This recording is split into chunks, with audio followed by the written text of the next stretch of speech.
Greetings. There almost wasn't enough plus twos.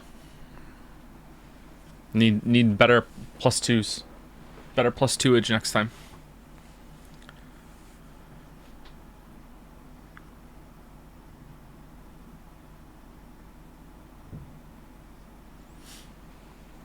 Alright, I hit start stream because I felt bad that it was taking me longer than I planned, but not everything is set up at the moment. Give me a second.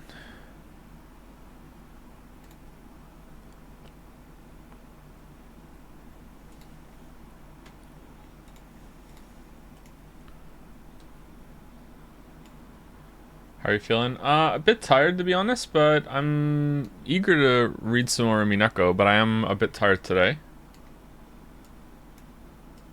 I just took the kids to the candy store, and it was a difficult walk. I'm feeling pretty sore. I got some DOMs from yesterday. From the Jam. Which is a good feeling, don't get me wrong, but it's you know, it's still a little physically taxing. But I just had some Undertale lemon cake, so I'm pretty happy about that. So that'll kick in soon, maybe.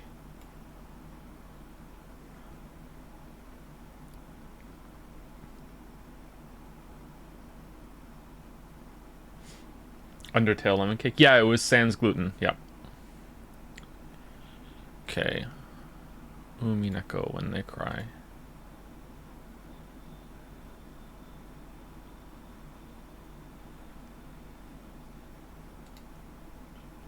No energy drink? I have it for later. I'm not going to start with an energy drink. I'll have it in first break. I'll have some.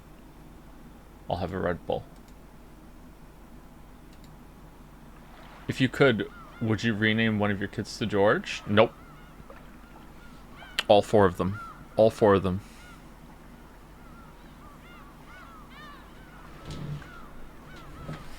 George Senior, George Senior Junior, George Junior Senior, and George Junior. There you go.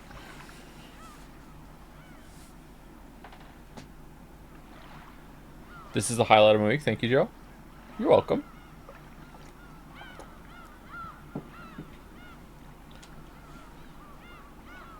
Kinzo has 4 kids. Joe has 4 kids. Coincidence. I also am fond of witches, especially of the blonde persuasion. You know what? It tracks.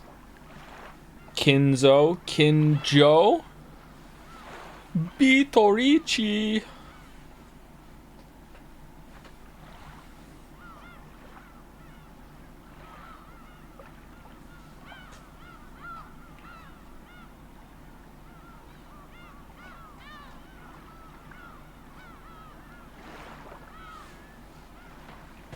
Joe, is this a game so far? It is not a game so far, and I don't think it's going to become a game. Can we get a Kinjo emote? Do we really want more than one Umineko emote? Hey, is Jomzi Battler or Bitorichi? I thought it was Bitorichi, but apparently it might be Battler. It's a similar expression that both characters have had, I think. As long as it is actually Bitorichi on the Steam store page with Cackle-E. Maybe it's someone else. Still need a good Cackle-E emo. My Twift Staffer, it's there in the chat. Jomzi.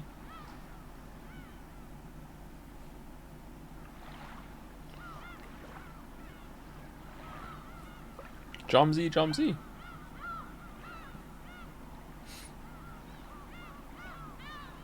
Okay, I might have to go blow my nose.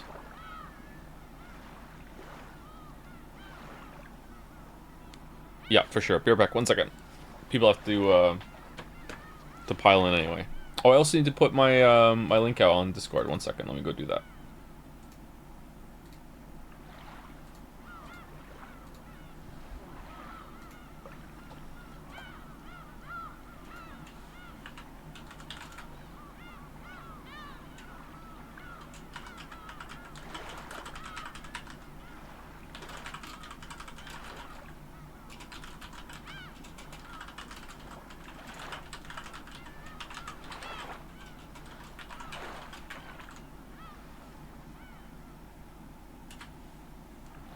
Okay.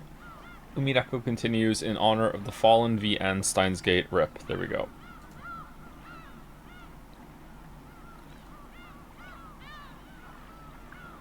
Legit overwhelmed by the new emotes. Really?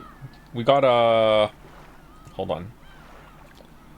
1, 2, 3, 4, 5 more coming on Tuesday. 1, 2, 3, 4. Yeah, 5 more coming on Tuesday. One with a variant, so technically 6. I wonder if any will have to die in order for that to any of those to be uploaded.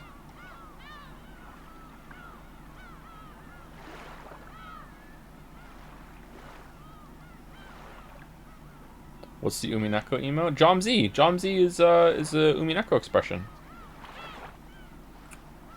For real fans only, apparently. Wow.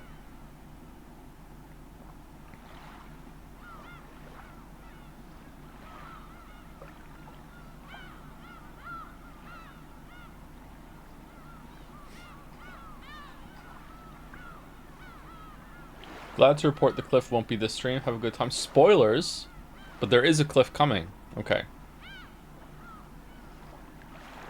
Just want to thank you for streaming Umineko. Because of your streams, I read episode 1 of the Umineko manga and liked it so much I'm probably going to switch over to the VN. Oh, my condolences. My condolences. There's a manga?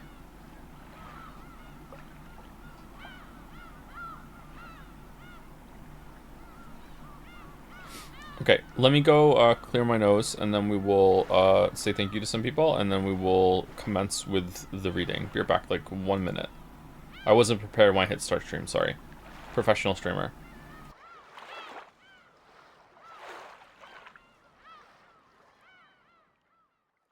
Wait, hold on. New message from Jelly just dropped. I've also got my own Saturday feature now, Joe. Oh, do you? Is it after we're done? Because we'll raid you if that's the case. Or was it before?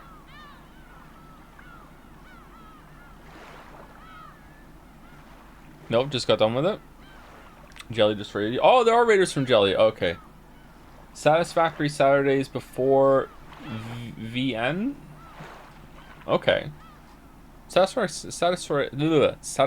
Saturdays does not roll off the tongue because I just struggled to say it, but it does sound good. It has a ring to it. Alright, right back.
Okay, sorry, there was a plot twist.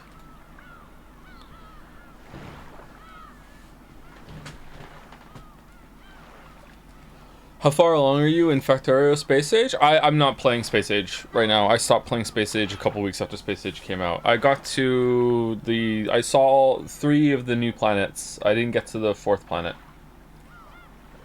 I was enjoying it, but I got to the part where I inevitably get to in Factorio runs where I feel like I need to redesign my whole entire factory from the ground up, and I don't just like moving to a new area and starting that usually, so I feel like I have to tear everything down, and then I just get so overwhelmed by the thought of doing that I just quit.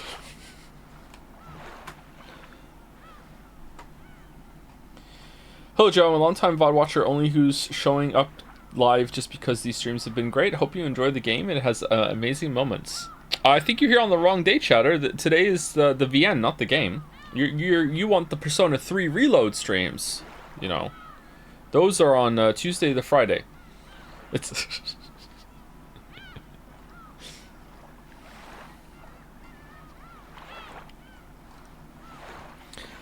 oh man.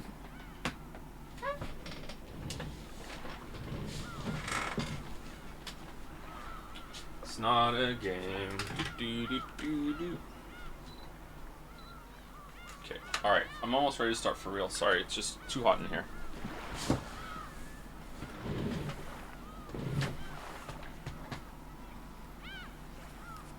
One joke, I don't know why I tuned in Twitch TV dot.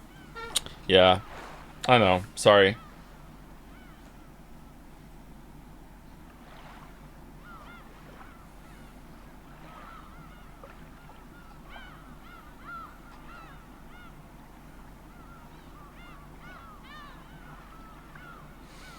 Hey Joe, I've stayed up past 3 a.m. just to ask, could you elaborate on how you felt about the end of the Final Farseer books? I had mixed feelings the first time I read them, but I was more positive on a reread. The ending of those books I liked. It was pretty emotional, especially like how long I'd known those characters. I liked the final conclusion of it, but the books getting there I felt were kind of meandering and were all over the place, and maybe if I had read the live ship books I would like the references better, or the what's the other ones that she did?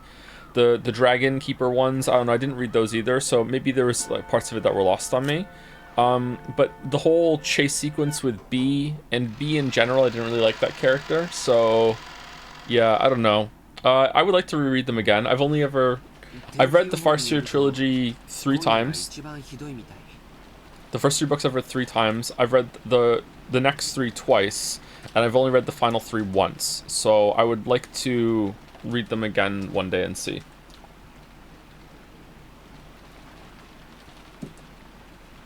Beatrice? Man, so Umineko pilled.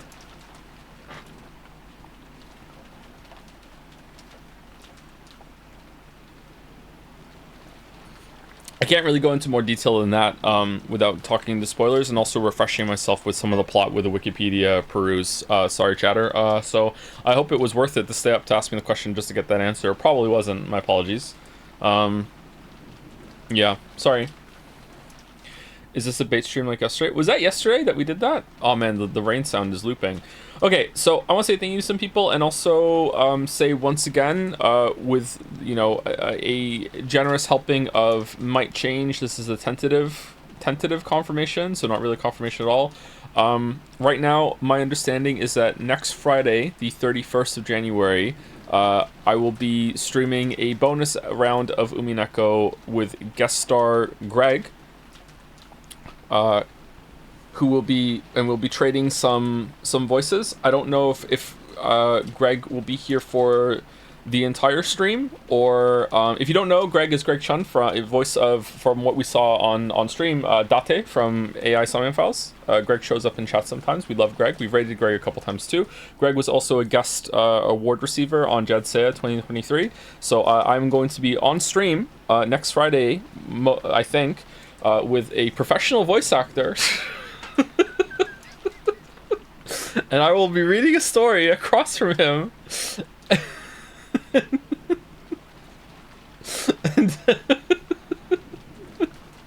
So if you want to come see me embarrass myself, yeah, that will be next Friday, I believe. If it changes, I will let you know.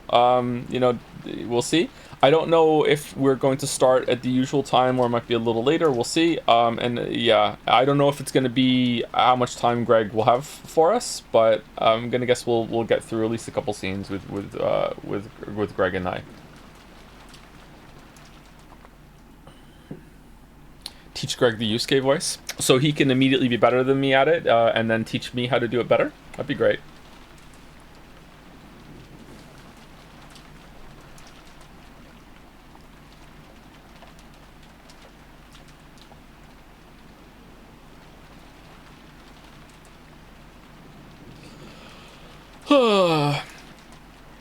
Anyway, so that's what I believe is the plan right now. And then we will probably do 2 Umineko streams next week. So the one on Friday, and then we will do the usual on Saturday. So for some of you, that's like, yay, 2 Umineko streams next week. For others of you, you are saying, yay, only 3 Persona 3 streams next week. So, you know, whichever camp you fall into, please enjoy. Anyway, let me say thank you to some people, and then we will begin our reading. I will try and say thank you to people when the scene breaks, so we don't have a huge amount to go through at some point during break time, I think. Anyway, thank you to Yuda for the new sub. Topical stream meme. Tropical storm meme, maybe today. Topical in 2 ways. For the new sub, welcome to both of you.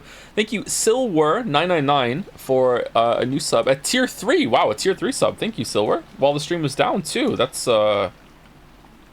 unconventional and bold. Thank you very much. Hopefully you're around to hear this or in the VOD. Thank you, Fo Ryan, for the resub. Why Does Float for the resub. Thank you, Asur Moth GG, or Aesir Moth GG, for the new sub. Welcome, welcome. Thank you, Mouse, for the bits with Happy Umineko Day. Umineko, it's today. Are we all ready for our book club? So welcome to the weekend book club, everyone. I hope that you had a pleasant Monday through Friday. We've all stayed away from the anime and the manga this week, as usual, right? Real books only. What have we been reading?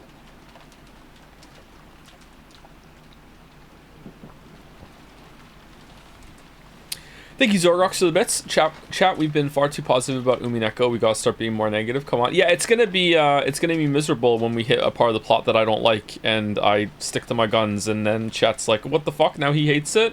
I thought it was gonna be good the whole time. Thank you, Aetherius, 413 for the resub. Zyre91 for the resub as well. Check out this cute Joms family. It is pretty cute, yeah. Add Jomsy to the mix. Thank you, Mushy5555 for the new sub. Welcome. Thank you, Crazo9000, also for the resub. Can we get a quick recap on this game so far, please? Again, you're here the wrong day. This is a lost chatter. Those are the Persona 3 streams that you're probably thinking of.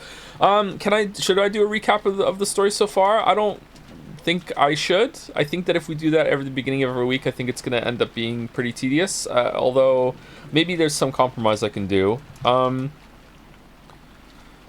There's Ushi Romeo family on the estate's on an island. We've come back. We're Battler, a guy named Battler. We're the grandson of the head of the family, Kinzo. Kinzo got a bunch of gold, presumably from a witch, we think, like many years before. And he's about to die, and the whole family has reconvened on this island, and a storm is coming in, and it seems like they're setting up that someone is about to be killed on the island. The witch has appeared, but maybe it's not a witch, maybe it's someone pretending to be the witch, and there's all the family is vying for the inheritance and the gold that Kinzo has hidden somewhere on the island, or has been hidden on his behalf, and there's an epitaph on a painting that is like a riddle or a puzzle or something like that. I'm not really clear, and the people are looking for the gold, and one of the children has already found some of the gold and thinks that the gold is now real, and that's all I can really say right now without going into like so many details that we might as well just read it again. There you go. That was like a 3-minute recap that we got here.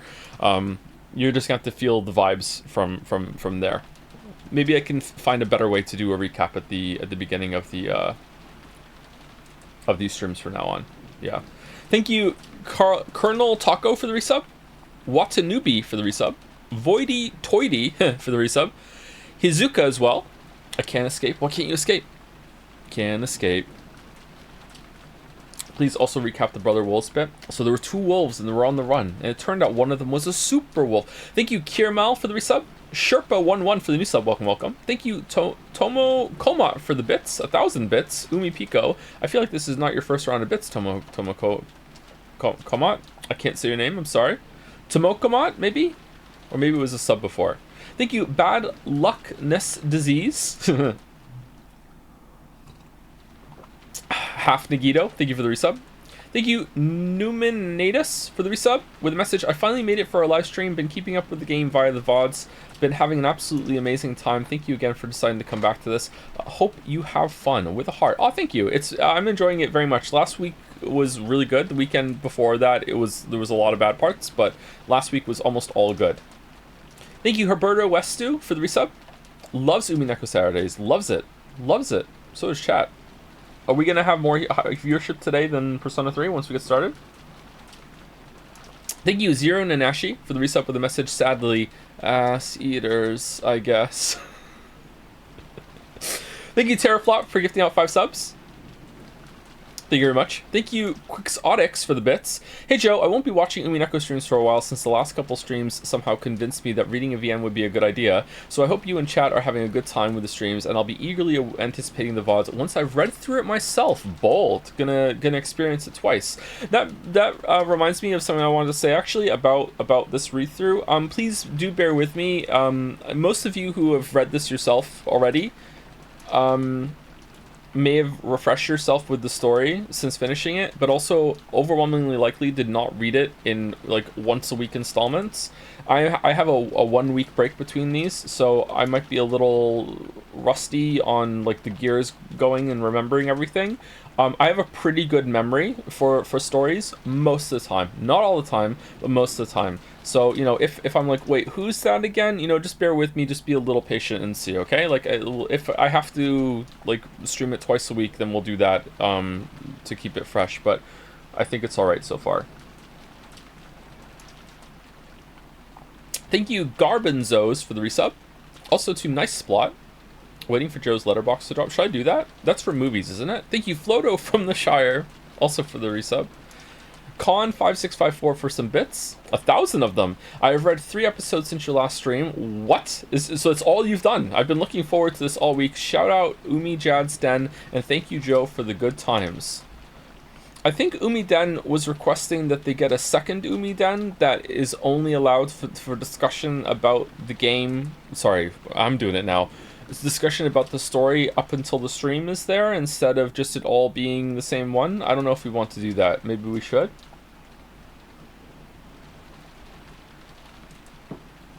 Two Umi Dens? Getting out of hand. Thank you, Con5654, for 5 good subs showing up again in the feed. Thank you, Con. Thank you, Ironwrath, for gifting a sub also to Ushi Romia George. Wait, that's on the screen. And the last stretch on my list is Silver, again, gifting a sub to Dragon Noodles. You're still here, that's good. Thank you, Silver. And thank you again for earlier. Thank you, a Pepsi Addict, for gifting a sub to Ishudevan, specific. Thank you, Large Primate, for the new sub. Welcome, Large Primate. Something of a large primate myself. Thank you, Not a Robot 4444 for the resub. Thank you also to Kanjir, Con5654 again for another 5 gift subs. Wow. It's Mike, last name Hunt, and I have to do it that way or else there might be a problem. For Timmy, thank you for the resub. Joe, while watching the 80 hours of filler 5 hours of plot game, there was Little Nightmares slander. Little Nightmares clears inside. Doesn't it though? Yeah, I know. Chad is not with us, unfortunately. Oh, it's 2 years too. Welcome to 2-year club. Thank you, Mike. Little Nightmares way better than Inside. It's not even close, sorry. It's not even close. Thank you, Duart423 and Monktonite for the new subs. Welcome, Monktonite. Thank you, Solid Star, for the resub. Yay! Haven't seen you in a while, Solid Star. Hope you're well. I remember you. You had a blonde anime profile pic on Jad's. Did you not? I think I remember your name. Thank you, Uber Super Sloth, for the bits. Bonus Umineko and Greg. It's like a second Christmas. Almost. And you know what that means. Okay, now it's the real final stretch because some more came in. Thank you, Tomoko Mott, again for some bits. We have to get him to say the line. What's the line? More than, therefore, more than anything else? Will it show up again in the stream? Hopefully. Thank you, Silk Spire, for the resub. Also, thank you to Final Boss J, Silver Keith X for the new sub, welcome. Sodaman FN with the message with some bits. Can you please explain in detail why you don't like that plot point you hypothetically hate, and we'll need 3 reasons why. Oh, man.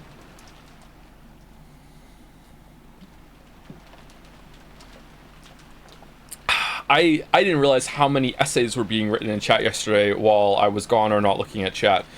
Oh, man. Oh, man. Thank you, Ushiromiya Kinzo, for the bits with the message, Bitorichi. Thank you, Cook here, for the gift sub. Fat George Umineko. What? For the new sub, welcome. Golden Kelp, or Kelp, for the new sub as well, welcome. Joe's Retinas for gifting a sub to Yu Watanabe. I feel like I should know... I feel like I should know that for some reason. Maybe I shouldn't? I don't know. Thank you, Professor Asker. Professor Asker here, the opposite of Professor Helper, for gifting out 5 subs. Thank you very much. And the last 2, Grab Racked with the resub, taking a break from my personal thesis hell to watch some Weeb Not Gaming. Very nice. Very nice. Thank you, Tomo Komot, again for the bits. If we keep donating, he will never start Umi. Stop subbing. Stop subbing. Alright, so unless there's something wrong with the sound or anything like that, I'm going to begin reading now. Umiden has requested the channel be a general book den with an Umineko thread. They actually went and read Agatha Christie and have a little book club, Stay Winning Umiden. Oh, okay. We're actually... I don't know if the mod team has made different decisions, but last time I checked in with the mod team, we're actually going to be moving over to Jad's not having threads anymore. So I don't know if that's going to work out, but we could have a book den. We had a book den before, and no one cared enough. But now weebs have learned how to read, so maybe we could. Yeah.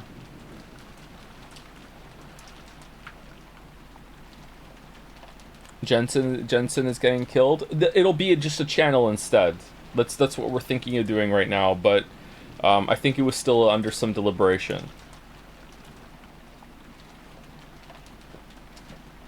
If we kill Genshin down without an alternative, we'd lose like 80% of our chatters, our population. Genshin then outnumbers us all. There are people there that don't even know who I am. Unironically, while on Jads, they'll be like, what is Jads? Okay, let us continue. Here we go. George. So the scene before this one was Battler and Jessica went to the guest house. They made Shannon to come play cards with them or something like that, right? And then Shannon went down to the servants' room to talk with Cannon and Genji. Cannon said you shouldn't play with them because, you know, you're taking the night shift in the guest house. And then the next scene was off camera. Persona characters wonder what that's like. Off camera, Shannon went back and to the guest room, said, I can't play with you, went back to the house for some reason, and George has gone with her. Okay? So, and now we're seeing that scene after we just saw a scene with Battler and Jessica, I believe, in the room by themselves or something like that, talking about the storm that's coming in. There's a typhoon coming in.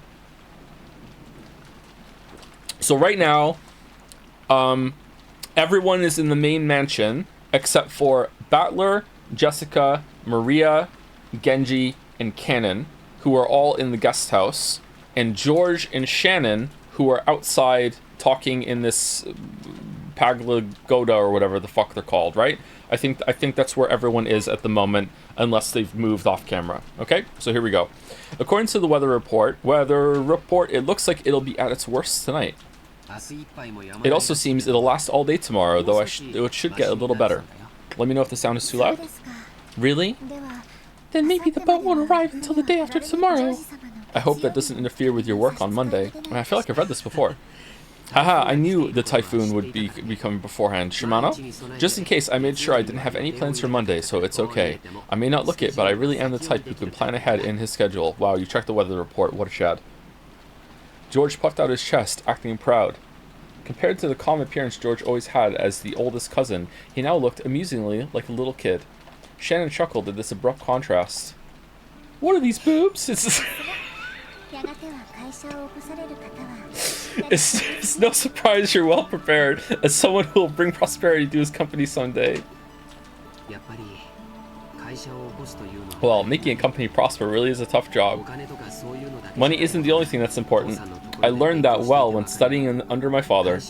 Making a company prosper is like owning a castle and leading your subordinates. My dad really loves reading about great leaders during the warring periods of Japan, a hobby that's probably influenced by the fact that he shares Toyotomi Hideyoshi's name. Much of his philosophy on managing businesses comes from talking about them. Did you know?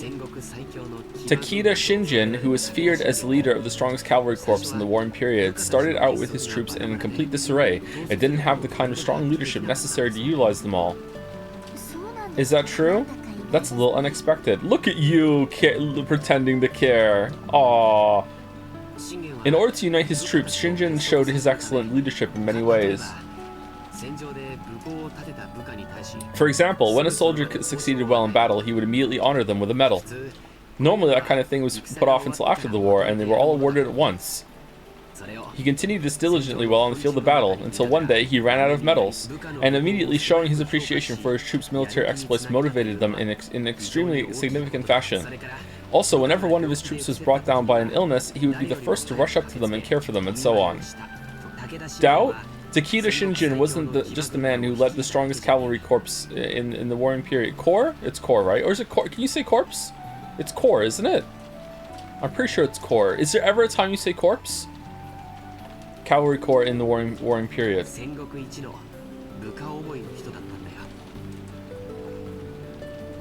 It's corps. I thought it was peak. He was the person who cared the most for his troops throughout the warring period. And because he was that kind of person, all of his troops went along with him. The truth was, Shannon had already heard the story several years ago, and she was fucking tired of hearing it. But whenever a discussion of his father led to this sort of topic, George would always glow and look like he was having a great time. So Shannon just smiled without interrupting, urging him to continue, because the faster he continued, the faster it'd be over. Of course, in a capitalist world, money determines both your strength and the height of your fortifications. But you can't build up a castle or succeed in war by yourself. Such things can only be accomplished with the support of many subordinates by borrowing their strength. And after understanding this, when I look at my father's back, I realize how immature I am. When I look at my father's back? There's a lot of people looking at people's backs in this. I can clearly see how much competition he had to overcome before building up all he has now. George-sama, you truly look up to your father. I'm jealous. Sorry, that's not how I meant it. I'm sorry, that's not how I meant it either. Okay, how did you mean it? The two of them awkwardly looked at their feet. You can see your feet? Shannon had no parents. She had been brought up in an orphanage owned by Kinzo called the Fukuin House. Under the guidance of Kinzo, their honorary director, the orphanage offered members who excelled a chance for on-the-job serving experience. Okay. Should there be like an extra comment here, or am I just slow on the pacing of this sentence? It makes sense, but yeah. If their efforts met with Kinzo's approval, they'd be able to leave the orphanage and work as servants for the Ushiromiya family. This was considered to be the highest honor for those who lived in the orphanage. Servants from the Fukuin?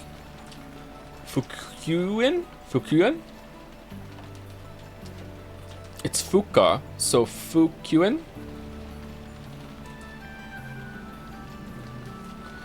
All took names with the character on in them when while they served. Oh, so you're just Shan? And the other guy's Kan? So Shannon wasn't her real name. The same went for Kannon. All the members of the Fukuin house were orphans. At least they were all people who had been separated from their parents under special circumstances. Because of the witchers, because of this, the orphans had been taught to think of each other as their only family. That's why it seemed so natural to both of them when Cannon called Shannon his sister. And while it's kind of weird, and while both Shannon and Cannon were working in the mansion today, there were several other servants possessing the On character in their names, such as Manon and Lennon, who often worked on it in a rotation schedule. Oh, so there are other servants. Okay. However, but they're not here right now. However, there were not many servants who stayed with the Ushiromiya family for long. It was standard for them to quit after 3 years, spookily almost exactly on the dot. So you could probably say that Shannon, who had been working for 10 years, was a notable exception to the rule. Working as a servant for the Ushiromiya family was a heavy burden to bear, but the pay wasn't bad at all. They get paid? Working for a full 3 years would earn more than what was needed to enter mainstream society. That was why, even though the orphans realized what a harsh task working for the Ushiromiya family was, they still hoped to be accepted. Okay, you know what? I'm really surprised that it isn't just... I was getting, like, the servants are in a cult vibe, to be honest with you. So they pay their servants well. Okay, that's pretty base. I'm pretty surprised. That is not the read I had on this. Okay.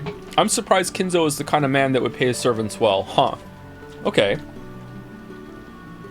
Maybe the fact that Shannon managed to continue working for 10 years wasn't because she had more willpower than the other servants. Maybe she'd gotten stuck working for 10 years because she didn't have the courage to say she wanted to quit. So relatable. Kinzo couldn't even trust his own blood relatives, and those excellent servants sent from the Fukuin house were the only ones he could rely on. Because of that, Kinzo would sometimes allow them to wear the family crest as servants under his direct control and have them work close to him. This cannot be the whole story. Or the whole reason. Or, you've been working here for almost 10 years now, right? You must have saved up a lot of money by now. I wonder. It's not like there's anything in particular I'd like to buy, except for some more Bitcoin. After all, a few million yen is enough to live off for the rest of your life. The reason you've been working all this time wasn't to hit some target sum? Yes, that's right. I have nowhere to go outside this mansion. And I've been getting along well with Milady and the other young servants. The madam does scold me sometimes, but caring for the roses and cleaning the mansion is fun. But that can't be your entire life, Shannon-chan. No, Sayo-chan.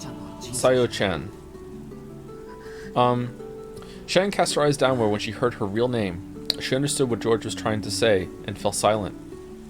There's something I've learned, as I continue to study even after becoming an adult and a full-fledged member of society. You're so fucking weird, George. What the fuck? A human's life is not as monotonous or as short as we thought when we were kids. All school-age kids have certain fears they can't shake. They wonder whether they'll live the rest of their lives like sleepy classes after a monotonous and boring school day, spending their time in a carefree laziness without anything interesting happening until it's all over. However, life's only like that for underage students. Compared to a human's life, the time they spend as students is nothing more than a blink of the eye, a period where they break through the shells of their immaturity. The inside of the shell might be a hot, suffocating, and boring world, but the world beyond that shell is vast and filled with limitless possibilities. For you with money, maybe. So far, your life has been trapped inside the shell called Shannon. I think you're under the mistaken impression that your life will continue like this forever. That's... Shannon couldn't deny those words. She'd been unable to harbor any clear doubts about her lifestyle, and since she never had any hope or goals for changing herself, she'd lazily continued living the way she always had. And if asked whether this life was satisfying, she wouldn't have been able to nod. She may have been intentionally averting her eyes from the truth. Without George's admonishments, she would have continued pretending not to notice as her real life slipped away, bit by bit, neglected. Wow, good thing we had this talk out here. Life-changing, George-sama. Is it wrong for me to continue living this way? Yeah, it is. Oh, and by the way, didn't you break one of our rules just now? George immediately gave a strict answer, then broke out into a mischievous smile. Mischievous. Shannon already knew what she was being tried for, and she hung her head again, apparently embarrassed. Oh no. Didn't you promise not to use Sama when the two of us are alone? I couldn't obey that as a promise. But if it was an order, I would have to obey it, because I'm furniture. Then it's an order. Yes, certainly, George-san. As Shannon hung her head, her face red, she said George's name again, this time following it with a sigh. Yeah, we know, we heard it, yep. Yes, that's fine, Sayo-chan. George smiled at Shannon. No, Sayo, to praise her small act of bravery. Is there an honorific that's Nara? This short exchange alone made it clear how far back the relationship must have stretched. For a long while, the two talked as if the weather raging about them didn't even enter their thoughts. They talked about the many memories they'd built during their relationship that no one knew about. Every once in a while, a flash of lightning would attempt to interrupt them, but this could sully neither the roses nor the time they spent blushing at each other. Alan? Smash?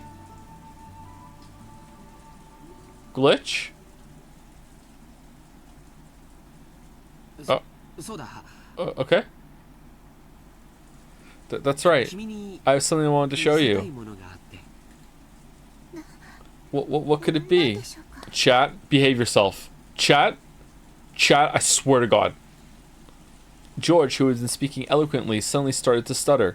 Watching him, Shannon seemed to guess something. George timidly searched through his pocket. It's in your pocket? Something got caught in the depths of his pocket, and just like the stuttering George, it took a little while to get it out. It was a very small box covered in a deep blue velvet.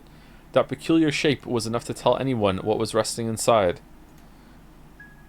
Shannon had prepared her heart somewhat, certain beforehand that this was what he'd been planning.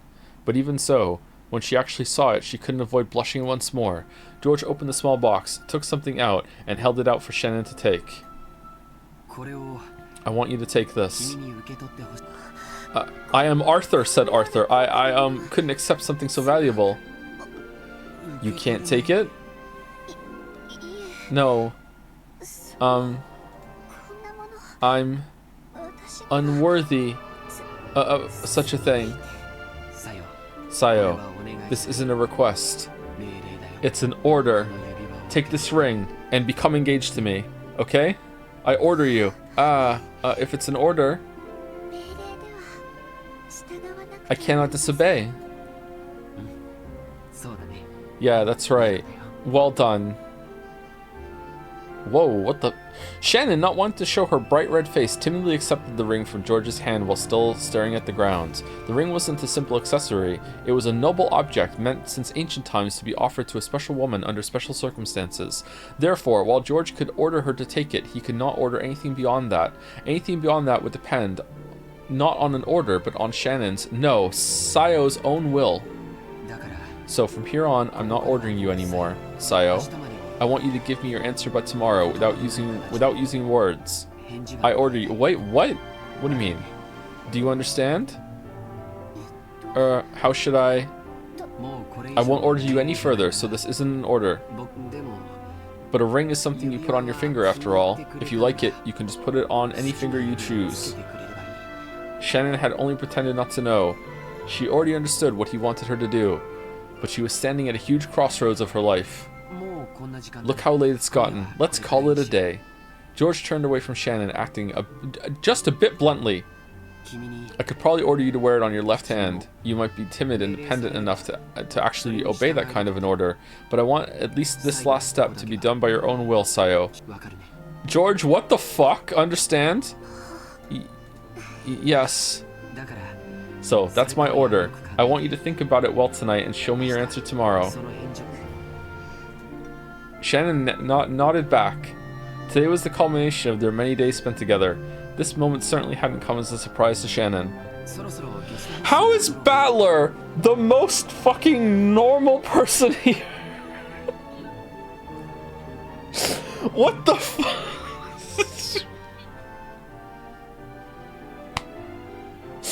We should be getting back to the guest house soon.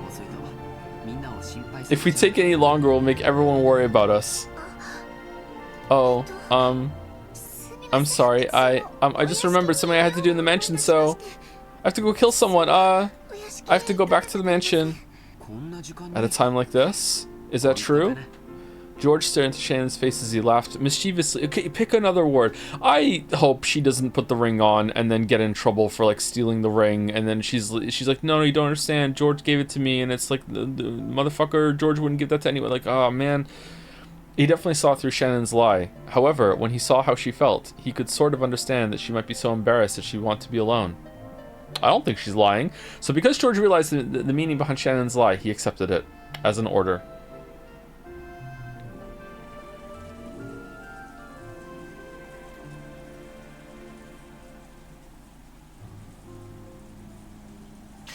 Ah! Oh, shit. Okay.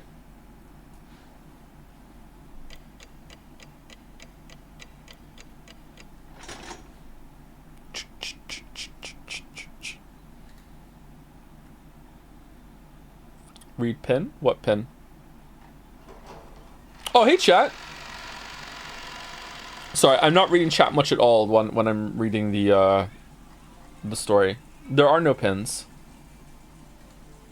I don't see any pins.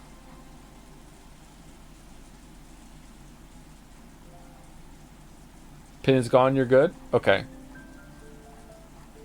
It's not a pin. Thank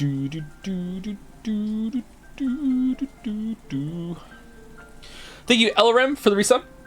I wish Kyrie was my stepmom too. Emphasis on the step. On. Oh, we have more viewers than Persona 3 did yesterday. Nice. Twinkmaster cooked the weebs. Oh, did the microphone cut out at some point?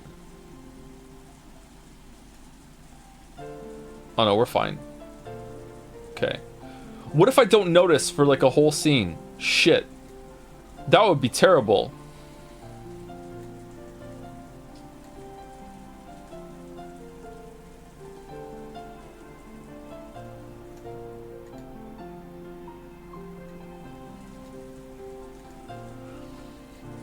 We can read, and I'll be reading out loud still. No one can hear me, and it'll be probably slower than someone reading. Anyway, thank you, Elrem, for the resub. Thank you, Patch Face Beats, for the bits. Rosa Umineko, nice.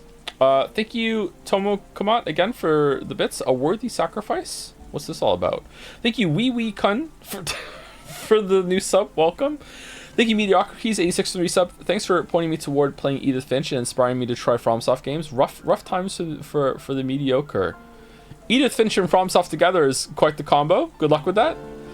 Hope it went well. Thank you, Javiz, for the new sub. Welcome. Thank you, Message Effect from Zero and Nanashi. In 2021, we witnessed a miracle when the AI Somnium Marble yeeted itself across the track, carried by the hand of Votos herself to secure its spot as a future game. 4 years later, Joe is going to read Peak with the VA of the main character. Who knew this world had such wonderful fruits? Thank you, Bowis, for the resub. Hey, Joe, what color is your aura? Green, I think. I think green. Is that a good color? Can you sell Shannon on Gumtree, you think? Because she's furniture? Wow. Wow, thank you, Tomo. Thank you, Enrico Ferro, for the new sub. Welcome. Thank you, Twisted Scarlet 60, for the resub as well. Tomo, again, with some bits. Take her to Tataris. And the last stretch right now is Tilt EV, Andrea Rico 28, Sensual Healer, and Ision Gray for some new subs and some resubs. Thank you very much. Welcome, if you're new. And also, Iron Raph for getting a sub to Shannon Chan. Shannon Chanon? Do we like Shannon Chat? I think we probably do. I know Kasoro does. Anyway, let's continue. Shannon entered the entrance hall to the mansion with a tottering gait. A mixture of snow exhalation?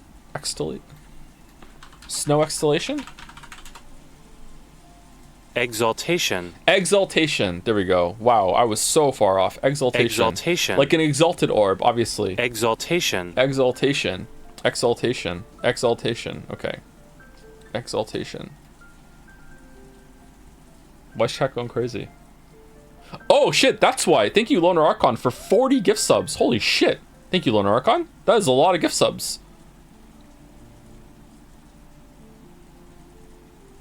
Remember when we used to get gift subs and they would be all listed off on the list and I would read out the name of every single person that got a gift sub? Remember when we did that? That was all like morbing for practice for me reading Umineko all this time later.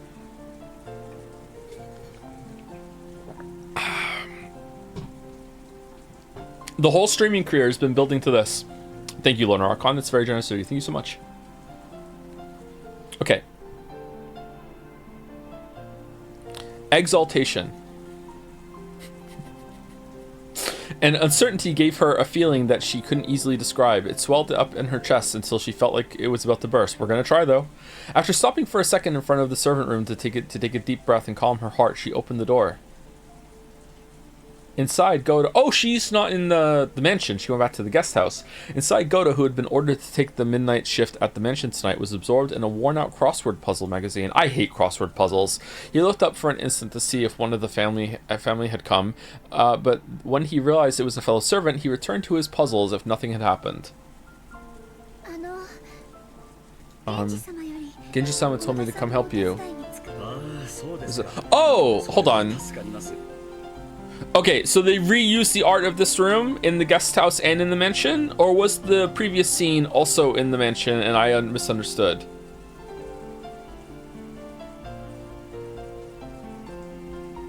There are two rooms with the same background? Is it not slightly different? If it is, I can't tell without seeing it. Okay, so she is back in the mansion. All right. Is that so? That's a relief. I was just about to go check that the mansion was fully locked up, but I felt uneasy about leaving this room unmanned. After all, Kraus-sama and the others' meeting looks as though it will continue for quite some time. They might request some tea at any moment. That's true. Then what shall we do? Should I watch over? In that case, forgive me, Shannon-san, but I ask that you patrol the mansion. I thought that you had the shift in the guest house, or is that past at this point? How long were you out with George? Maybe I'm not remembering it properly. I will stay here awaiting the family's orders. Yes. I thought all of Kinzo's, like, marked servants were banished by Kraus to the guest house tonight. I thought that's what happened. Shannon was slightly disgusted. Even though she'd come here to help out as a favor, she was casually being forced to do the job of the person actually on duty. Ooh, I'm really surprised that you have opinions. Wow. Furthermore, after one-sidedly forcing that task on her, Goda returned to his magazine once again and became immersed in his crossword puzzle. Starting to think that Goda is maybe not a nice person. Shannon bowed her head as a token sign of respect for her elder, then left the room to patrol the mansion. Thanks to her being a bit ticked off, she managed to suppress that floaty feeling she'd been having until just now. Man. Goda's so bad that it can ruin the high of just being proposed to? Damn. And anyway, she couldn't let Genji or Kanon see her looking like this. She wanted a little time to herself until her heart calmed down, so maybe going on patrol wouldn't be so bad. Shannon patrol, whenever you're in trouble. She began to hear tumultuous voices of the family discussion coming from the dining hall. Someone was speaking at great length, only to be interrupted by someone else. This second person also began to speak in a very long, drawn-out fashion. Yep, it's this game. Until yet another person interrupted. I mean the story. That kept on repeating. It was as though their displeasure was seeping out through their voices. She'd been told to go to the guest house, so it would be bad if Kraus discovered her. Okay, so I did remember right. Alright, so she's here off the books. Interesting. Thinking this, Shannon dashed past the dining hall. Then she went along a prearranged route through the dark mansion, checking that all the locks were secure. Why? Why bother? She walked down the hall, checking each window. There were no humans on Rokken Jima other than those connected to the family, so locking up didn't really serve much purpose. Okay, alright, thank you. No one had been in the habit of locking up at the Ushiromiya head family, at least not until Natsui had scolded them for being careless. Natsui is my favorite System of a Down song, by the way. The metal fixtures on the windows were ice cold, and as she checked them one by one, the glow in her heart seemed to cool down. Loading? The hell was that? At the time, she thought she saw something twinkling across the hall. Twinkling? How could anything be twinkling through the darkness of the hall? She figured she must have been imagining it, but she still held her breath. Grasping a curtain, she fearfully gazed down the hall. However, other than the occasional crack of thunder brightening the hallway, she was unable to glimpse any flicker again. It must have been her imagination, after all. Maybe her heart was so agitated that she'd seen something that didn't even exist. Shannon went back to checking the windows. However, a certain unnerving memory was resurrected in the back of her mind. It was that ghost story which had been passed down amongst the servants who had served the Ushiromiya family. Uh-oh! Don't think of ghost stories. Never think of anything. Okay, here's some advice from someone who's older, chat. Ghosts will always wait until you're starting to think about ghosts. Ghosts don't strike unless you're already creeped out. They can tell. They're like dogs. They can smell fear. And once you start thinking about ghosts, that's when the ghosts show up. So you gotta be careful, okay? The mansion had two different masters, one of the day and one of the night. Beatrice, the master of the night, would sometimes fly around the mansion in the form of sparkling butterflies. That was the story. Come to think of it, didn't Canon-kun once say he'd seen it with his own eyes? Didn't you say you didn't believe in ghosts? That's how I keep the ghosts away. Okay? Keep up. I'm telling no lies. How can I be scared of something that doesn't exist? Though he got sulky when I said he must have imagined it and refused to believe him. Could it possibly be true? The roar of the thunder gave no answer.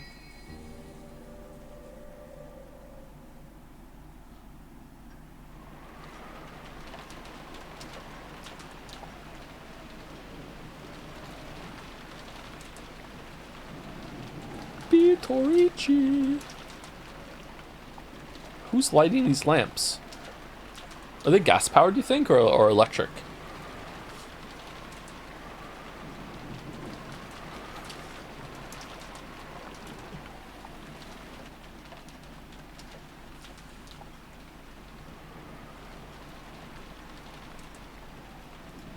Oh man, moody. 07th mod is probably making this a lot better.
Those footsteps?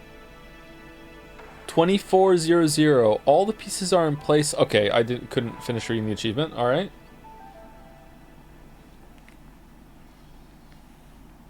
Is this the end of episode 1? We did it.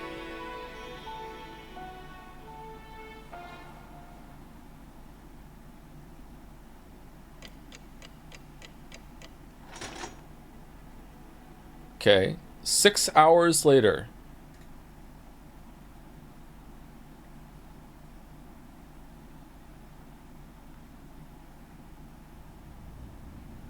The second day, October 5th, 1986, 1986, 10-5. 1980s Japan. Genji tightened his bow tie and looked outside through a crack in the curtains. Maybe the rain had died down a tiny bit since the previous night, but the thick rain clouds didn't seem like they'd be letting any trace of the morning sun get by. The morning was dim and far from refreshing. It seems it will last all day after all. Sorry for keeping you waiting, Genji-sama. Kanon finished checking his appearance and exited the washroom. On their normal schedule, it was rare for anyone to have to suffer going straight from a midnight shift to an early morning shift. They were on a special schedule for the 2 days of the family conference. Okay, that's good. Okay. Damn. I gotta say, it is overly verbose, and the pacing, you know what, the pacing hasn't been that bad since we got to the island, I gotta say. But, like, I often, like, have a question, like, you know, like, this seems like very strenuous work, because, like, all these shifts, like, they worked all day and then worked all night, like, what the hell? And then they answer it, like, almost right away.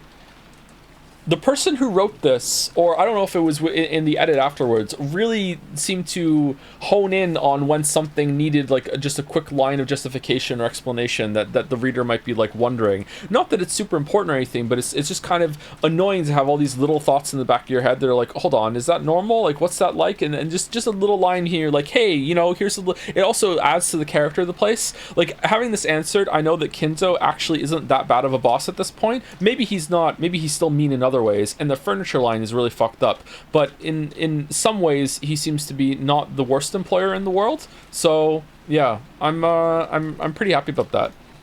It's adding some character. However, unless the typhoon passed today, the relatives' stay on this island would last until tomorrow. Cannon thought it best to be prepared for the special schedule to last an extra day. The two of them left the guest house opening their umbrellas. The rose garden had been devastated by the wind and rain on the previous night. Even though they'd spent several days making it beautiful to welcome the guests, one stormy night was enough to ruin it, except for that one flower with the ribbon tied around it. Spookily, it had survived. Cannon sighed. The two headed for the mansion. They were supposed to meet up with Goda and prepare breakfast. Goda was such a perfectionist that he probably had already woken up and was probably already preparing a breakfast as exquisite and elegant as glasswork. Now, he's probably still doing a crossword puzzle. Four-letter word. Someone who really likes anime. They reached the overhang by the entrance to the mansion and folded up their umbrellas. Genji took a bundle of several keys from his pocket and unlocked the front door. Did Shannon not make it back to the guest house? Where is Shannon? The Ushiromiya family mansion was the only thing on Rokken Jima, so in the past they hadn't been in the habit of locking up. However, Natsui had ordered that the mansion be locked up from midnight to early morning. Okay, why? Are you paranoid? Or what? What did you see? Ever since then, unlocking the door in the early morning had become part of the servants' morning shift. This task had been given to Genji and Cannon so that Goda could start preparing breakfast as soon as he woke up. Silence had fallen in the mansion, giving the impression that the mansion itself was still asleep. Well then, let us begin the morning chores. Yes, sir. The two of them split up and began opening the curtains throughout the mansion. If the curtains stayed closed, the mansion would remain enveloped in faint darkness as though it was still trapped in the previous night. Following a well-rehearsed procedure, Cannon went around the mansion, opening the curtains for one window after another without having to retrace his steps once. Okay, and if I go back on the list, it doesn't change what's there. Okay. Even with this horrible weather, drawing the curtains made it feel just a little bit like morning. While doing that, he passed in front of the kitchen. Even though he hadn't smelled anything yet, his stomach started aching for some of Goda's prized cooking. Good morning. Okay, so the servants eat Goda's food too? A little surprised by that as well. I thought maybe Goda would only make food for the people, the guests. Maybe he makes a more casual meal for that. He tried to greet Goda, who should have been getting breakfast ready, but Goda was nowhere to be seen. The kitchen was darkly lit, and not only were the curtains not opened, but the fan wasn't even running. It was still cold without a trace of a fire being lit, so of course there were no signs of breakfast being made either. Is Goda dead? Oh, Shannon killed Goda for ruining the vibes of her engagement. Oh man, you know what? Not guilty. Though it would have been inexcusable, perhaps Goda had overslept. Even the servants are only human. They sometimes sleep in and show up late. In the rare case that such a thing happens, it's part of a servant's code to hide the unsightly scene before anyone notices, smoothly cover it up, and make sure the family never even realizes that anything has gone wrong based. Cannon took the receiver of the phone that had been fitted to the wall and dialed the number for the extension line in the servant's sleeping room. He couldn't hear that characteristic sound of a dial tone. Cannon tried picking up the receiver again, but even so, he couldn't hear the usual dial tone. He tried dialing again, but it had no apparent effect. Could the lightning last night have damaged some machine, breaking the extension line? Okay, so I feel like I know the answer to this question, but I just want to make absolutely sure, because maybe there's some underground cable tech that I don't understand. It can't be that. This island has to have its own generator, right? It's not close enough to the mainland that do they even have electrical cables that go underwater like that? That's probably not a thing, right? So it must have its own generator for electricity.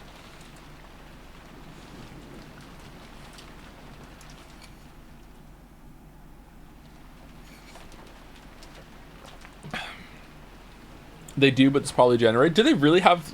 Is it for just islands close to the coast? I know there are gigantic cables that connect the internet, right, across the Atlantic, but... And they must have some power going through them, but did they have powered cables for islands that are close to the coast? Maybe they do. Okay, I know nothing about this, huh? Could lightning... Probably not in the 80s. I mean, the 80s was 200 years ago. Yeah, you're right. The equipment in this mansion was all worn out. Cannon fully understood that even the smallest thing could have caused it to break down. He gave up on trying to wake Goda with the phone and dashed over to the servant's sleeping room.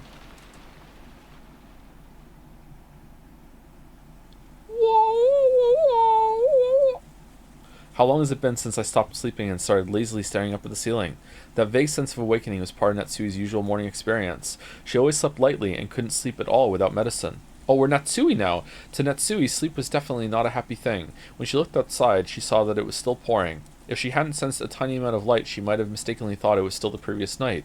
She herself was one of the hosts, so she mustn't wake up later than her guests. Urging herself on, she raised up her body, which still hadn't completely recovered from yesterday's weariness. No one would torment her as long as she remained inside this room, and her headache wouldn't get any worse here. This room was the only place she could find peace, so when she left, it meant returning to the world where her husband's siblings kept trying to stab each other in the back. In that case, wouldn't it be better to just stay locked up in this room forever? That ridiculous notion brought a bitter smile to Natsui's face. She was starting to sound like Kinzo. Ooh. Though she often complained about Kinzo staying locked up in his own room and refusing to attend to everyone else, the truth was that she longed to do the same. She pines for the Kinzo room. Natsui gave her head a small shake, and her fantasy was replaced by the reawakening of her usual headache. Man, are they, like, say usual, but, like, is it chronic, like, even when they're not visiting? Isn't this upside down? Believe it or not, our house has a keyhole like this to the basement, and, one time I got a lockpick set for myself to practice, and I tried to pick the lock because it didn't have a key, and I accidentally locked it, and then I couldn't get into the basement, so I had to sit there for, it was like a boss battle. I had to sit there for like 30 minutes until I unlocked it again with my lockpick set, but I did it. That's the most important thing. I did it. I think this is upside down, isn't it? Don't the keys usually go with like the teeth in the bottom and you turn? Or maybe there's certain other ones that go teeth up like that. When she reached for the doorknob, trying to leave the room, her hand touched the scorpion charm that she had hung from it before going to sleep the previous night. It was Maria's charm, which Natsui had received from Jessica. Didn't Jessica say something about it having the power to repel magic, telling her to hang it from her doorknob? Maybe it was thanks to the charm that at least this room had been protected from the malice of her husband's siblings. As she thought this, her mood began to get a little more cheerful. I wonder if I have Jessica to thank for the little bit of peaceful sleep I managed to receive. Then Natsuya remembered. That's right, last night I promised Jessica that I'd give her a charm of my own in exchange for this one, didn't I? Natsui opened a drawer on her dresser and took out an antique accessory case that she had treasured when she was a child. Inside, there were many small objects that Natsui had thought were valuable at the time. From amidst those, why is that hard for me to say today? She pulled out a red pouch. Inside was a small round mirror about 10 centimeters across. It looked quite old, but the design on the back of the mirror was very ornate, and it felt like something with historical value. At the very least, it seemed much more authentic than the other charm, which looked like a plastic scorpion keychain. Are we, like, comparing them? Is it a contest? She had heard that this was a spiritual mirror for warding off evil spirits. And she had been given it especially by her grandmother when her grandfather's mementos had been disturbed. It had been believed since long ago that a strange power resided in this mirror. Perhaps people thought it could reflect calamity and malice in the same way it reflected light. Natsui returned the mirror to its pouch. It would probably be a fitting object to hand over to Jessica. Just as she was placing it in her pocket, the sound of someone knocking on the door suddenly echoed throughout the room. Yes? Good morning, madam. It is Genji, said Genji. My apologies for waking you so early. I'm coming now. What is it? No servant had ever come to her this early in the morning, nor had they come to wake her in person. Perhaps something bad had happened. Maybe some fatal oversight had been made while preparing breakfast, something that would shame the household in front of their guests. Natsui took a deep breath in anticipation for whatever trouble she was about to hear of. When she opened the door, Genji once again gave a morning greeting while bowing deeply. Natsui tentatively responded. Goda got Norded. Good morning. Did something happen? My apologies. It would... It would seem that the telephones have broken down to lightning last night. The extension telephone isn't working, so please forgive my coming to see you directly. The extension telephone isn't working? That will be troublesome. Will it be possible to fix? I'm afraid we don't know the location of the damage. Later on, I would like to call in an expert and have him repair it. Does that mean we'll be unable to have it repaired until after the typhoon passes? Then it will remain broken down for that duration of our guests' stay. Will that hamper our efforts to care for our guests? We will do all we can to ensure there are no problems. Very well. I'm counting on you to make sure we have no blunders. Natsui let out a small sigh of relief. She had been prepared for the worst, but damage to the telephones wasn't the kind of troubles she was worried about. Then again, even this would probably be enough to spark sarcasm from Ava. Natsui gave her head a light shake. Ava sitting there, poking at Gouda's food. You know, Gouda's really good in there all, but I'm a little tired of this fancy food. I wish I could, have some Domino's like Kinzo, If I could call for some, look over at Natsui. God damn it, the migraine's coming back. Are the preparations for breakfast proceeding well? As to that, we haven't been able to find Gouda. The arrangements for breakfast have yet to be carried. Oh no! Your worst nightmare is coming true. See, don't we think she looks like Sailor Jupiter a little bit?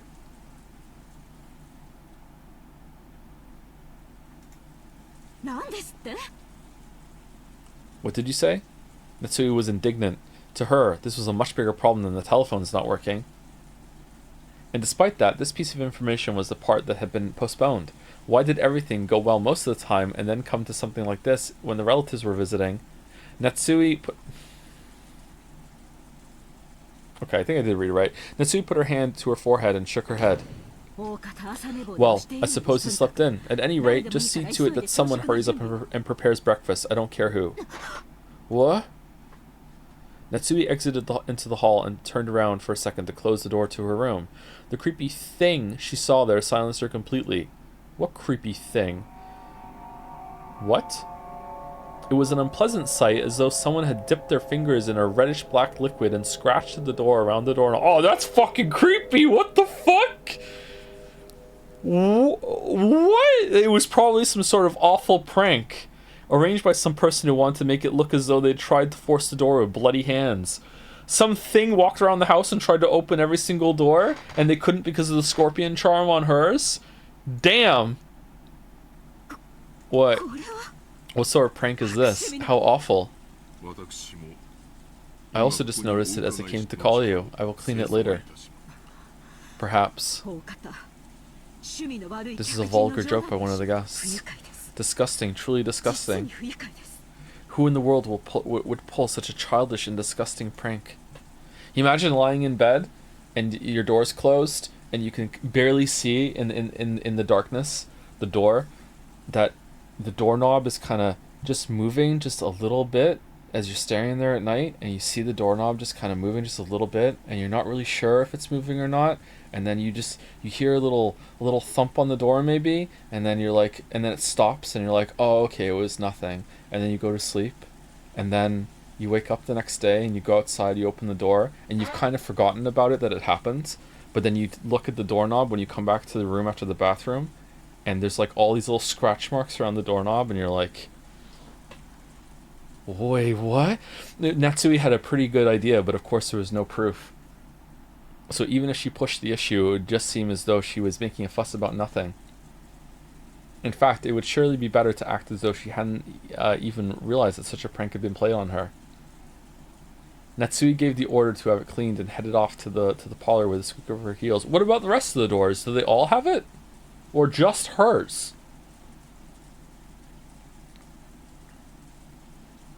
When Natsui and Genji arrived in the parlor, Eva and Hideyoshi were already there. Where's Yoshi? I don't see him. Good morning, everyone. Morning, Natsui-san. I heard Goda-san would be making us breakfast too. My stomach's been getting all excited since I woke up. When was that? Whoa! After all, it seems food is all you can look forward to at the head family household. Giggle, giggle. Giggle E. I'm pleased to see that you two are in high spirits so early in the morning, Eva-san. With a weary expression, Natsui returned to Eva's gaze, which was fiercely competitive despite the early hour. Then Kennen jogged in. Jogged! After bowing in apology to the relatives for running inside the mansion, he noticed Genji and told him something in a small voice. Canon. Have you still not found Goda? My apologies, madam. I went all over the inside of the mansion and the guest house, but I still haven't found him. Where in the world has he gone? At any rate, breakfast is a higher priority than finding Goda right now. No, it's not. People are missing? See it too immediately. Yes. Ken glanced at Genji. It seemed he had something else to report, but was uncertain whether or not the word should come from him. Genji nodded and decided to give the report himself. Madam, it is not only Goda.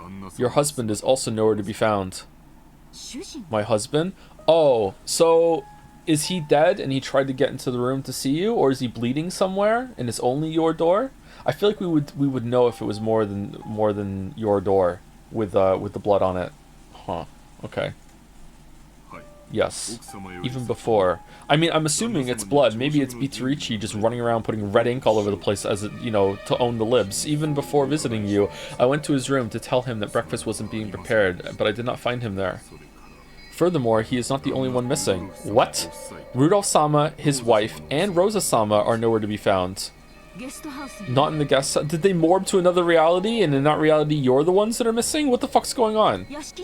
Not in the guest house nor the mansion. Now, hold on. Chat. You might be like, Joe, there's not going to be any morbing in this story. Come on, morbing was just for that. Do you know how many fucking games and stories we have done on this fucking stream that have ended up being just fucking morbing with extra steps? At least 3. Yes, they were not in their rooms in the guest house either. When she'd heard that Goda alone was missing, she'd assumed he had slept in or was loafing around somewhere. However, now that she'd learned that several of the relatives were also nowhere to be seen, she began to take a slightly more optimistic view. Ava's gonna be fucking pissed. You can't even keep your guests safe here. What are you doing, Natsui? Could last night's family conference have continued all night up until the present moment? I don't know, ask them. If so, they might have wanted to cool their heads after being shut in a stuffy room. Going out for walks on their own through the rain. The part about cooling their heads really sounded like something Kraus would say. Goda had probably been summoned to accompany them and aid them in some way. Goda was not a man who lost track of time. He had to understand that preparations for breakfast would be hindered if he did not return. Yeah, that's a logical thought, actually. However, maybe the family conference had continued until this very moment. Where's Kairi? I want to see Kairi with an atmosphere that would make it hard for anyone to slip out. Yes, that theory would be quite convincing for Natsui.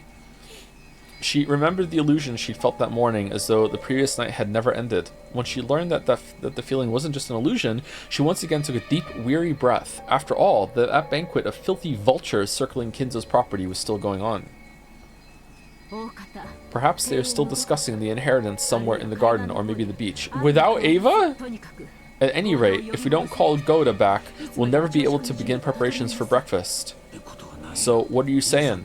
Are Nissan and the rest still continuing their discussion without us? She had planned to say it in a small voice, but Hideyoshi overheard Natsui and managed to grasp the situation. Nissan and Rudolph sure are tough. Maybe it's just youth in Rose's case? Just a bit after midnight, the two of us were so tired that we headed back to bed. Though I do remember that Nissan and the rest were still having a heated discussion at that point. Men certainly are unpleasant when they get all fired up. Natsui snorted, her face still blank. Canon, search outside. If you find Goda, tell him to return immediately and begin preparing breakfast. Certainly. Natsui-ni-san, we don't know for sure that they're outside, do we? Couldn't they also be inside Father's study? Oh, I see, that's certainly possible. I don't know what path their conversation took, but there's certainly a chance they moved to Father's study and let them in on the discussion. Anyway, can we have some cornflakes? I can't imagine that Father would willingly let them bring such a detestable topic into his study. You really think so? Well then, there's nothing we can do. I'm sorry, Genji-san and Kanon-kun, but could you search outside? It wouldn't be that strange for Nissan to suggest they go for a walk to cool their heads. Are you like purposely trying to like override her by saying the exact same thing, but now she's listening to you instead of Natsui, or what? Even in this weather, I'll go to Father's study. Who knows, they might actually be there after all. Eva-san, I couldn't ask a guest like you to exert herself so. I will go. I can also wish him a good morning while I'm at it. Oh, then I'll leave it in your hands, though I somehow doubt he'll return your greeting. Natsui-Nisan, have you always been on such good terms with father? I don't know whether you could call it that, but I am sure that I have gained his trust as the wife of the successor to the Ushiromiya family. Then I'm sure he'll at least answer you, right? I'd like to at least have breakfast with father. Do you think you could convince him to come down and join us? Cornflakes, it seems that he thoroughly despises the rest of us, but I'm sure he'll listen to you if he trusts you that much. After speaking so boldly, if you're unable to convince father and come down alone, then I doubt you'll ever be able to claim that you've earned his trust again. Giggle. Okay, you know what? You didn't cook with this one. The past ones have been better than this. But, you know, you only got about 5 hours sleep. People are missing. You're taking the shot. Respect it. I respect the shaking the shot, but, you know, sometimes you miss the shots that you take. I am not confident. Yeah, that's right. She hasn't had breakfast yet. She needs her cornflakes. I'm not confident, but I will try. Natsu responded, looking discouraged. Even she's not taking it. She's like, yeah, whatever. However, knowing Kinzo's temperament, she had absolutely no confidence in her ability to bring him out. Eva was clearly mocking her. Yep, confident that Natsui wouldn't be able to get Kinzo to come down. Yep. But even so, Natsui would lose face if she gave up, saying it was impossible and letting Eva go instead. Eva's mean-spirited and unreasonable demand made Natsui clench her fist slightly. When Genji realized this, he softly spoke to her over her shoulder. We also have Fruit Loops. Oh, madam. Please take this if you would. And this is? Genji handed Natsui a sparkling gold key of ornate design. It was the key to Kinzo's study. Oh, damn. The study had an auto lock and couldn't be unlocked as long as Kinzo forbade entrance. However, since Genji was especially trusted by Kinzo, he was allowed to carry a key to that door. But if this key is used, won't you also receive the blame? You're coming too, right? When the master is sleeping deeply, simply knocking on the door will not suffice. And it would be more difficult to persuade the master to leave his room if he must talk through the door. Please use this, Genji. Until now, Natsui had thought of Genji as a cold servant who wouldn't do anything for her since he worked directly under Kinzo, but it looked like she would have to alter her understanding of him now that Kinzo was about to die and he still wanted to keep his job. She wanted to communicate her gratitude, but by then, Genji had already turned his back on her and was walking down the corridor with Cannon. But as Natsui watched them go, the words directed at her from behind were sneering. Well then, you must bring father with you, okay? After all, it's his son's precious wife who's asking. I'm sure he'll listen to you. Giggle-ee, giggle-ee, giggle-ee. We're guests, so we'll just relax here at our leisure. Quit it, Eva. You're taking this too far. Whoa! Really? Damn! Sorry, Natsui-Nisan, but we're counting on you to deal with father. Without answering, Natsui forcefully spun around on her heels and quickly left that place. Okay, you know what, though? Is that actually him saying you're being too rough? Or... because he did this a bunch in the conversation in the parlor earlier.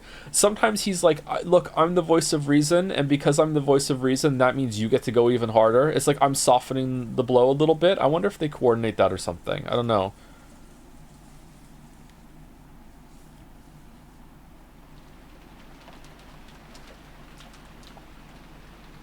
After all that excitement the previous night, there was no way anyone was going to wake up early. Okay, I think we're back with Battler now. So scene change. Scene change. Thank you again, Lone Rockon, for the 40 gift subs when the last scene change was here. That's so many gift subs. Thank you so much. Thank you, Lamp TD, for the new sub. I think that's it. Clamp for the new sub. Welcome. Thank you, Jam to Go. For the new sub. Welcome. Thank you. Thank you, Gamphius, for the resub as well. Thank you, Cybermonk, for the bits. I'm usually a VOD boy, but I've been able to tune in because I've been having a shitty 2025. As such, therefore, more than anything else, I've been looking forward to this stream all week. You are one of my favorite streamers, and you have an uncanny ability to make almost anything entertaining. Even Persona 3? I'm sorry, Persona 3 fans. I'm sorry. Even Life is Strange 2? No, that's too far. That's too far. I certainly wouldn't have found out about all these weeb games if not free. Oh, there we go. There we go. There's the punchline. All right, thank you, Cybermonk. Thank you, Cybermonk. That was a nice message. Thank you. Thank you, Shoe Plastic, for the new sub. Thank you very much. Thank you, Silver, again, for the bits. I needed tier 3 because I can't do betting, and I want to earn a marble. If only I... sorry, something moved there. If only I beat my Twitch prejudice when I initially started during 999. I would have so many coins by now. Nice to finally be an official viewer. Oh, thank you, Silver. I hope you get your marble.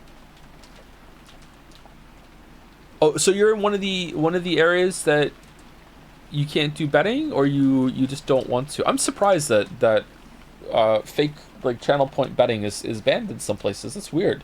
Thank you, Azak55. I think that's right. Azak55 for the new sub. Welcome, welcome. Thank you, Mix Guys for the resub also.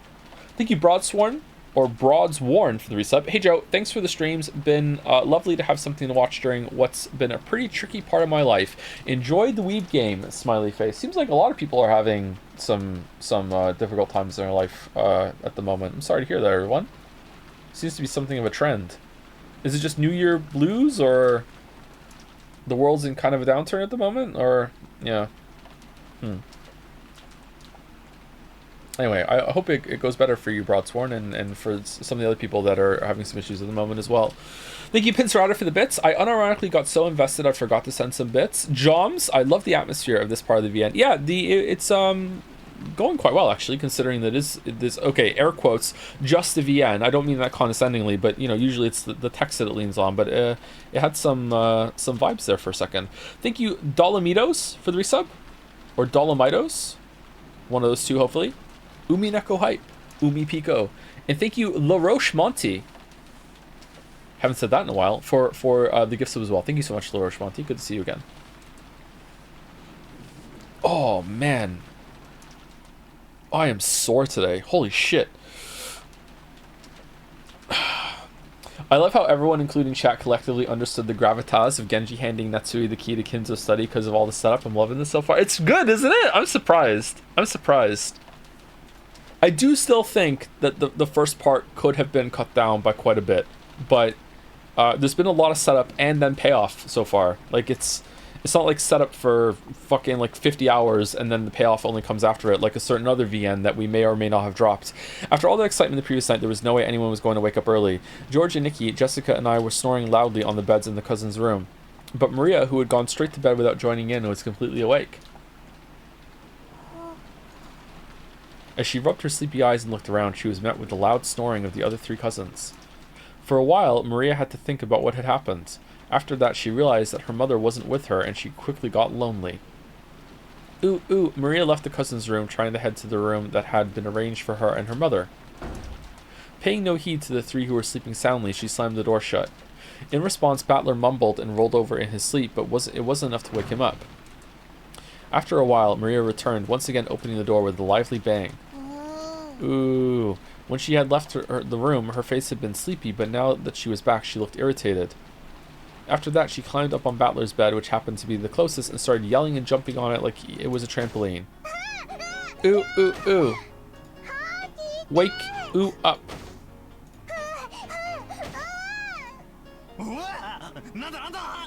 Whoa, what? Is it an enemy raid? Surround them! To battle! After making sure I was awake, Maria moved over to George and Nikki's bed and started jumping on that too. In that manner, the three of us were all greeted with an extremely pleasant awakening. Thanks for waking us up, Maria-chan. Aw, George is awake! Aw, the day is looking brighter. You stopped us from sleeping after that late night. If only you could have been a bit more gentle about it. Georgie-san, you really are an adult. I respect that. It'll be 7 soon. Well, it's not really a bad time to wake up. Yawn.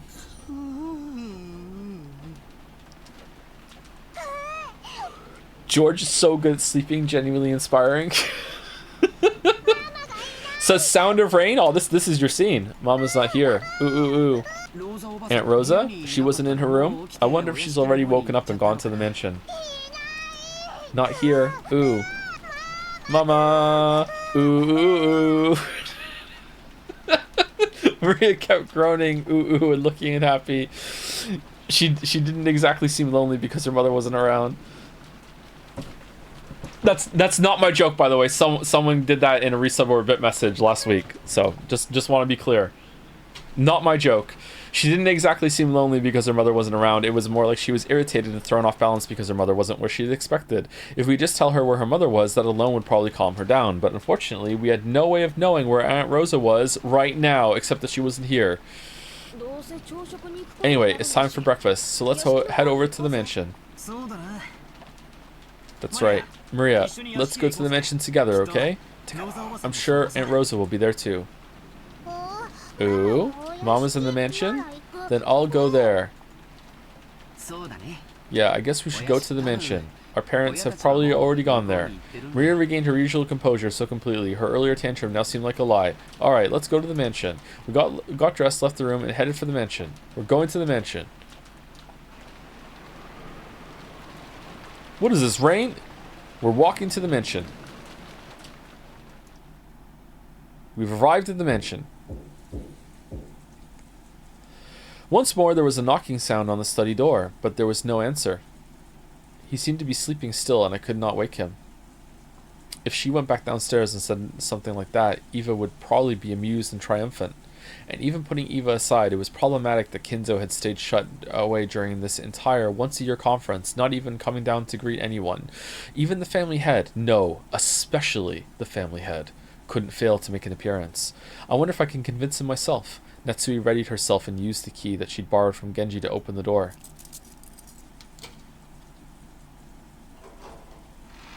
Okay, so if it's a locked room mystery, Kinzo should be dead.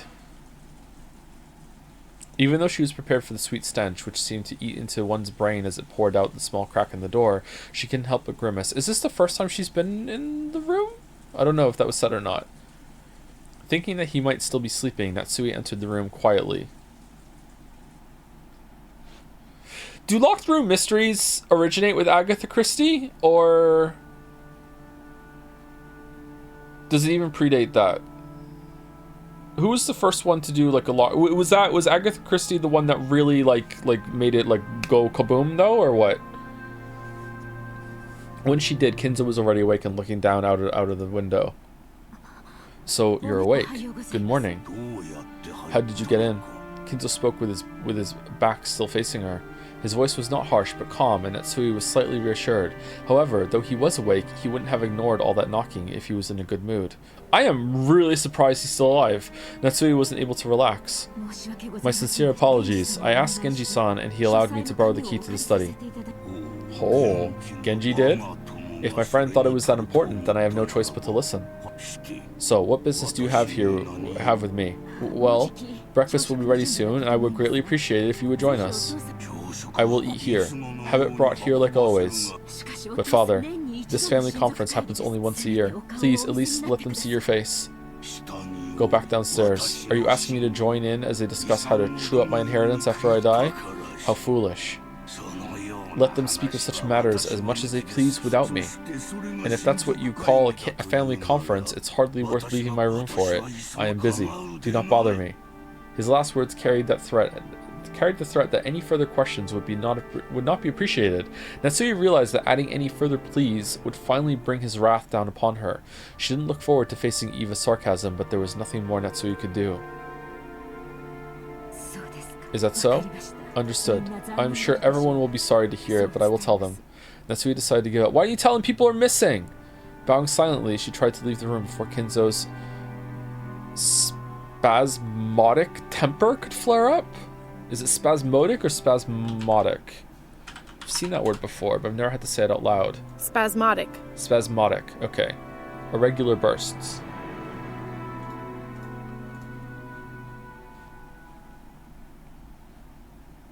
As she did, Kinzo spoke to her. His voice was so calm and gentle, it felt like it came from an entirely different person.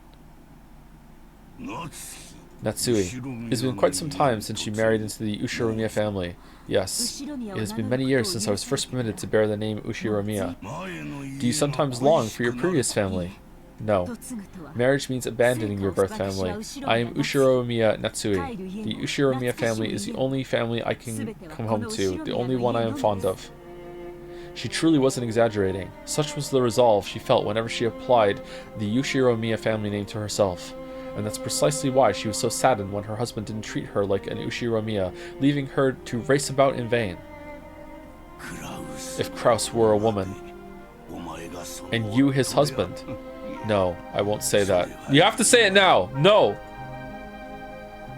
What do you mean by that? Father. Natsui was shocked. If Kinzo's words just now were what they seemed, it would have been more than enough to make up for all she'd suffered up to that point. Forget it. It's just the nonsense of an old man. Kinzo once again faced away from her. He told her to forget it, but Natsui couldn't help feeling a warmth in her heart. Father, even though I, Natsui, am not connected to you by blood, I am still your daughter. I will most assuredly see to it that your honor and glory and everything you have left behind are protected. You do not have the right to wear the one-winged eagle. However, the one-winged eagle is surely engraved in your heart.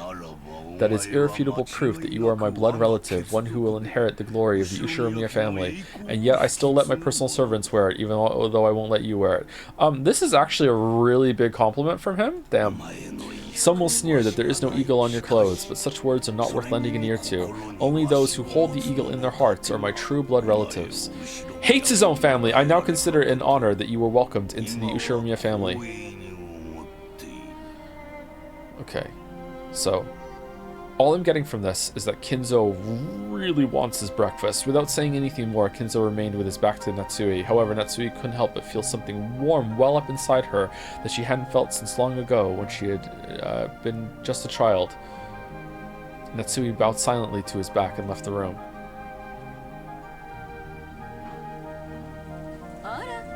Ah, good timing. How is father? You were taking so long, so I came to check. When Natsui left the study, she saw Eva climbing the stairs and their eyes met. Eva was smirking unpleasantly, thinking that Natsui would leave drudgingly after failing to convince Kinzo. However, the way Natsui was now, such a frivolous laugh would not disturb her. She was not permitted to wear the family crest on her clothing, but she was permitted to wear it in her heart. So she spoke calmly, clearly, and confidently, with the dignity of the one who would protect the Ushiromiya family's glory. Suck it, Eva! Fuck you! Father said he would not join in on the family conference. He says he has no interest in discussing such obscene matters. I figured you'd say something like that. If you failed to persuade father, just say so. How pitiful. I'm beginning to see why father lamented so. Oh, the reversal! Oh, good job, Natsui! Holy shit! What do you mean by that? Natsui did not answer. Just as Kinzo had done earlier, she showed Eva her back as she headed down the stairs. Eva finally realized that she was being made fun of, that something had happened to quickly bolster Natsui's confidence. Even so, she apparently didn't have the courage to risk Kinzo's wrath. Unable to even knock on the door, she could only click her tongue, make a motion as though scratching at it, and following after Natsui, like something scratched at Natsui's door. So were Nissan and the rest there? Did you ask father about them? I didn't get the chance to ask, but they were not inside the study. Father would never let them into his room and to discuss such a lowly topic, so it is unlikely he knows where they went. Let us go downstairs and wait for the servants to return from their search. Breakfast may be late, but how would you like some tea, Eva-san? That would be fine. Eva couldn't hide her confusion at the complete difference in Natsui's attitude. She was acting so boldly, and while Eva hated to admit it, she even had a sense of dignity about her. Unable to find fault with anything, Eva could only follow Natsui back to the parlor. Good for you, Natsui! When the two of them returned to the parlor, Hideyoshi had been joined by the four children and Nanjo. Oh, Nanjo's still here! Yeah, Genji, who had been talking with Hideyoshi, reported the current situation when he noticed that Natsui had returned. You still have not found my husband and the rest? Yes, my apologies. Also, Kumasawa has started preparing breakfast. She said that she will need just a little longer. The clock read a little past 8. 8 should have been the time to start breakfast. Normally, going over that time limit would be a disgrace to the host. Cannon is now searching outside. Also, no one has seen Shannon either. Oh, even Shannon's missing? Truly, just how many people did my husband bring with him on his little walk? Live chandelier reaction, just how many people had gone missing by now? Now that the number was this large, it was starting to feel truly unpleasant, as though the people here were the only ones being left out of something interesting. At least that seemed to reflect the feelings of her children, and Maria in particular. She was indignant, her stomach grumbling, almost as though her mother and the others had left her alone to go off and eat something delicious without her. The other children were flipping through the channels on the television, trying to find a program that might interest Maria and cheer her up again. I'm surprised the TV's working. Nanjo was sitting on the sofa, gazing blissfully at the children while reading a book. It must have been a book about chess. The sound of footsteps came rushing towards them with a pitter-patter. Pitter-patter. There was only one set, so they realized before who it belonged to that it was probably Canon, not Kraus and the rest. Kraus? Madam, excuse me. Judging by your appearance, you still haven't been able to find them. My apologies. I still haven't. That will be enough. You've worked hard. She didn't know where they were, but they had to be somewhere on the island. They hadn't had a thing to eat since the previous night, so their stomachs must be growling about now. Okay, this did not go where I thought it was going to go. Some of them missing? Like, what the fuck? They probably come plodding back of their own accord before long. By now, Natsui was thoroughly exasperated and started to feel that there was no reason for them to go out of their way in search. Where could they be? It's like raining outside. I will go to the kitchen to prepare some tea for all the guests. Thanks to both of you for all your hard work so early in the morning. Natsui left the parlor, acting as though the release in tension had caused a new surge in her headache.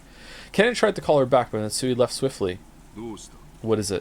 Was there something else? Footsteps? Yes. Footprints? I was unable to find her husband or anyone else, but... Well... Kennen sounded evasive. It looked as though he didn't know where they were, but had spotted something that might be connected to their disappearance. Even Hideyoshi noticed this exchange of words and came over. They probably picked up on something strange in Kennen's behavior. What's going on, Ken-kun? Did you find Kraus-Nissan and everyone else? Actually, the Rose Garden storehouse looked strange. What do you mean? It looked strange. It was, how should I explain it? Kennen hesitated once more. His tone wasn't at all what you'd expect from his usually fearless... From this usually fearless boy. Fearless? Seeing this, Eva and Hideyoshi looked at each other dubiously. What do you mean? Are you saying Nissan and the others were inside the storehouse? No, the storehouse is gone. I'm going to inspect the inside now. It's a castle now. I just now came back to get the key, but... I don't really get it, but it sounds like we're just gonna... We just gotta look around inside it. Where's the key to that storehouse? It's in the servant room. Let us check inside the storehouse at once. How big is the storehouse? Kennen dashed off to the servant room and returned with the key. Genji left the parlor, saying that he would go check, but then Eva and Hideyoshi followed after him. What was this something strange about the storehouse that had caused the usual fearless Kennen to hesitate? It was still pouring outside, but perhaps their curiosity over this something that Kennen couldn't talk about won out. Well, they're really building up this storehouse bit. Holy shit, while the children made a big fuss watching television, Kennen and the rest dashed over to the entrance. Including Nanjo?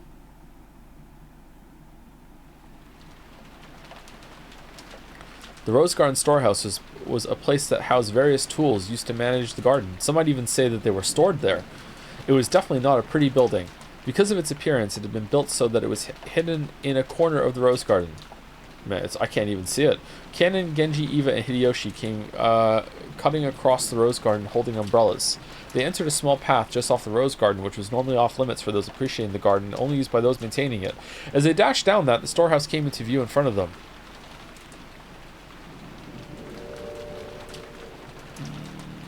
Okay, it's a garage kind of thing? It was quite an old shed, and compared to... It doesn't look old to me at all. And compared to the flawlessly perfect beauty of the Rose Garden, it was pretty seedy looking. It was easy to understand why it had been built in a hard-to-see place. Eva and Hideyoshi arrived at the storehouse long after Kennen and Genji. Ha. Ha. You two sure are fast. I thought my heart was going to explode.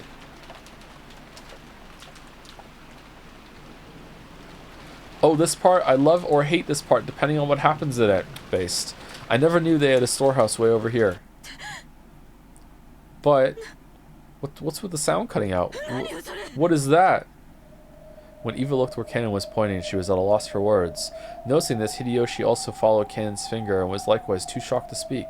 The entrance to the storehouse was a kind of shutter. And there, Everyone suddenly realized what Cannon had been unable to find the words to describe what they now saw.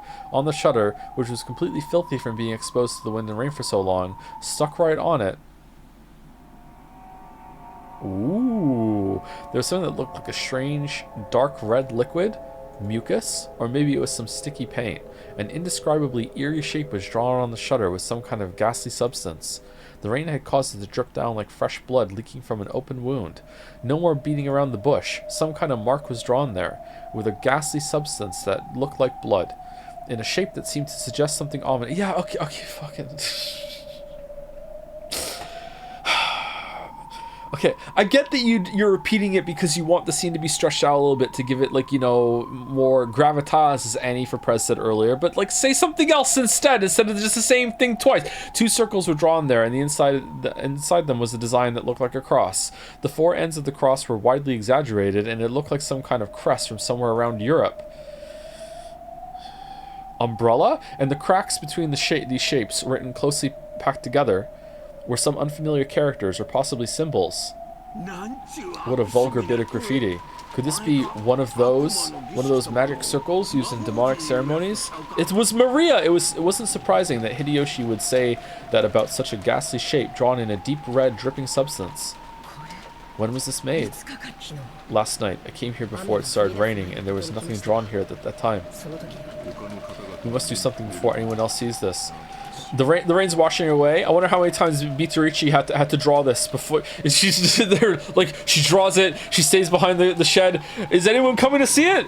Oh, god damn it! It's been like half an hour. Okay, do it again. All right. Okay, here we go. All right, they're coming this side. Okay, all right. It's coming this side. All right, good. All right. Phew. Finally, we must do something else before anyone sees this. If they laid eyes upon it, it would cause them great discomfort. That's right. Even though it's just a shed, I wouldn't want to leave such an unpleasant piece of graffiti alone for even a second longer than I had to. There is some paint inside the storehouse. Let us paint over it temporarily as an emergency measure. What? Then repaint it again. Someday, when the weather is good. Genji remembered that he had just recently seen another scribble, and that it too had been made with a strange dark red substance of the same color as this. Is that on Natsui's door, or was there another one? That must have been. That's right. He had seen it on the door to Natsui's room. That's right. Zack. Cannon-kun, let's remove this scribble quickly and go back, okay? Even though it's just a storehouse, it's really irritating to have graffiti around the home I was brought up in. Yes, ma'am. I will take care of it immediately. Cannon squatted in front of the shutter and unlocked it. He then lifted it up with all his strength. A boisterous noise resounded, and the eerie shape drawn on the shutter began to get sucked in through the top as the shutter was raised. At least for the time being, that ominous drawing disappeared from their direct gaze, and they all breathed a sigh of relief.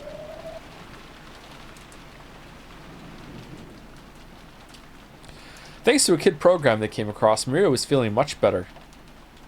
Battler and Jessica were poking fun at the kids' show at every turn, cackling together. Okay, they have no idea what's going on. It's like, yeah, Paw Patrol.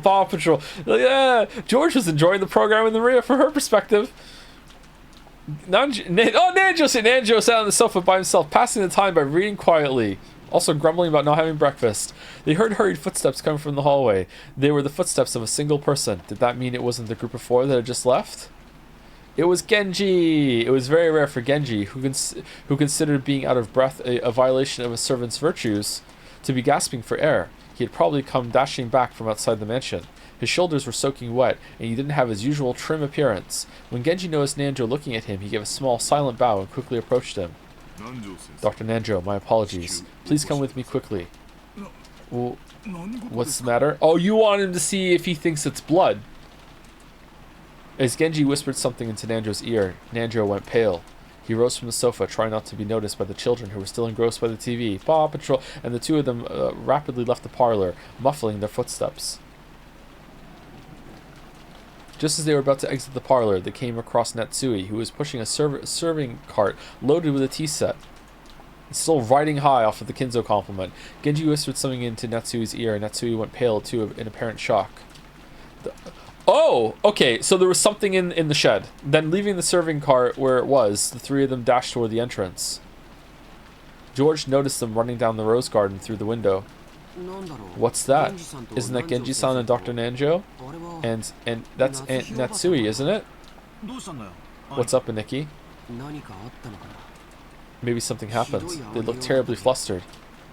When Jessica and Maria saw that Eva, Hideyoshi, and Nanjo were no longer in their seats, and that the serving cart had been abandoned in the entrance of the parlor, they also realized that something was the matter.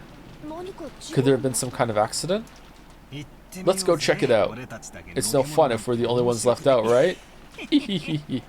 For some reason, what Battler said sounded extremely indiscreet, but they couldn't deny that they were all a little insecure and concerned after seeing the adults run off into the rain without regards to their appearance. Let's check it out, okay? I'm worried something might have happened.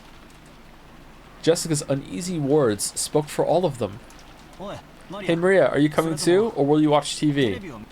Ooh, wanna watch TV? No! Don't leave her alone! Ooh! Oh, for God's sake.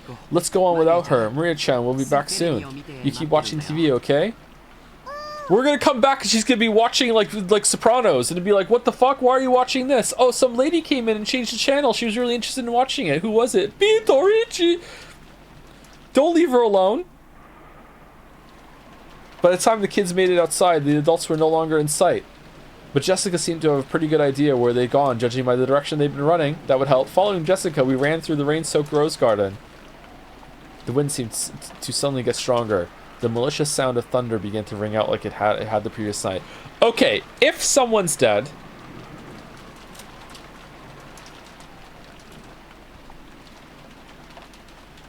if someone's dead in the shed, for the sake of the characters that I find the most interesting, I really hope that it's not Shannon.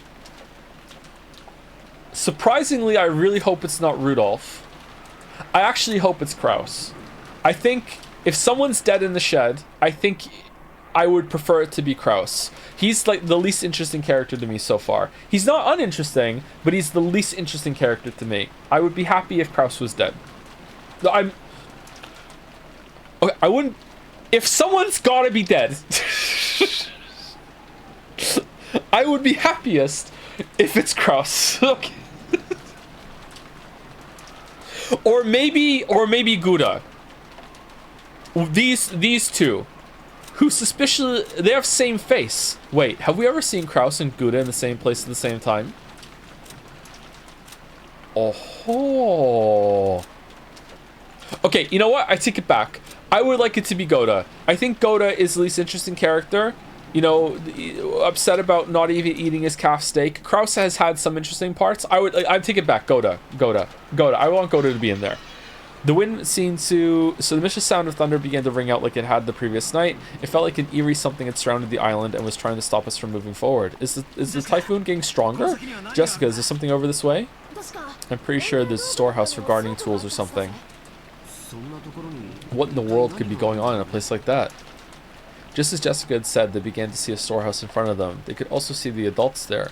The shutter to the storehouse was open, and several adults looked as though they were searching for something. For some reason, only Natsui was outside the storehouse. Without even holding an umbrella, she looked like she was hanging her head, and her back was facing them, as usual. Maybe there's just no paint to paint over the fucking symbol. There was Genji, Nanjo, and Natsui, who had just left the mansion. The ones who had left earlier, Ken, Eva, and Hideyoshi, were also there, making for a small crowd of people, but there was absolutely no bustle of activity. When Natsui realized that the children were approaching, a terrible expression rose to her face, and she ran at them with her arms spread wide. You mustn't come any closer! Go back to the mansion! But despite that, no. Because of that, the kids saw the scene Natsui was trying to keep them away from. Inside the storehouse, with its shutter wide open, a faint fluorescent light shone down, and right there was... Yeah! Jessica's piercing shriek ran out, but that was just because Jessica's scream was the loudest. The same thing spilled out of Battler and George's mouths as well. Eva spread her arms just like Natsui, roaring at the kids with a bone-chilling expression on her face, and also turned to Natsui and said, "You couldn't have held your arms out wider? Tee-hee-hee, you really can't, handle this household. George, take everyone and return to the mansion. Quickly." Yeah, George, right now. How dare you bring him here? And when Natsui spread her arms, I thought she was trying to prevent us from advancing any further. But that wasn't why Eva was spreading her arms right now. She was trying to stop us kids from seeing that terrible scene. It was her mother's heart trying to protect the eyes and hearts of us children by blocking our view of that terrible scene by at least the width of one of her arms.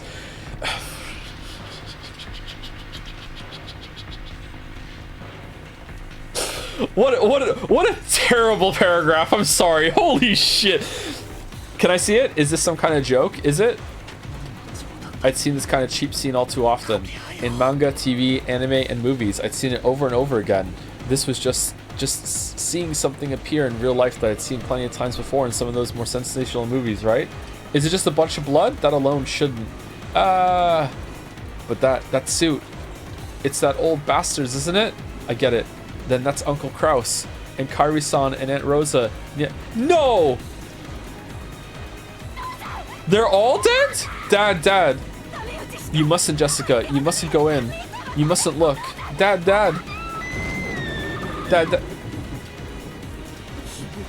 Rigor mortis is set in across almost the entire body, most likely. 6 hours or more have passed. Okay, body. Okay, so it's one body. It seems like Uncle Kraus, and then he's like riffing off of that, being like, where are the others, and thinking they're dead, or is there more than one body? As far as I can tell by looking at the damaged area, there's a high probability that they were damaged after the. No, I must watch what I say. I'm a general practitioner. Examining corpses is outside of my area. Shut up and do it! You're all we have! So does that mean just killing them wasn't enough, so they went on to do something like this? The devil... This here's the work of the devil. Aunt Natsui caught Jessica in her arms and Aunt Eva caught George and Nikki. So I was the only one who could approach the entrance to the storehouse. If only there'd been someone there to catch me too. I wouldn't have needed to have this horrible evil scene burn into my eyes. No, that's not it. It isn't that there's no one here to catch me. The people who should catch me, they're right here, aren't they? Just as Jessica said, it did look like a storehouse for gardening tools. A lawnmower with extra blades, a grass sickle and a hammer, some carpentry tools for a saw, and fertilizer for a great mystery story now laid in front of us. Piled up potted plants and bags of fertilizer, and treated just the same, the corpses of several people have been... Really? What? No, it had been tossed in there. I could tell them by their clothes. That old bastard and Kairi-san, Uncle Kraus and Aunt Rosa. Beyond that, Goda-san and... Are there still more of them? How many people died? You're fucking kidding me! I can't even count on them on one hand, damn it!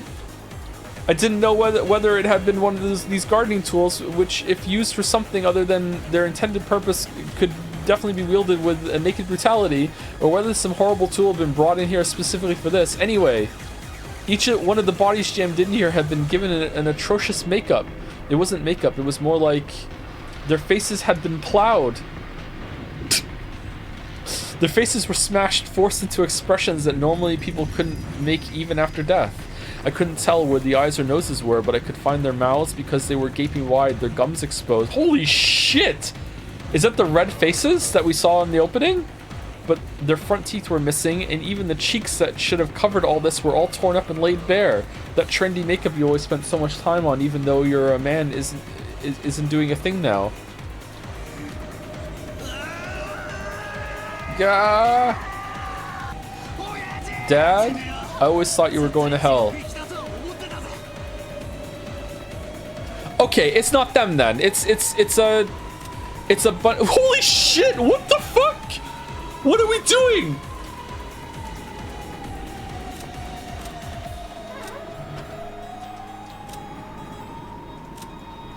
I really liked Kairi. God damn it! Or is it just corpses disguised as them to make? Why would someone go through that trouble though? That doesn't make sense. That's me just coping. Holy shit! Would they just wipe out fucking like almost half the cast in one scene? What the fuck?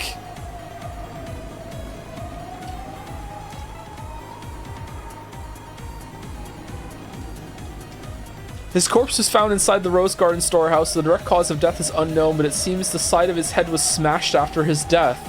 This is the beginning of everything. His corpse was found inside the Rose Garden storehouse. His face seemed to have been smashed after death. He has a right to lament his ill fortune.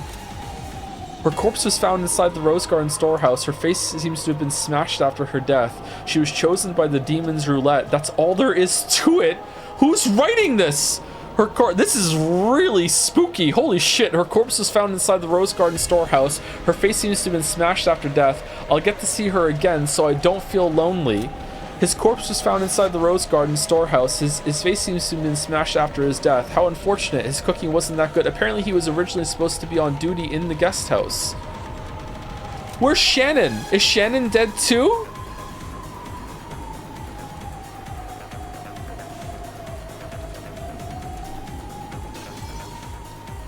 I always thought you were going to hell, but still, not like this, right? You weren't such a son of a bitch that you should have to suffer so brutally. And Kairi-san, didn't I tell you to stop going out with this guy? There's absolutely no reason for you to end up like this too. They've got no faces, no faces. Damn it, damn it, damn it, damn it.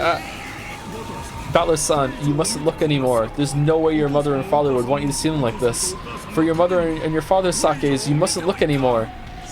Dead people are supposed to have faces that look like they're sleeping peacefully, right? They've got no faces. My dad and Kairi-san have no faces. I don't even know what kind of faces they were wearing when they died. What's wrong with me? Will I have to see these smashed monster-like faces every time I remember them? That's just great. I didn't want to remember the old bastard's smug face anyway. Just great, just great. But why even Kairi-san's face? Kairi-san wasn't a crook. Sure, she ticked me off a bit now and then.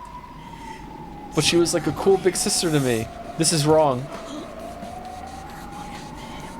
This is all wrong. At least Uncle Kraus has it better, doesn't he? It's not his whole face, just the side. At least he's got half his face left, right? Little suspicious? That's still better, that's still better. No! Jessica filled her ears with the sound of her own screaming, trying to shut out my reckless words. Stop it, Battler-kun, just stop it, just stop it. Aniki! Disregarding age and appearance, I fell to my knees, clinging to Aniki's waist and sobbing. It was as if I was crying on behalf of everyone there, representing the feelings of everyone there, and I screamed over to look at poor innocent naive Joe fucking 20 minutes ago being like, well, I hope that it's Kraus or it's Guna, maybe. Like, oh, it's just, someone has to die with the rest of what the fuck?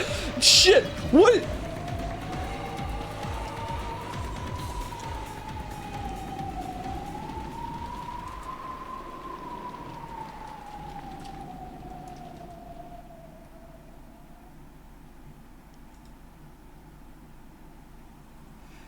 Father. Okay, that seems like a mid-scene break, and I feel like there's going to be a little bit more, and we're due for break. So, you know, George is on the screen to make us all be calm while we're here.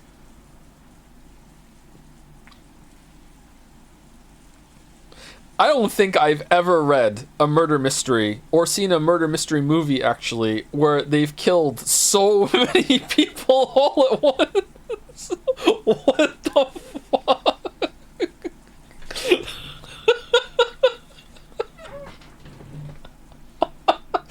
Holy shit! Did they come back later? Maybe with some of the witches' magic. I'm on full copium right now. Is it not them? Is it only Kraus? Where would they get other bodies from? What the fuck? Anyway, time for break. Is there anyone to say thank you to before I go? I think I said thank you to LaRoche Monty. Thank you, Open Target 24 for the new sub. Welcome. Thank you, Jackie Ohio for the bits. Maria has Upathy syndrome. Nice. Thank you, Mawaru P for the new sub. Welcome. Thank you, Captain Minette for the resub.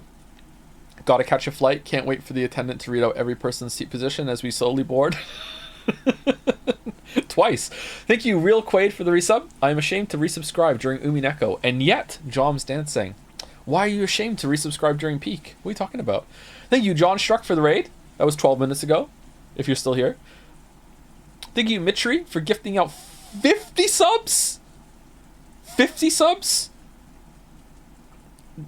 10 for every person that just died in the story. Holy shit. Thank you, Mitri. That's so many. Holy fuck.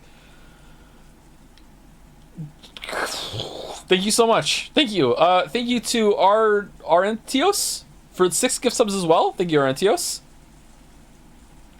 Thank you, Astrologus Magi for the new sub. Are you a nurse at a school? Thank you very much. Thank you, Oxenu, for the new sub as well. And Tribulaire, also for the new sub. Welcome to you three. Welcome, welcome. Umineko tourists. Welcome, welcome. Anyway, I'm going to be gone for like 5 minutes. I'm going to go get a drink, and I'm going to walk around, and I'm going to pee. If you've been sitting the whole time, I highly suggest you do the same thing.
Honestly, I would keep watching streams, but after having just learned this isn't a dating sim, it drained all my interest in the series. I'll stick to Persona 3. Hold on. The witch hasn't showed up on the screen just yet, alright? Depending on how hot she is, the main character might overlook, you know what, you did kill a bunch of my family members, but you are pretty hot. So, Okay. I had a thought while I was gone that we better fucking read these before fucking the scene breaks and 5 more other ones are wiped off and we can't read them anymore. Holy shit. Okay. Ushiromio Kinzo, the aged head of the Ushiromio family, even though it has already been announced that he is just a few months to live, he is brimming with energy. Though he amassed a vast fortune in the past, he never made any announcements regarding the inheritance, which worries his children. He is strongly influenced by the West and is a rabid fan of the occult. His study is packed with mysterious grimoires. I think we already read this one time. Ushiromia Natsui, Krause's wife, she manages the household of the Ushiromia head family in place of her husband, who takes little interest in such matters. She was in charge of all preparations and arrangements for this family conference. She possesses a strong sense of responsibility. Okay, so the blood was coming for you and the charm warded it off? Why are you two safe then? Did you have a scorpion charm too? Holy shit!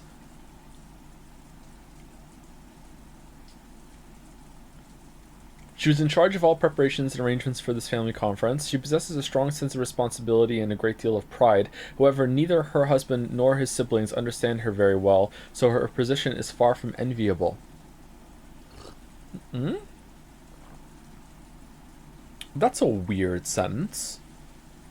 Like, in terms of construction, it's fine. Don't understand her very well? Jessica, Krause and Natsui's daughter, in the absence of any irregularities, it is thought that she will eventually inherit the headship. No irregularities here. It is thought that she will eventually inherit the headship of the Ushiromia family, or technically her husband will. However, she seems to have no interest in all of this. She was born with weak bronchi and is sometimes assailed by sudden asthma attacks. Nanjo, Kinzo's attending physician and longtime friends. He once ran a hospital on Jima, but he turned it over to his son and now enjoys his old age in peace. Now that Kinzo's constant suspicion has reached extraordinary heights, Nanjo is one of the very few people. I feel like we read this before. Thanks to Nanjo's big-hearted nature, he has been able to continue his friendship with Kinzo despite the latter's tendency to fly into a rage at slightest provocation. Kinzo's second child. She is hostile toward her brother Kraus and opposes him whenever she can. From issues dealing with the family fortune to the question of who will succeed the family headship. Normally she would have lost her place in the Ushiromia family register upon her marriage, but she managed to forcibly overcome this by having her husband take her family name. Eva's husband. He took his wife's name upon their marriage and became a member of the Ushiromia family. He therefore does not possess the spiteful genes passed down through Ushiromia family members, and his bright smile is very refreshing at the family conferences. I do not buy that at all, narrator pros man. No way. This dude's bad to the bone. I am not buying it whatsoever. He started his business from scratch and now works as the president of a medium-sized restaurant chain. This chain seems to be growing and performing extremely well. Eva and Hideyoshi's son, an affable young man liked by everyone in the family. He is currently studying as an assistant for his father's company, and it seems he dreams of making it on his own one day. As the oldest of the 4 cousins, he acts as their leader and arbitrator. This is so fucking spooky, man. I really like this. Okay, Battler, the son of Rudolph and his first wife Azumu. When his father married a second wife shortly after Azumu's death, Battler rebelled and went to live with his grandparents on his mother's side. However, both of these grandparents passed away, and he has now returned to the Ushiromia family after 6 years. This family conference is a chance for him to renew his friendship with his cousins after a 6-year gap. Man, the perverted boob scenes are going to be really awkward after this scene now, huh? Servant Genji, the leader of the servants who work for the Ushiromia family. He has served Kinzo longer than any other and is the person most trusted by that old man. Since he serves Kinzo directly, Krause and Natsui think of him as being a spy for Kinzo. Her father's identity is... Maria, Rose's daughter. Her father's identity is unknown. What? She can't shake off the habit of speaking like a young child, which often earns her a scold. Was it like from a one-night stand or something? Or... Unknown to us or unknown to everyone? What? Was it mentioned earlier?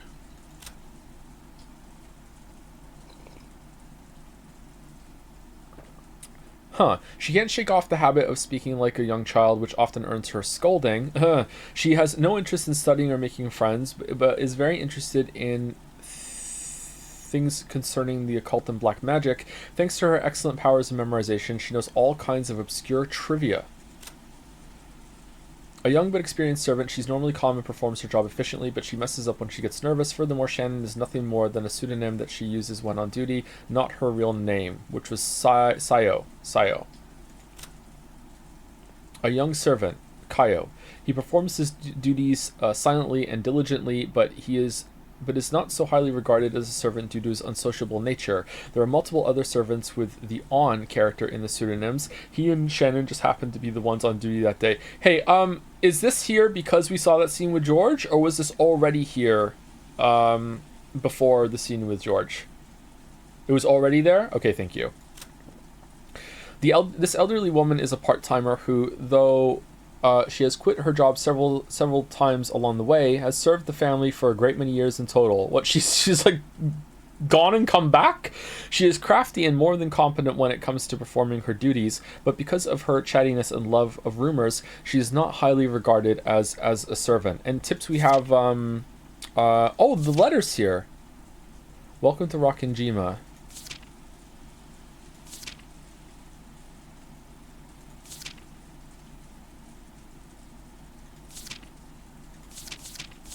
Wasn't there something in here about was it bashing heads? Gouge head.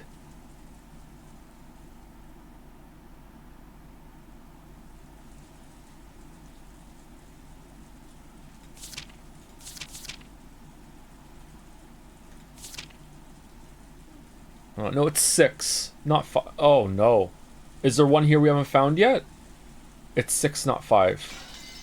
Father, the ones lying over there are Uncle Kraus, Uncle Rudolph, Aunt Kyrie, and Aunt Rosa and Goda-san. 1, 2, 3, 4, 5. These motherfuckers were once alive. Just those 5, right? No, there are 6 people. There's one more person over here. The body Hideyoshi was looking down on now happened to be hid. Oh, holy shit! Good thing we fucking read it then, huh? Happened to be hidden among the shadows in that mountain range of objects.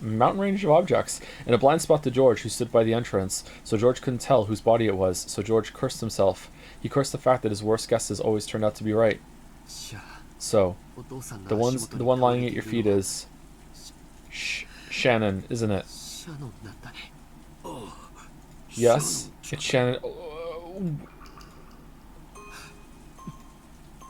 Is she wearing the ring? George felt completely silent. He shook slightly, his lower lip trembling. Normally, he would have wanted to run to his beloved's body, screaming and crying.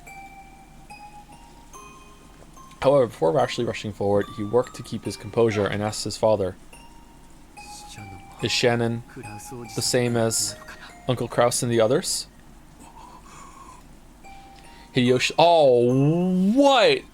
Foresight! Holy fuck! Okay, that is the first time George has actually legit impressed me, whereas the other ones are... Question mark. He's asking because he doesn't want to see Shannon's face fucked up. He doesn't want that memory. Like Battler just went on about how he wishes he could not remember them that way. George doesn't want to see Shannon's face fucked up. He wants to remember her how she looked. Wow! Hideyoshi deeply understood the meaning of those words. So he couldn't give George an immediate answer. Or rather, he felt that silence was the only sincere and loving response he could give George right now. When George asked if Shannon was the same, he meant to ask whether her corpse was in the same condition as the others or not. Since Hideyoshi hadn't denied it, it meant her corpse was in the same brutal state. Can I look at Shannon? No, you can't. Why not? After all, I won't be able to see Shannon's face again, right? So why won't you let me see her face? What her face looked like at the end? The last time that Shannon-chan was yesterday, right? Yes. I see. When you left her. What kind of face was she showing you?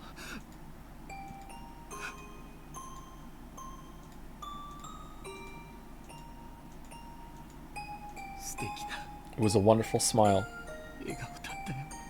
After he handed her the ring, she hesitated, even though she must have already made up her mind. Then she looked bashful and ran away because she was embarrassed to let him see her face looking like that.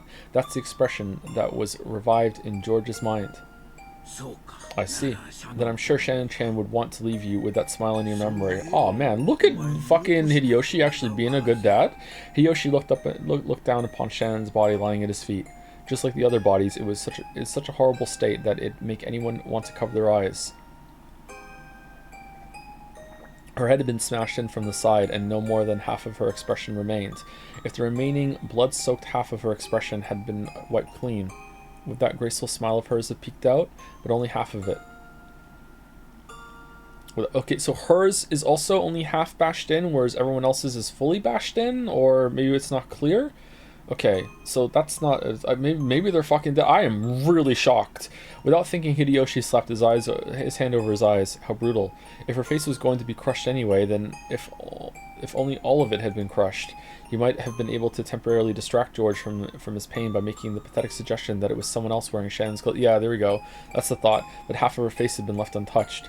It caused the body so much humiliation while still proving beyond doubt that the body was Shannon's and no one else's. I mean, chat made me play this game, so there might be, like, everyone had a hidden identical twin, you know? That's still on the table. How inhuman, how brutish. And there, trying his best to burn the image of the remaining half of Shannon's expression into his eyes as she lay at Hideyoshi's feet, was Cannon. Cannon was not crying. Tears had risen to his eyes, but they did not drip down. But it didn't mean he wasn't feeling as much sadness as everyone else. Losing Shannon, who had lived with him in the same orphanage, whom he had loved as a sister. Damn! Her corpse was found inside the Rose Garden storehouse. It seems that the side of her head was smashed after her death. Don't worry, everyone will be revived in the Golden Land. Yeah, that's part of it, isn't it? The resurrection of all the dead souls. Huh. Okay, so all face bashed in, but only half for Kraus and Shannon? Why is that?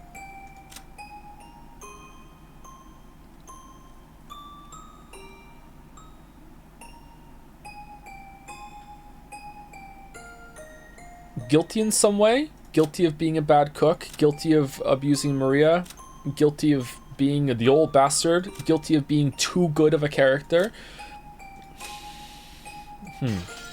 Losing Shannon, who had lived with him in the same orphanage, whom he had loved as a sister. Must have been just the same as losing a blood relative. George, I'm sure Shannon-chan is saying thank you. She must be glad you didn't end up seeing her in such a pitiful state, I'm sure. She's thanking you for holding strong and showing restraint. I understand. I understand, Father, I understand. George leaned against the outside wall of the storehouse, crouching down limply. Father, I have a request. What is it? I want you to look for me. Is there... Man, my brain is starting to do stupid things, like, starting to see, like, oh, this is why the opening was so long and drawn out, so you had time to spend with all these characters right away before they were all off, and, like, it lull you in this false sense of security that everything is just gonna be, like, not this fucked up trip. Like, what the fuck? It's, like, no. There's no justifying the first stream, okay? Like, the first 5 hours of this still need lots of changes. You can't justify all of it, but I get the intent, and I appreciate the intent, but it's still, like, no. Remind me right now when my resolve is at an all-time high, okay? That if I start saying, you know what, the beginning, it actually, in hindsight, is actually really telling me to shut the fuck up and remember, yeah, it's true for like, overall scenes, but they still could be edited down, like, individually, okay? Remind me. I want you to look for me. Is there a ring on Shannon's finger? A ring? Let me see. Oh, this one gets its own background? Hideyoshi crouched down. As he did, Cannon silently pointed to one of Shannon's hands. Yeah, there is. It's a diamond ring, with a valuable diamond. Must have been pretty expensive. And which hand? And which finger is it on? The ring finger of her left hand. I see. So Shannon Chan was engaged? George, don't tell me you. Ava. It doesn't matter now. A man made a lifelong promise to Shannon Chan. A man promised her happiness for life. Who that man was isn't the issue here. Being told by a man is a woman's dream, isn't it? I don't know when she received this ring. I also don't know who gave it to her. However, even so, Shannon Chan took this ring, then she accepted it and put it on her left ring finger. I'm sure the man who gave it to her was also happy. To most people there, Hideyoshi was simply disturbed by this extraordinary situation and was blurting out nonsense. However, someone who knew of George and Shannon's true relationship would understand the full meaning of those words. Yeah, we know. I see. Thank you, Father. George stood up. The traces of tears still streaked his face, but his expression had returned to its usual calm one. Let's go. Battler-kun, Jessica-chan. If we stay here any longer, we'll get in the way of the adults. Sniff. You're right. Jessica sniffled once, showing her face to her mother, who had been holding her the whole time to let her know she was okay now. Then she faced George again, and okay, so there are 6 people. I like that this is here. Oh, there's more. I like that this is here, that we can just go back to it. On the first twilight, offer the 6 chosen by the key as sacrifices. Okay, so this is 6 people, and it was the first night that we were here? How...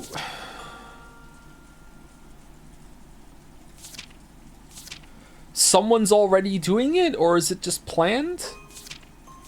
No, I'm starting to think that this is more like a spell.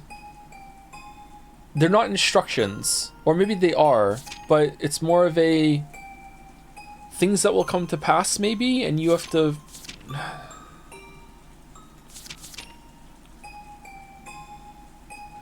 On the second twilight, those who remain shall tear apart the 2 who are close. Well, at that point, it's only Ava and Hideyoshi that are close. On the third twilight, those who remain shall praise my noble name. Gouge the head and kill. What the fuck? When she faced George again, she once again had on her usual expression. Sorry if that's tedious, by the way. I know some of you like it when I try and figure things out, but some of you really don't like it. Although she couldn't smile. Battler, hang in there. Battler kept on crouching in front of his parents' bodies. I'm sorry. Crying like hell calmed me down. You bastard, Dad. I bet you're laughing at me. After all that shit I talked about you, here I am crying like a baby just because you died. Well, so what? I guess I just got the gene that makes you cry when your parents kick the bucket. Battler's face was still bright from the tears, but he had at least recovered enough to fake a smile, if only a bitter one. What are these moods? Canon, you mustn't remain here for any longer either. Take the children and return to the mansion. Natsui had been standing under the rain this whole time, unable to take a step into the storehouse. Maybe she had her own way of grieving, different from Battler's. Realizing that she had to take on a role of responsibility now that her husband was dead, she gave Canon those orders. Yes, madam. Canon rose silently and turned to face me. His face was pure white, almost as though his own heart had died along with Shannon, and there was no life in his expression. On an ordinary day, if he had been told to guide the children through the beautiful rose garden, Canon might have led the way. But now, there was no distinction between Canon and the children. They were now just kids of about the same age, suffering the pain of losing those close to them. After making sure that the children were leaving, Natsui started giving orders to Genji. Genji. Contact the police immediately. They probably won't be able to come until the typhoon passes, but they should be able to tell us what to do now. The telephones are down! Understood. There's an emergency... Oh, okay. There's an emergency radio, so I'll use that to contact them. Damn. When she heard that, Natsui remembered. That's right, the phones were out today, weren't they? However, they also had a radio, because they would, of course they would, since they couldn't necessarily rely on phones all the time while living on an isolated island.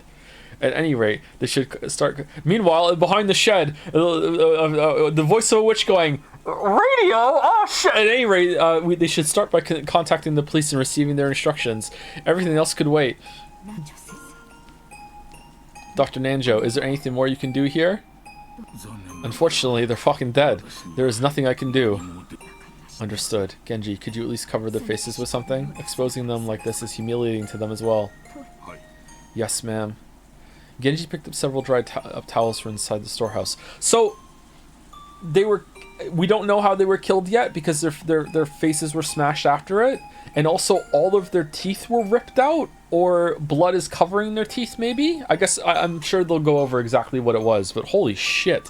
Genji picked up several dried up towels from inside the storehouse when Eva stopped him with a shrill voice. Wait a second. Stop. This is the scene of the crime, isn't it? Then we mustn't disturb it. We all panicked and walked in here with our shoes on, but even that will surely get in the way of the police's investigation, right? Natsui glared at Eva, offended. Objectively speaking, Eva was right. I mean, objectively speaking, Eva's the prime fucking suspect unless you believe there's a supernatural witch on the prowl, which I'm actually still not convinced there is or not. Even so, she glared at Eva as though accusing her of refusing to do those tragic What? Even so, she glared at Eva as though accusing her of refusing to do those tragic corpses, which had been humiliated even after death. The simple kindness of covering their face. Okay, it does make sense. However, Eva had spoken both calmly and correctly. This horrible situation definitely wasn't an accident. It was a crime. Someone had killed them. It was a murder case. So they needed to be careful to avoid disturbing the site any further. They had to do what little they could to aid the police, preserving clues that might help catch the detestable culprit. I agree with Eva-san. Until the police come, we should leave everything be. Is there, like, tracks of bodies being dragged outside? Because... there's no way that you could get all these bodies in here without some amount of mud inside, unless you cleaned up afterward. How did someone get all of them into the shed and then kill them, if that's the case? What do you say, madam? You're right. Very well. Close it up, and just in case, we should put a different lock on it. A different lock? Yes. When we came here, the shutter was locked. That means the culprit used the key to shutter to lock it. Key to the shutter to lock it. That makes sense. So does that mean the key that opens the shutter will have the culprit's fingerprints on it? I'm sure it'll be worth submitting to the police as evidence. But Canon... Oh! Chat. Do you know what could smash faces like that? Fucking... shot put balls! Cannon usually has it, and he used it to unlock the shed just now. It'll probably have Cannon's fingerprints on it. Also, that key was handed to Genji-san just now, and he took it with his bare hands. It doesn't look like it'll be very useful as evidence. That was careless of me. My apologies. Genji-san, are there any other keys to the storehouse? No, only this one. Then it was Cannon! So the culprit walked out of the servant room with that key, and then was nice enough to return the key to where they found it? Oh, we're going full Danganronpa! Oh shit, Hideyoshi's theory sounded plausible, but it was actually very strange if you thought about it. Why would they go to all the trouble of returning a key they stole? No, if you think about it even more deeply, there are some points that are even more bizarre. Well, you return the key so you don't have the key, like, found on you later, and then it's like, oh, it was you. Or you just throw the key into the forest, but then you can't open the shed, so someone wanted them to be found. When a criminal hides a body, they're usually trying to delay the point at which it will be found so they can use that time to escape. The 6 weren't necessarily killed here, but it was reasonable to assume that they were killed somewhere on this island, carried to the storehouse, and hidden to delay the discovery of the crime. And who's the only person we've seen use a wheelbarrow so far? Cannon. And yet, the eerie magic circle scribbled on the storehouse shutter had eloquently indicated the location of the hidden corpses. Sure, it didn't explicitly mention the corpses, but 6 people had gone missing. In that situation, someone had made such an obvious piece of graffiti and even returned the key to the shutter, almost as though they wanted the corpses here to be discovered. Anyway, we can't... Okay, my guess right now is that you were meant to be the 6th one, and when your door had the scorpion charm on it, for some reason I think that's actually had worked, and the blood fingers on the doorknob, when they couldn't get into your room, they killed Shannon instead. That's what I think happened here. Anyway, we can't put all our faith in a lock that the culprit has opened once before. If we want to protect this place from the culprit's hands, I think we should put a new lock on it. I think that is a good plan. I agree. Genji fished around inside the storehouse and unsealed a brand new padlock that had been inside a small box. What should I do with the key? I will take it. I will take responsibility and hand it over to the police. The fucking padlocks are... I could pick a padlock. And also my basement door. You could easily... What would we do it? Natsumi took the key to the padlock from Genji's hands. After that, they all exited and lowered the shutter. I'm the lock-picking witch. So the corpses were once again sealed behind that shutter, which was still covered with that creepy magic circle. Genji crouched down in front of the shutter to fasten the new padlock. Shutters often have a place in front where you can attach your own lock in addition to the main lock of the shutter. This was one of those types. In the midst of the roar and thunder and the pouring rain, the storehouse stood there ominously. With its closed shutter still covered in a blood-like creepy substance, it swallowed up the bodies of the 6. To Natsui, putting the new lock on wasn't merely to preserve the scene for the police. She might have felt she wanted to shut that mouth for all eternity, to prevent that eerie beast from swallowing up any more victims. Come on, let's go, everyone. Dr. Nanjo, thank you very much for your work. Genji, hurry and contact the police. I will do so as soon as I return. The adults left the storehouse. We're gonna go tell Kinzo what's going on? The ghastly magic circle drawn on the shutter kept the 6 bodies in its throat, looming eerily as the lightning occasionally lit it up. Cackly, cackly. Ah, good timing. Oh, okay. Not much of a skip forward.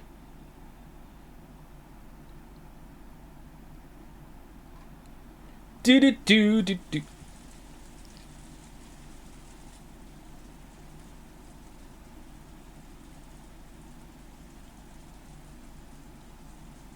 Thank you to Jandern for the new sub. Welcome, welcome. Thank you, Letter Kenny Lesbian, for the resub. Thank you, Leon Shade. Leon, for the new sub. Welcome, Leon. You are already famous around here. Thank you, Time Captain, for the new sub as well. Thank you, Sponge Spy, for the resub. Thank you, Con5654, for the 5 gift subs. Even more gift subs from Con. Thank you very much. Thank you, Anonymous Gifter, for gifting a sub to Merrick. Wasn't I supposed to give you like a VIP perma sub, Merrick, at some point? Do those even still exist? Oh man, I should have done that. I was supposed to do that years ago, wasn't I? God damn. Thank you, Pinzerata, for the bits. After noticing that the tips changed whenever anybody died, I understood why chat was so adamant that you read them on stream during the first Umi stream. Were they adamant? I kind of remember that a little bit, maybe, or I saw at least one comment saying that when I did the asthma joke. Thank you, Vindy Vondo, for the new sub. Welcome, welcome, Vindy Vondo. Thank you, That Great Peanut, for the bits. Is dating a man who is brokenhearted from divorce technically DILF healing? I don't know. Ask Irene. She's the expert. Thank you, Komat, for the bits. It's broken furniture now. Aww. What? Irene was the one that did the intrusive thought and said in DILF healing, didn't they? Or am I getting some terms mixed up? Thank you, W. Ranny, for the resub. Or just Ranny for the resub. Okay, but what about breakfast? Thank you, Ray Myra, for the resub as well. Hi, Mosan? Mousan? Thank you, Paulin916_2 for continuing their sub. Or some say even a resub. Save the Naughty game? Okay, I can do that. In the most annoying way possible. Oh no. Why would he do this? Why would he save like this? Well, at least he made a kind of a pattern and didn't just do it lopsided. Oh no, why would he do that? No. Thank you, Ironwrath, for gifting subs out to our victims that we shall salute. Kraus, Rudolph, Kyrie, Rosa, and Gouda. And Sayo. Thank you, Ironwrath. 07. Trolley salute. Thank you, Tack2568, also for the new sub. Welcome, welcome.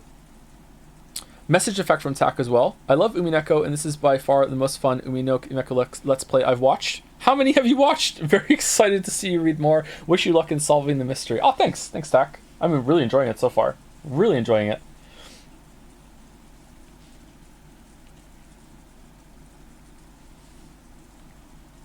Thank you, leaving prayer as tip for the resub.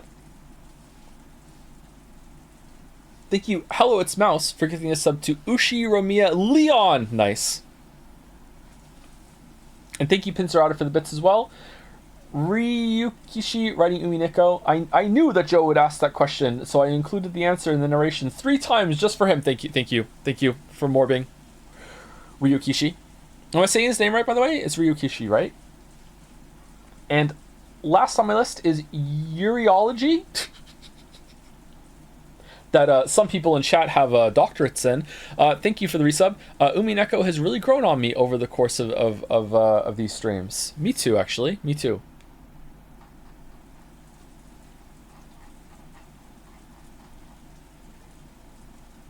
Could you summarize what happened? I missed the start of the stream. So the night passed, and in the morning, some people were missing, including the person that was meant to make them breakfast, most tragically. Natsui's was the perspective we were riding with at the beginning of the morning, and she woke up to being told that people were missing. There was like weird red, possibly blood on her door, like someone had tried to open her door in the middle of the night and couldn't get in. And then since then, we have now discovered that the 6 people that were missing have all been killed. So 6 people are dead, and those 6 people are Kraus, Rudolph, Kyrie, Rosa, Gouda, and Shannon. I am stunned.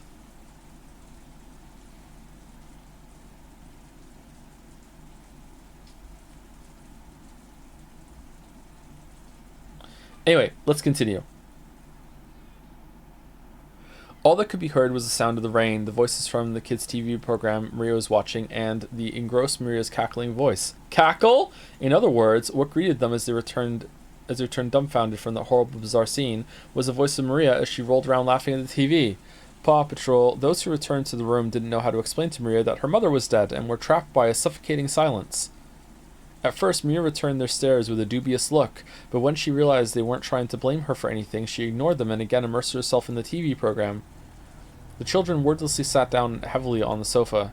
Their minds were probably blank from their state of shock. Everyone had already cried and mourned so much, but now they just vaguely sat there, their faces seeming to have lost all emotion. Only Cannon had returned to his usual calm expression. However, that probably didn't mean he'd been able to wipe out the shock. Nothing was reflected in his eyes as he stared into empty space. I don't know if this is intentional, but if it is, it's really smart to have had that scene with George and Shannon the night before, because he didn't lose his parents. She lost her dad. He just lost his stepmom and his dad. She just lost her mother. He hasn't lost anyone really directly, you know, like obviously aunts and uncles, he's going to be upset, but not as upset as the others. But now he is upset because he just proposed to Shannon the night before, you know. In a weird way, he might actually be the most upset out of everyone. So it was a good way to equalize the emotional state of these 3. Who I've just noticed are like Harry Potter, Weasley, and Hermione. All right. Classic trifecta. Nothing was reflected in his eyes as he stared into empty space. Hideyoshi kept on fidgeting, and every time he remembered that horrible scene, he started muttering about how he couldn't believe it, how it couldn't have been something from this world, how it must have been the work of demons. Every now and then his mutterings produced a question directed at Nanjo, but the latter kept repeating in a calm, doctor-like manner that nothing could be understood by only glancing at the scene, and that until the police arrived, they wouldn't learn anything. However, Nanjo only appeared calm next to Hideyoshi, who simply couldn't suppress his agitation and fear. In fact, Nanjo had also received a huge shock, and his face was deathly pale. Maybe the atmosphere was why she tried to rise to the challenge and take charge. So, who wants breakfast? Natsui appeared to be unchanged from her normal attitude, and she briskly gave direction. Still riding high from the Kinzo compliment, huh? I will go see father. Genji, quickly contact the police. Certainly. I wonder if you would allow me to tag along, Natsui-Nisan. Since Kraus-Nisan is now gone, the task of aiding father has been left to me. Shut the fuck! It would be improper of me to relax here while relying entirely on you. Natsu was struck speechless by Eva's aggressive move in a situation like this. She seemed to be claiming that, with Kraus dead, the one to take responsibility shouldn't be his wife, but herself, the next highly ranked in the family. Or maybe she hadn't been happy at all when Natsui took command without reference to her in such an extreme situation. However, even Eva's mind had been blank from shock until a moment ago. She only came to her senses after Natsui started giving orders. Okay, that just shows that it's not some petty bullshit. It's not like, oh, like, I just dislike you because, you know, you said something bad to me the first time we met and I've held a grudge my whole entire life. She is, like, absolutely, completely delusional, bought into her own bullshit. She is insane. Holy shit. Doing it even now? Just do as you like. Natsui started walking without saying a word more. Eva followed behind her. As they did, Kumasawa ran into the parlor. She usually wasn't the... Where have you been? Oh. Last night with the wheelbarrow? Oh. Dump. Oh. She usually wasn't the kind of person to run around, so under normal conditions, most people would have taken her entrance as a sign that something was the matter. But because everyone was still stricken with shock, they hardly even noticed her. Madam? Madam? If you're looking for Natsui-san, she went to see father. She'll probably be back soon. What happened, Kumasawa-san? I don't mean to alarm anyone, but I burnt the toast. You see, in the dining hall, there was blood. Blood. The ears of everyone in the parlor twitched. Everyone... is someone else about to die? Everyone thought the same thing. I hope I misheard that. Any container can only hold so much, and no one here would be capable of handling yet another tragedy, so they all thought it. I hope I misheard that. What happened? Is Kinzo dead now? In the dining hall. When I went to the dining hall, set up for breakfast... Oh... The first one to start running was George. His harsh footsteps jogged Hideyoshi and Nanjo to their senses, and they chased after him. Battler and the others followed. Even Maria? They flew into the dining hall one after another, but they didn't find any change that might have caused Kumasawa to go pale. To those who had viewed that gruesome scene in the storehouse, it was a bit of an anticlimax. However, Kumasawa, who had followed them, pointed it out. There really were some traces of blood remaining on the floor. Compared to that terrible scene, it wasn't very impressive. However, if you calmly thought about it, this definitely indicated the loss of a lot of blood. There's another puddle of blood over here. What in the world? It appears that a great deal of time has passed. It's probably safe to say they were killed here last night. I think that's Shannon. It definitely looks that way. We were talking together in the dining hall until late into the night. After that, someone must have forced their way in. Dad, when did you and Mom slip out of the meeting and go to sleep? It was a little past midnight. So, we should probably assume that it happened after that. Or exactly at that point. Are you kidding me? Give me a break. Milady, please stay strong. After seeing that hell on earth in the storehouse, this is nothing. Really? Good for you. I feel like my head's gonna explode. This is the dining hall, right? Every day, this is where I eat, complain about school, complain about homework, talk to my dad about my grades. That's what this place is to me. Milady, it wouldn't be good to remain here any longer. Let's return to the parlor. I agree. Uncle Hideyoshi, I think this room will be really important to the police. Don't you think it'd be bad if we trampled all over it? Battler proposed this in a slightly firm voice as along with Cannon, he grabbed the pale and shaking Jessica's shoulders. Everything is just as Battler's son has said. There is nothing more to be gained from remaining in this room. Nanjo spoke while looking at everyone's pale faces. Even though that horrible scene in the storehouse felt like something not of this world, at least then we'd be able to leave, to cut ourselves off from that place and run away. Everyone had shared in that feeling. However, this dining hall was different.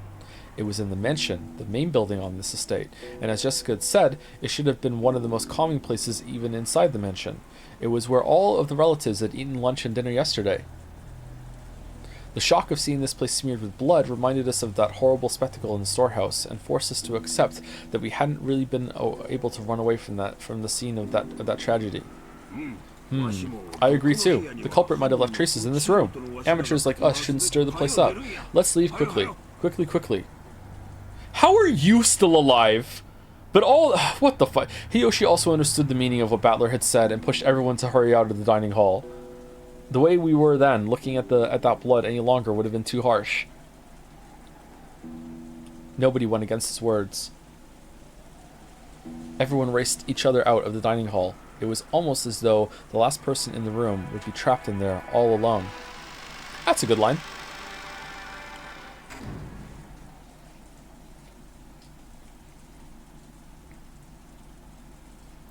Once in the hallway, we lent a hand to Kumasawa, who was still trembling and leaning against the wall, and we all headed back to the parlor together. Then Genji returned. Oh, Genji-san, were you able to contact the police? As to that, I'm afraid I must apologize. I don't know if it was a failure of the radio or something else that caused it, but... What the? So you couldn't contact the police?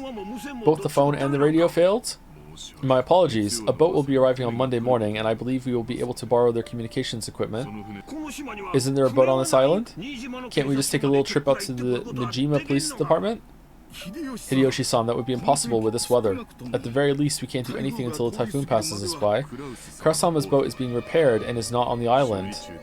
Convenient. Therefore, we must wait for the boat coming on Monday. Okay, what's wrong with the radio? Is it no answer, interference, batteries, someone smashed it? Like, what is it? How could this happen? 6 people are dead. The phones and radio aren't working and there's no boat. So until the typhoon passes and the boat comes, in other words, until tomorrow morning, we're going to be stuck here on this island, unable to contact the police, aren't we? Which means that, not just us, but the criminal who killed everyone is also confined to this island. That certainly follows. The culprit who killed everyone is still here on the island. So the bastard who killed Dad and the others must still be hiding somewhere, unable to escape.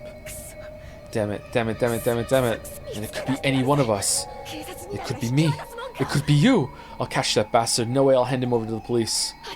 I'll slice him to bits myself. Anabolic as fuck, holy shit. Maria had finally realized that something odd was happening in the parlor. Rather than noticing something odd, it was probably better to say she felt unhappy and neglected since everyone was getting so excited about something only she didn't know about. Ooh, Jessica Oni-chan, did someone die? The voice she spoke was completely calm, just as though she was talking about someone who had appeared on a television drama, as though it was someone else's problem. Jessica probably didn't like that. No, as though trying to say, can't you tell just by looking at me, overwhelmed with grief, she flared up at Maria. They all died. Everyone. My dad and Battler's parents, Goda-san and Shannon, and even your mother too. What the fuck, Jessica? Stop it, Jessica-chan. You aren't the only one who's sad. Maria-san, I know this will come as a shock, but please listen. Your mother has died. Mama died? Chat, Jessica's only 18, and this isn't a Persona game, so she actually acts like she's 18. She's super young, okay? She just saw 6 people dead, including her dad. Like, the whole world's falling apart. Like, of course she's gonna have a freak out, yeah. Someone killed her. I know it's sad, but stay strong. How many people? Like, don't get me wrong, that was a fucked up thing that just happened to Maria, but, like, I can see, like Jessica, like, is, like, freaking out, yeah. Most people would be. How many people died? 6 people. Damn it. How could anyone do something that cruel? There's a limit to how cruel you can be if you're human. I don't know who it is, but the culprit isn't human. There's no way their blood is red. The culprit isn't human. It's just the shit chosen by the shit? Huh? Wait, hey Maria. Did you say something just now? Maria had just said something, but since the words were so remotely separated by the flow and context of the conversation, I couldn't understand them for a second. Sacrifices chosen by the key or by the witch or what? When I tried to ask her to repeat it again, I was shocked by the sudden sound of Aunt Natsui's loud voice coming from the entrance of the parlor. It looked like Aunt Natsui and Aunt Eva had returned from their trip to see grandfather. Okay, is he dead or missing? You can't contact them even with the radio? If we can't use it at a time like this, why do we even have an emergency radio? My apologies. It was supposed to have a maintenance inspection every year. Wait, don't you have one of those boat signaling devices that makes a flashing light? Couldn't you use that to contact the next island? In this weather, we do not have such equipment. My sincere apologies. Does the island have a lighthouse? Just then, Kumasawa arrived, pushing a serving cart loaded with breakfast. Since there was no way we'd be able to eat in the dining hall, Hideyoshi had ordered her to take it to the parlor. Why are we eating breakfast here? Blood. Ah, Natsui-san, I'll tell you later. More importantly, Eva, how is father? Judging by the fact that he is not with you, it seems he will not leave his room, even for a situation like this. Kind of fucked up. He wasn't there. The room was empty. Oh, missing! What the? Where could he have gone at a time like this? Do you mean to say the master has left his study? That is correct. I was surprised myself. I wonder when he left his room. Do any of you have an idea?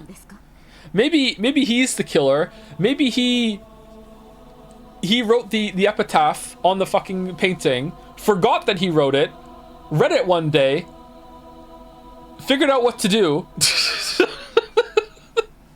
Motherfucker, I'll do it myself. That's who he looked at Kenji and Ken and she said this. Maybe she was trying to ask whether the servants who served directly under the one-winged eagle knew of a place he might go. However, it was probably the other way around. Their faces made it clear that those who knew Kinzo best realized even more than the rest how impossible it was for him to leave his room. Even we have no idea. As you all know, within that study, the master had everything from a place to sleep to a bathroom. I couldn't imagine him leaving that room except for a significant reason. In that case, what? Isn't it natural to assume that one of those significant reasons came up? We still cannot be certain that's the case. Anyway, he is a fickle person, so it's possible he went for a walk by himself, unaware of the current situation. If that is the case, then we must all act in haste to tell him what has happened and ask for instructions. That's right. Although I don't want to think about it, it's possible something has happened to him, isn't it? I'd rather not even consider such a sinister possibility. What does the chandelier think? No one had seen Kinzo since the discovery of those 6 terrible corpses. On top of that, the phones were broken, the radio wouldn't reach anyone, and there was no way to contact the police. Apparently the typhoon would leave tomorrow and a boat would come, but until then, no one could rely on anyone outside the island, nor could they escape the island. The tragedy hit everyone so abruptly that they'd all lost their composure. Big Danganronpa vibes. Everyone felt a heavy silence. Everyone was impatient. Even though they needed to do something, they couldn't think of anything. So some of them held their heads in their arms while others got irritated. Right now, no one could explain what was occurring on this island, Rokken Jima.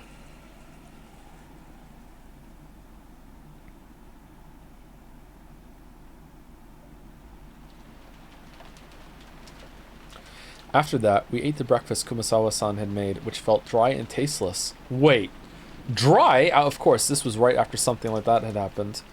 No one felt particularly hungry, except for Nanjo. However, we understood logically that not eating would weaken our bodies. It would also be rude to Kumasawa-san, who had made the breakfast.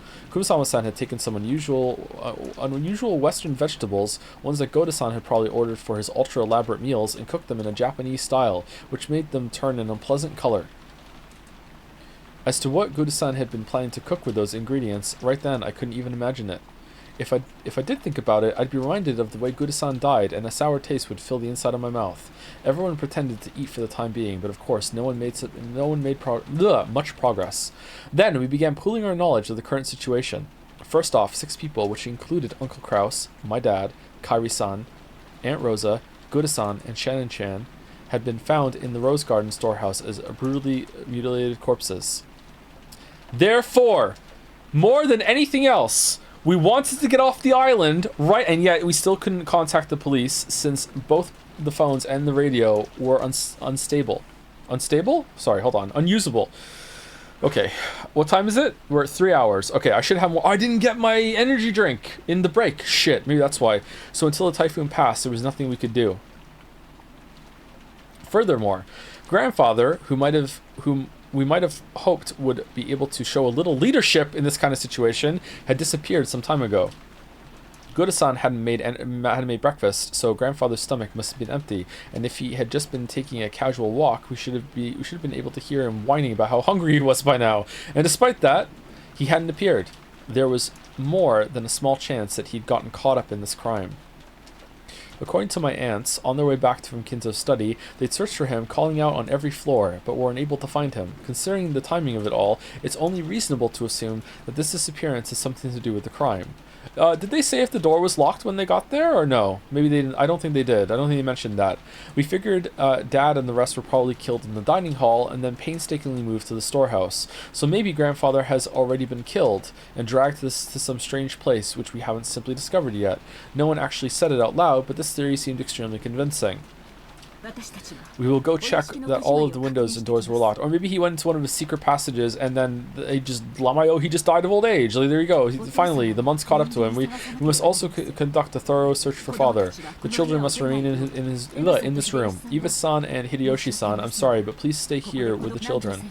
I'd like to ask you the same, Dr. Nanjo. I understand. I will wait here. Aunt Natsui followed the servants, Genji-san, Kumasawa-san, and Kanin-kun out of the parlor. All that was left was Aunt Eva, Uncle Hideyoshi, Dr. Nanjo, and the 4 of his children, a total of 7 people. Let's all stick together and maybe watch some television while we wait, though I doubt we'll find anything good in the middle of the day on Sunday. Uncle Hideyoshi started acting cheerfully, trying to brighten up this gloomy atmosphere. Ooh, good show, watch it, ooh, ooh. Oh really? You wanna watch TV, Maria-chan? Then come and watch it with your uncle. Maria was the only one who joined in. Even though Maria had been told of her mother's death, she didn't show the slightest flicker of her emotions. Was it really normal for a 9-year-old girl like Maria to act so much like a very young child? Everyone else's mood failed to improve, and they each sank absent-mindedly into their sofas.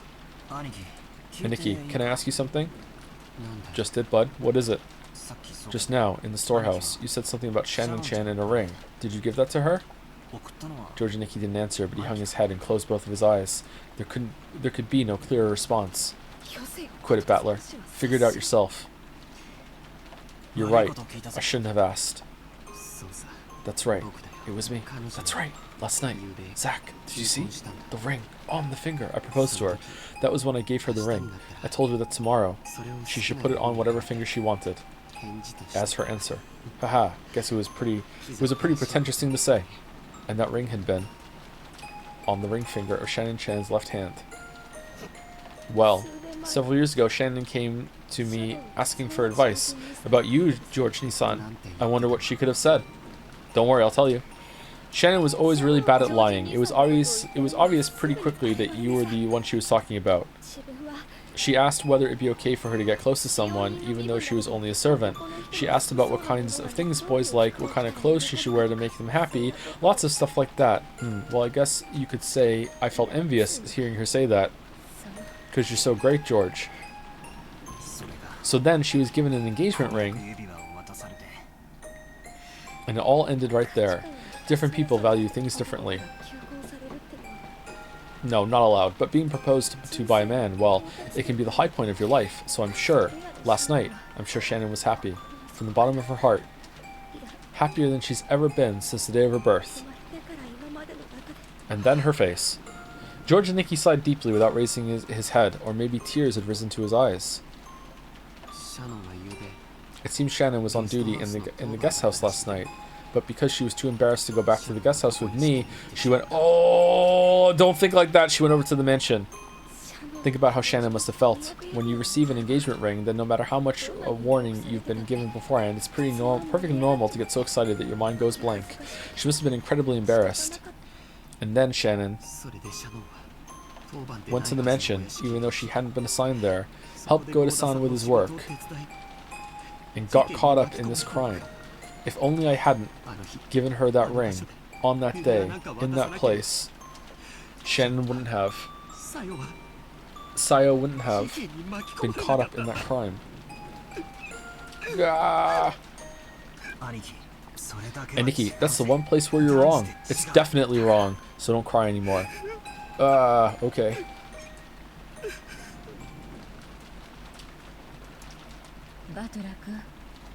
Uh-oh. Battler-kun, let's leave him be. After Aunt Eva said that, I stopped talking to him. You're not his mom. Shut up. Misplaced words of comfort. Wait, you are actually. Misplaced words of comfort might actually do more harm than good. Jessica sat down to Aniki and put an arm around him.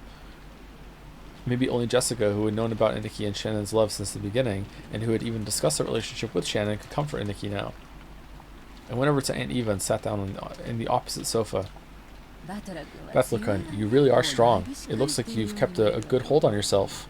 Look at the depth of the love that becomes the depth of the love becomes the depth of the wound, right? Okay, all right, yeah, you're so strong, 5'11", you know, tall and strong enough to maybe put a body in a wheelbarrow and move it across the garden, wouldn't you say? After all, it's not like how that old bastard died has anything to do with me. I feel bad about Kari-san, but well, she wasn't actually my parent. My. If that's so, you certainly were crying a lot back then. Well, I did at least that much crying, I think. Okay, I'm sorry. Hold on. Let me see if I can calibrate. Some of the words are kind of moving together. Oh, Okay, well, I did think at least that much crying was due as gratitude to the parent who raised me. Heh. The speed of that changeover and that dry tone must have come from Rudolph. That kid would always get violently happy, sad, and angry, but he'd always regain his cool immediately afterwards. It's nothing like that. I haven't really been able to get over the shock yet. I think the only difference between me and everyone else is the kinds of emotions it stirred in me. What do you mean? I've been acting much calmer than George and Nikki and Jessica. That wasn't because my sadness was any less intense or because I'd already recovered. My sadness was simply getting replaced gradually with a different emotion. Rather than sad, I'd say I'm more pissed off. What bastard did this and where? It's kind of been eating at me that I didn't get a chance to smack him upside the face. So you're saying that you want to battle? That was what I really wanted to do. I couldn't forgive myself if I just sat there, overwhelmed with sadness and hugging my knees. Since the time Dad and the others were killed, this island has been covered by the typhoon, which means the bastard responsible for all this is still somewhere on this island. Yes, that would seem to be the case. I wonder if they're hiding somewhere in that dark forest even now. I felt like I'd had a very similar conversation with Kari-san the night before. That's right. After the letter from the person claiming to be Beatrice appeared at the dinner table last night, we talked about whether or not a 19th person actually exists. Yeah, but if Kyrie's so smart, how come she's dead? Yeah. Aunt Eva, do you think this murder has anything to do with the letter from Beatrice last night? Ah, that one. Well, I wonder. All of the siblings agreed that the mysterious letter was sent to further complicate the problem of father's inheritance. As to whether that and the case this morning are related, it's impossible to tell at this stage. Was that letter really given by Maria to Maria by some witch called Beatrice? How could it be? All of it was a farce devised by father, wasn't it? He made Shannon-chan or someone wear the dress from the portrait and trick Maria-chan, right? Isn't that just the kind of overly intricate prank father would pull? I don't know. Is it? That's good information to have. Has he done this before? Last night I talked with Kari-san about whether Beatrice actually exists, and Kari-san also said that Beatrice was probably one of the 18 of us. Come to think of it, you know, in one of our meetings a decade ago, he did round up and kill 6 of the servants and hide them in the exact same shed. That was the second time that Kuwasawa quit and then came back a couple of years later after she ran out of money. The first time was when he rounded up four guests and killed them in the same shed, you know, 5 years prior. So, you know, this is really the third. Isn't that obvious? There's no one else on this island besides us, right? Then there must be someone amongst us who's pretending to be Beatrice. There's no one else but us on this island, you think? Obviously, right? Are you saying there could be someone else here other than... I mean... There definitely could be someone else. It's really unlikely, but there could definitely be someone else that came on a boat and even left, and they just like anchored the boat on the other side of the island. Why would they do that? Who knows? Like, it's so far-fetched, but I guess it's technically possible. No one is on this island except us. There are only 18 people, so the one pretending to be Beatrice has to be one of those 18. Kari-san denied the existence of a 19th person by spinning the chessboard around. Even though Aunt Eva hadn't constructed an argument that complicated, her opinion at least was the same. Except, if that's the case, our situation starts to look very ugly. At the time of Beatrice's letter, the whole thing could be passed off as a prank set up by someone or another. However, if we're assuming there's no 19th person, we can't ignore this anymore. In other words, there's no 19th person. Sorry, if there's no 19th person, then the culprit who killed Dad and the others is also one of the 18, right? So in other words, the person who killed them is one of the people inside this very mansion right now. Aunt Eva smiled meaningfully. It looked like she thought this conclusion should have been obvious from the very beginning. The culprit carried the bodies of those 6 into the storehouse. Okay, so we're at 3 hours. You normally take break every 2 hours. I'm actually gonna go get my energy drink, and I'm also gonna pee again while I'm gone. So sorry for the impromptu break, but I feel like if I want to read this for another 2 hours, I'm gonna have to have a little pick me up. So I'll be right back.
Okay, I'm back.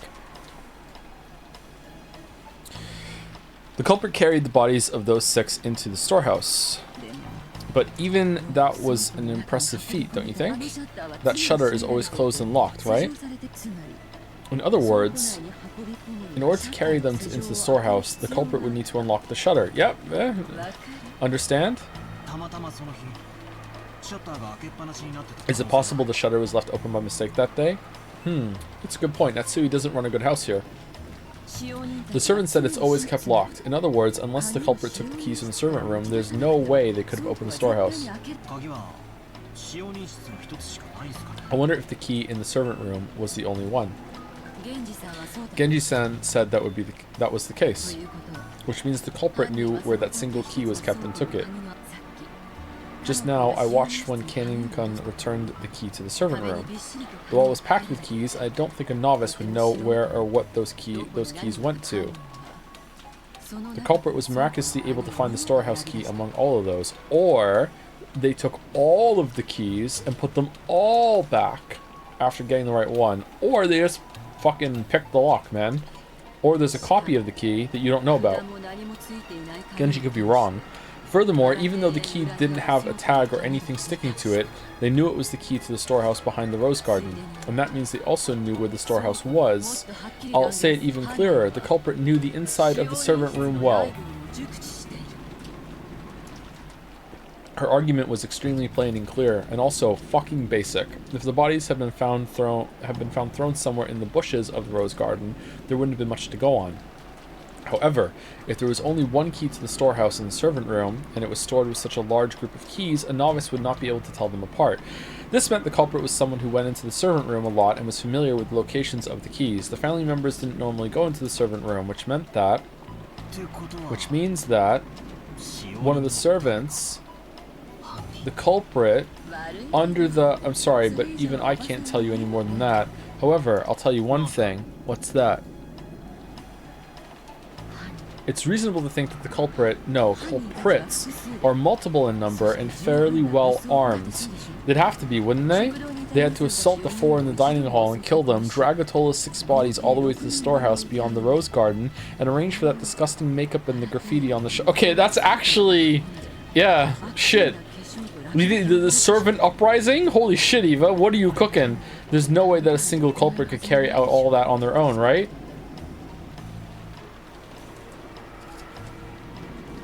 It made sense. It probably would have been possible for a single person with enough time, but it would take so incredibly long. It was probably safe to assume that a significant number of people were involved, and also that Kumasama-san had poisoned our cornflakes that we just ate.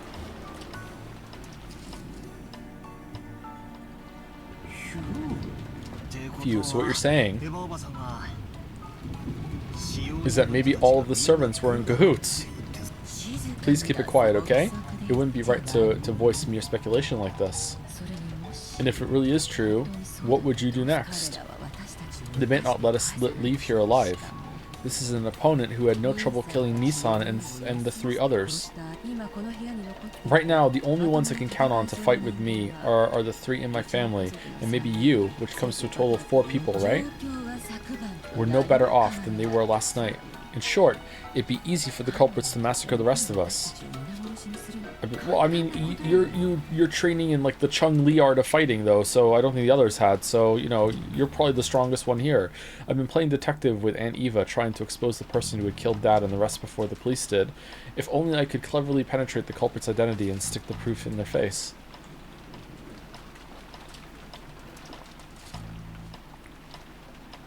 I've been so sure that, just like in one of those detective movies, the culprit would then give up and surrender. However, the culprit would only surrender if there was no way for them to fight back. The culprits behind the crime on this island were far from helpless, and might even be able to massacre all of the remaining people here. And on top of that, this island was like a giant closed room, cut off from the outside world by the typhoon.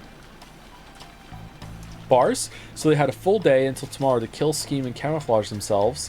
In short, it wasn't a safe atmosphere where we could get very far by playing detective. On the contrary, we were at a stage where we had to be scared stiff, since playing detective might displease the culprits and cause them to commit another mass murder. Very true, actually. Well, it's just a possibility, right? I'd say it's a game theory, but it's not. But I can't bring myself to trust the servants yet, and that doesn't mean I only suspect them. Don't you think there might be some mastermind behind all this? A mastermind? Why do you say that? Because Kinzo's fucking nuts? It's just a feeling? Think about what the word servant literally means. It means someone who serves as someone else's arms and legs, right? It was a bunch of Ushiromiya family members who got killed. And Shannon and Gouda. So naturally there must be someone involved who stands to gain from that result. That was also plain and clear. The Ushiromiya family had been right in the middle of discussions about how to distribute the inheritance when grandfather died. If this case followed the standard form of any classic mystery novel, the crime was definitely caused by someone with ties to the Ushiromiya family and who was involved in the inheritance problem. Aunt Eva had probably read a few books in that genre herself. Her argument may have had a few blind assumptions in it, but it was a standard conclusion that anyone might have reached. I think most people would end up suspecting the servants, even if they used a different reason to get there. I kind of love that they're just not automatically going to lol, it's a witch. I wonder where it's going, but I do like that. Obviously, they haven't looked at the scene page, especially the story about the key to the shutter. That made it very easy to suspect that one of the servants was involved.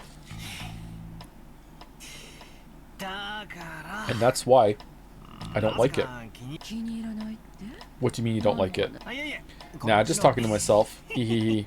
I tried to dodge your question by joking, but I couldn't erase the sense of unease welling up inside me. After all, her conclusion was such an easy one to reach. A conclusion that anyone could reach. And I just couldn't be satisfied with that. If I tried spinning the chessboard around like I learned from Kairi-san, I don't like it because it's too easy, and if I'm going to be in a murder mystery, it's going to be interesting. This was exactly why a servant couldn't possibly be the culprit. If the servants really were the culprits, they wouldn't hide the bodies in a place connected to themselves. And then also, like, draw attention to it by having one of the servants go and draw us over there, unless it's a warning. Why on earth would they use the Rose Garden shed if they were the ones in charge of the key that could unlock it? The police would probably immediately pursue whoever had been in control of the key. It was even possible that some other facts might come to light as a result. The more we think of the servants as the culprits, the less reason they had to carry the bodies into the storehouse. But what if they knew we'd think that and put the corpses in the storehouse for that very reason? No, it's completely impossible. But what if they knew that and they did it anyway? When the police come and inspect the scene of the crime, they'll probably be able to uncover many things. No matter how carefully the culprits carried out that murder, some traces will definitely be found. In other words, they had everything to lose and nothing to gain. If you think about it this way, and look at this murder game from the culprit's side, it's hard to imagine why they'd want to call attention to the corpses. Once the corpses were found, it could result in someone sending a report to the police, or it might make the remaining people more cautious, or it might make the survivors start to search for the culprit. None of these things would make life any easier for the culprit. It's just like the words of the main character's mother in a novel I read recently called Higurashi no Naku Koru ni. Every story needs to have a beginning, a middle, and an end. Eliminating that beginning is essential for the perfect crime. Right now, we don't know where grandfather is. We don't know if he's already become a victim or if he's one of the culprits. But this state of confusion must be beneficial to the killer. The culprit has absolutely nothing to gain by showing us the bodies in such an obvious way and making us all realize there's been a murder. In fact, this is the perfect place to spin the chessboard around. In other words, showing us the corpses in such a flashy way must be the culprit's goal in and of itself. Yep. So at the very least, to the culprit, the appearance of 6 corpses there meant more than the deaths themselves. In other words, the culprit wanted this murder on display. To whom? To us. This is a message. The culprit's trying to shove something in our faces. I don't know what it is. At this point in time, this vulgar mass murder isn't making me feel anything except a malice directed toward all of us. Malice towards all of us. Is it?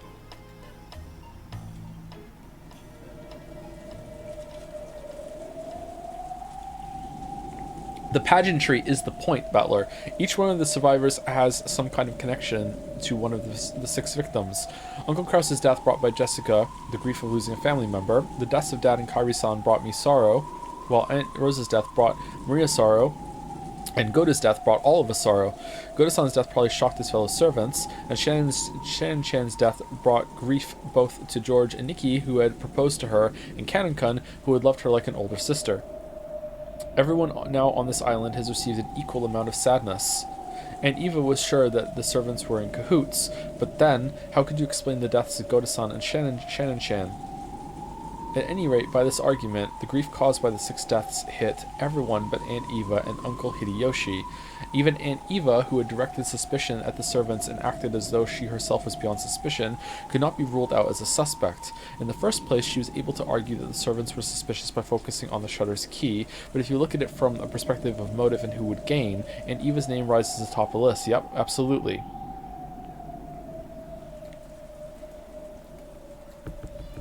Meanwhile, I'm guessing that she's the next to die. I know what you're thinking, Battler-kun. What?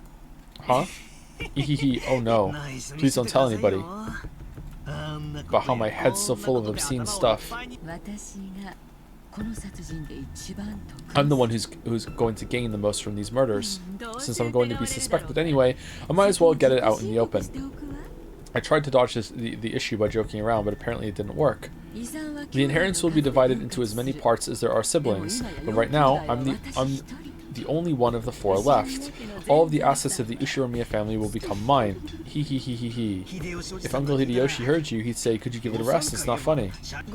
I'm sorry, I was just fooling around, since I'm going to be suspected anyway, no matter how much I try to smooth it over. That's why, from my point of view, this murder might have been designed to cast suspicion on me. Unfortunately, my alibi for last night is weak. Could you tell me a bit more about last night? As you know, the discussion between the siblings of how to slice up and eat the inheritance continued until late into the night.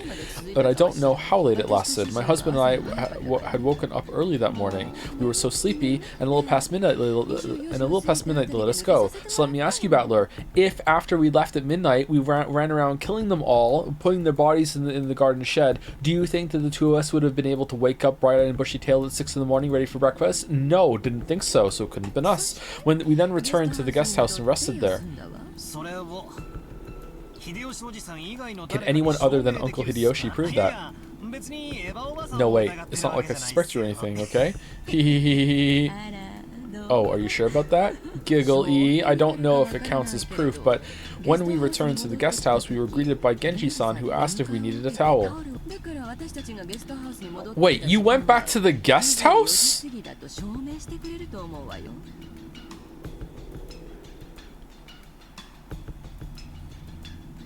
Huh. Weren't there rooms made up for you in the mansion, though?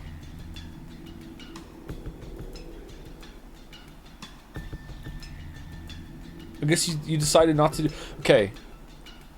Was there a line I glossed over about them deciding to do that? It's fine, don't worry. I think that should be enough to prove your return to the guest house a little after midnight. Though, if my theory was correct, the servants would all be in cahoots, and that wouldn't actually make for much of an alibi. Hey, you've got a point there. Guess that means I'm playing detective with the real culprit right now, huh? Ehehehe. However, let me say this for my honor, Sake. If I was after the inheritance, I'd never commit such a bizarre set of murders.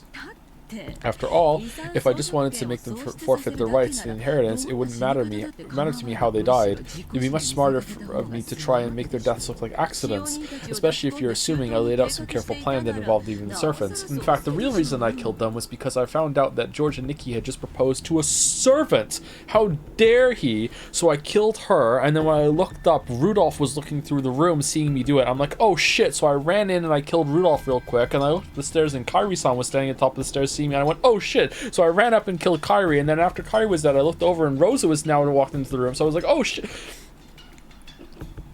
You've got a point there. If you're killing someone for personal gain, you definitely shouldn't make it look like a murder.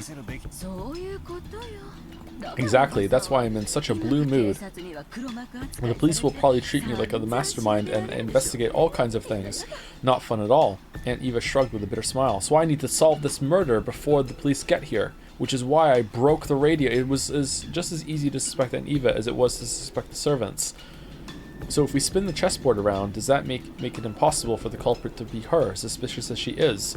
However, if that sort of argument always works, then motive can never help us in any way.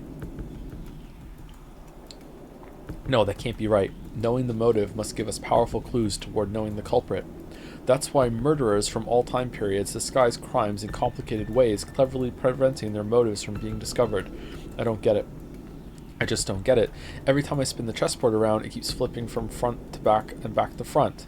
Are my thoughts bringing me closer to the truth, or are they?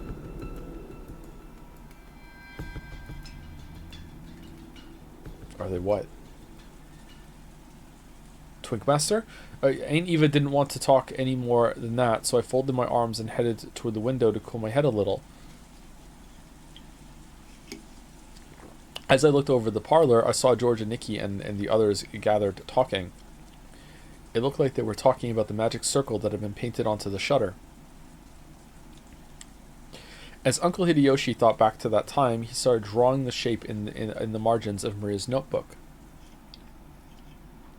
I see, since Maria was second only to grandfather in knowledge of the occult, she might understand what it meant. I think it was probably something like that.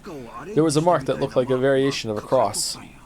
Fuck it, let's just go show it to her. And then, surrounding the circle all around the perimeter, were these closely packed strange letters on all four sides of the cross, and in the four corners there was something written.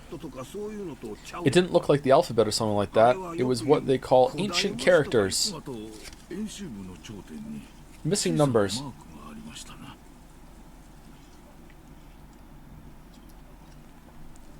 And around the top of the circumference, there was a small mark. Nanjo, even you're in on this? 5 small circles arranged in a plus sign and straight lines connecting them.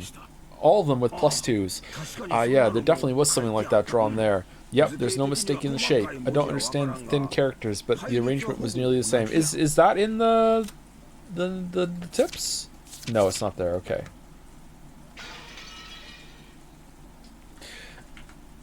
Anyone else find this disturbing? Like, god damn.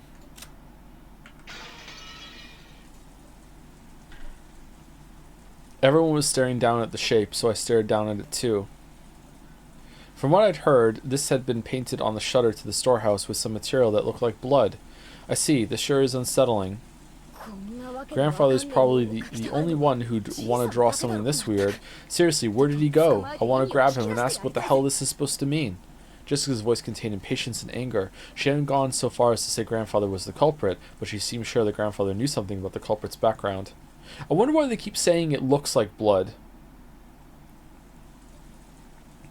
Is it not going to be blood? I just assume right now that it is blood. Maybe it is something else. I guess there's no way for them to confirm that right now. Do you think Nanjo as a doctor would be able to recognize blood like that? Possibly? Not definitively though, I guess. Of course, if you were searching, you could smell it though, right? Like, blood has a pretty distinct smell that most doctors can recognize. I wonder, like, it's in the rain though, like,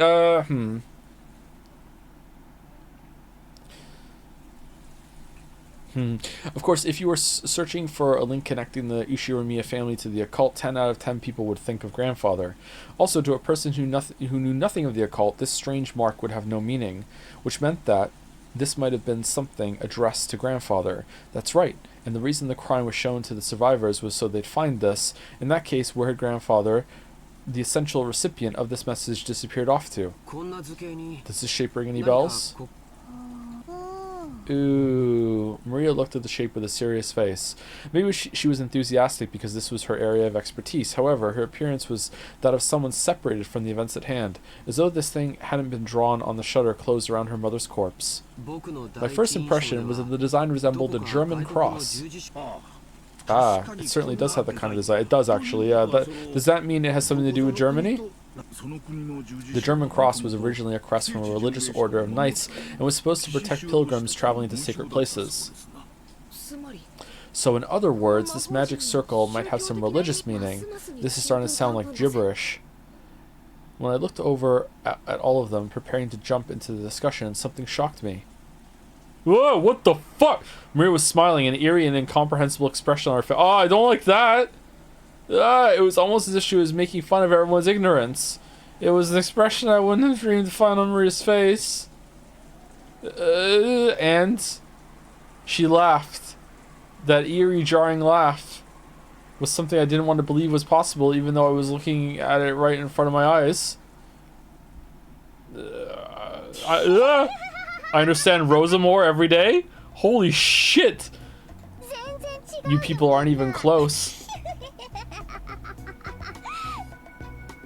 What's this? Can't you tell just by looking? While everyone was busy being scared out of their wits, Maria kept on cackling happily to herself with an E. After a while, that laugh was suddenly and abruptly cut off, but her expression still looked like it belonged to someone completely different from Maria. This is the 7th magic circle of the sun. The characters are written in Hebrew. Give it here. Is there no witch and the witch is just possessing her? Ah, sure. Maria stole the writing materials from the stunned Hideyoshi's hand. She then started drawing another magic circle with a rustle right next to the one Hideyoshi had drawn. See? It looks sort of like this, right?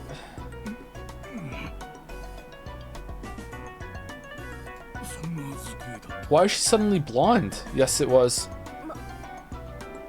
Maria, incredible. You really know a lot. Jessica tried to smooth things over by praising Maria. Maybe she wanted to confirm that this was still the Maria we all knew so well, but Maria didn't answer her in any way in particular.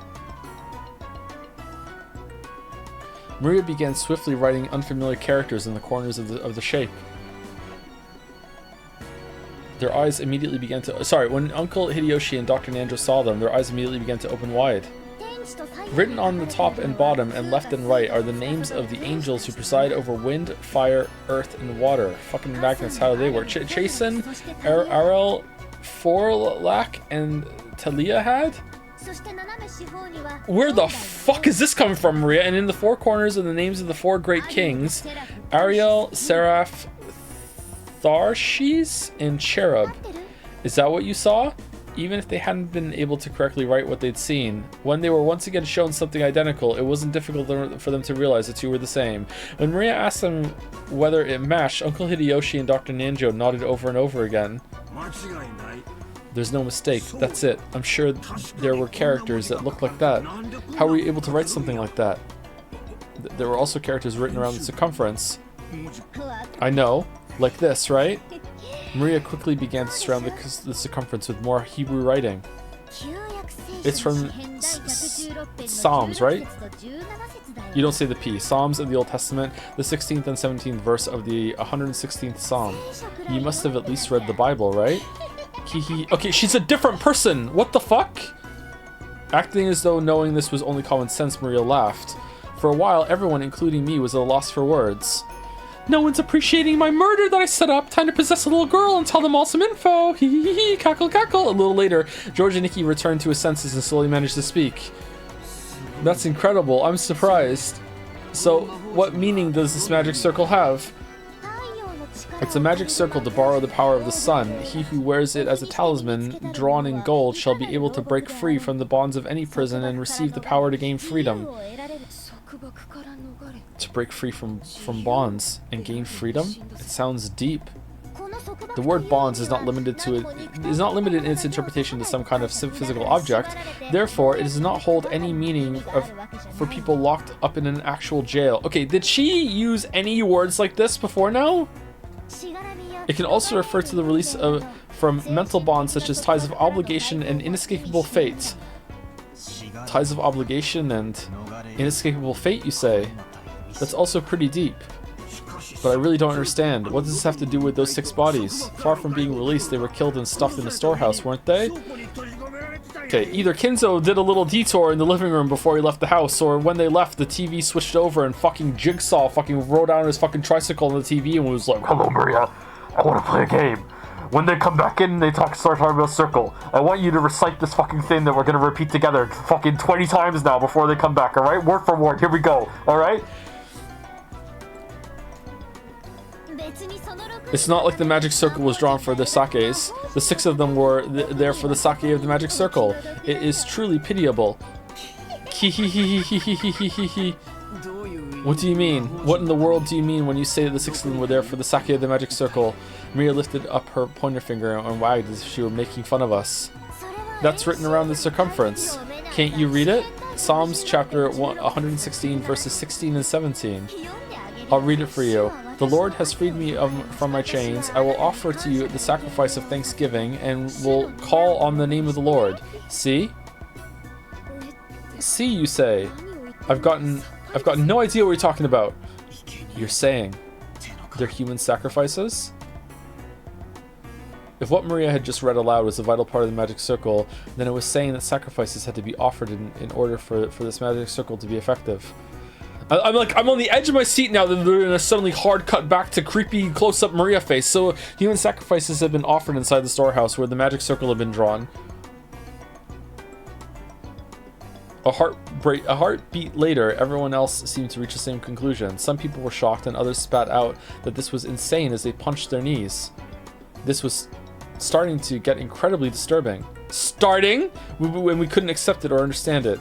I don't care what kind of magic circles or curses other people believe in. I won't pick a fight with them.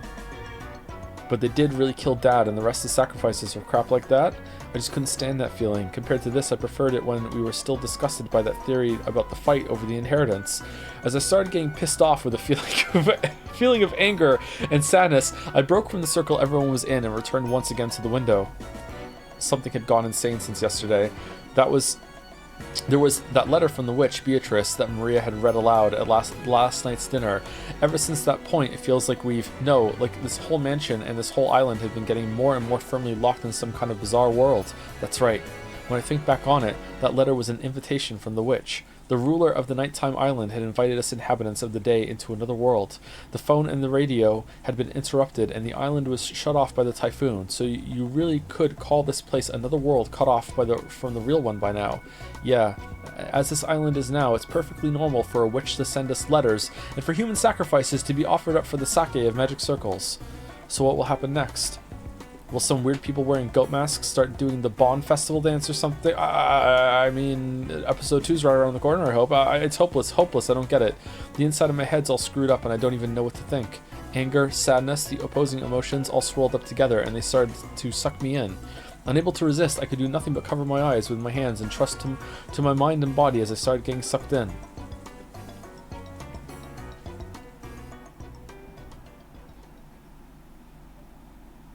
As I started losing heart, I began to recall a memory from when I was small. It was from when I was very young, and I had unfortunately seen a scary occult movie on TV, and for a while, I hadn't been able to go to the bathroom by myself. That old bastard gave an exaggerated laugh and said this. Hey Battler, why do you think they all go to the trouble? Why do you think they go to all the trouble to make movies like this about demons and the occult and such? It's because they don't exist. Something that ridiculous can't be found anywhere on the planet. Because they don't exist, people want to see them and go to a lot of effort making them. That's why those occult movies just make me laugh. If I were forced to choose, I'd say rather than demons and monsters, this year's earnings call and angry wives are 100 million times scarier. I'll go further, okay? From my point of view, getting scared is a recreational emotion, something for people who've got room to relax both in their hearts and their lifestyles. They had so much free time, they didn't know what to do with it. So in order to entertain their mind with unusual emotions, people started creating a culture with demons and the occult and stuff. Not me, I'm too busy to get scared about video games. Not a bad moment from Rudolph, okay? Seriously, why I've been acting so damn thick-headed. I was totally taken in. Don't try to mess with me. This is... fucking Mortal Kombat time? What the hell? Don't try to mess with me. This is the human world. I don't give a damn about witches, demons, magic circles, and sacrifices. The human who killed Dad and everyone else is still on this island. That's all there is to it, right? The next person who started speaking to my heart was Kairi-san. You see, in both chess and shogi, when you reach the very, very last stage of the game and get closer and closer to cornering your opponent, the number of optimal moves you could possibly make gets smaller and smaller. Therefore, if you're backing someone against the wall, or if someone's doing the same to you, both players' moves become infinitely easier to read. In other words, when you're completely cornered and you think you have no moves left, that is the moment when it's easiest to read your opponent. However, when a person is forced into a defensive position, they can't help but lose their ability to think clearly, so they aren't able to get their minds around their opponent's moves. That's when you spin the chessboard around. Man, they love saying that. With all my strength, I slapped my face with both hands. Now, my eyes were truly open. And then Sai said, when you don't understand anything, you're completely cornered just like I am now. Isn't that the perfect time to spin the chessboard around? While on the defensive, we can't even guess at the culprit's scheme. If we spin it around and look at it that way, just what might we see? First off, at the time the culprit committed the murders, they knew the island was being cut off by the typhoon. Therefore, they watched the weather network. That was really dumb. They should have understood. They should have understood that even if they carried out the murders, they wouldn't be able to get away early the next morning. In short, the culprit had begun without securing a way to escape. That's kind of stupid. Furthermore, that bastard tossed the corpses in the storehouse. You think it was your dad? There was even kind enough to say, here they are, with that weird bit of graffiti. In other words, since we'd probably find the corpses sooner or later, they wanted to show them to us. If we'd all been dim and hadn't noticed the storage shed, the culprit's goal would not have been achieved, would it? Hee, if you think about it this way, that bastard of a culprit, since this morning they must have been watching our every move with bated breath. After all, if we hadn't been so kind as to discover what was on the storehouse, all of that hard work and preparation they did last night would have just gone poof, which is why Cannon got impatient and just showed it to us instead. What did the culprit want to make us feel by showing us the corpses in the storehouse? All 6 of the bodies had their faces noticeably destroyed. Was it a grudge? A warning? The defacement of the bodies had occurred after death, so it hadn't been the means by which the culprit had killed. It didn't mean anything to those who had been killed, but it did have meaning to those who found the bodies. The culprit wanted to make it appear that they had been killed so brutally. Ha. After thinking this way, I really want to tell that bastard to stop taking me so lightly, who just danced to that tune. If you're told, please be scared, you can't just say, really? Sure thing. When someone tells the great Ushiromiya battler, who the fuck are we? The entrance is right here. I'm the kind of guy who'll start wanting to sneak in through the window. Oh, it's me! Who uses talismans? Who just goes through the first door you see? The next thing that had me concerned was that so-called magic circle on the shutter. As Maria, who had shown that her knowledge of the occult rivaled grandfathers, had recognized that magic circle was genuine. They must have drawn that thing in pitch black darkness, taking a lot of time and holding an umbrella in one hand. Isn't that amount of hard work and perfectionism impressive? What purpose would have been all that effort? If we were looking for a fan of the occult in this mansion, most likely all of us would naturally suspect grandfather. Did they want to make us think grandfather was involved? But if that's all they wanted, they could have just drawn any old scribble that looked like a magic circle. It wasn't like any of us amateurs would be able to tell the difference between genuine and fake. However, this magic circle was genuine, and furthermore, it had even been written in Hebrew. So this magic circle had a message that could only be understood by someone with knowledge of the occult. A message is a form of communication. So true. Truest thing you said. By sending it, they were hoping for a reaction. For some reason, we couldn't find grandfather now. I don't know how grandfather might have spotted the magic circle on the shutter, but did he choose to hide himself in reaction to that? No. Was it a trap to make us suspect that grandfather had participated? You could read it either way. Damn, that's annoying. What kind of reaction was the culprit hoping to get out of us by putting on this occult show? Somehow, that felt like the culprit's weak point. The letter from Beatrice that Maria had read aloud during last night's dinner sprang back into my mind. This was the freak who'd asked us to enjoy a battle of wits. Isn't that interesting? This is a battle of wits between us and the witch. Will we be sucked up by her occult game first, or will we pull off her fake skin first?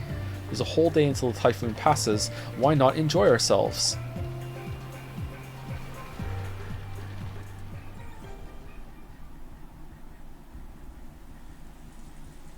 Huh. Okay. This scene's going on for a while, so just a quick thank you to A Cosmic Cabbage for the resub. Please consider streaming a worse VN. I don't think I can wait until next week. All according to Kotaku. This is the only way I can ethically stream this, is because everyone is going to buy it and read ahead of me. Thank you for the giant emotes in chat, and thank you Shadow Mirror 98 also for the resub. Thank you very much. I finally noticed that the inside of the parlor had gone quiet again. Everyone had sunk into their favorite sofas, some deep in thought. You have a favorite sofa? Some irritated, some acting depressed. Maria was once again enjoying the TV as if she'd never left it.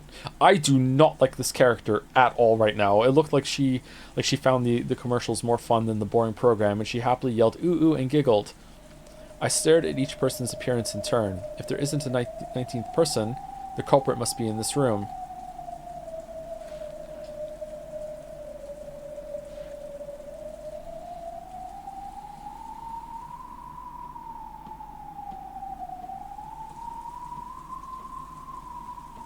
God, what if it's Nanjo?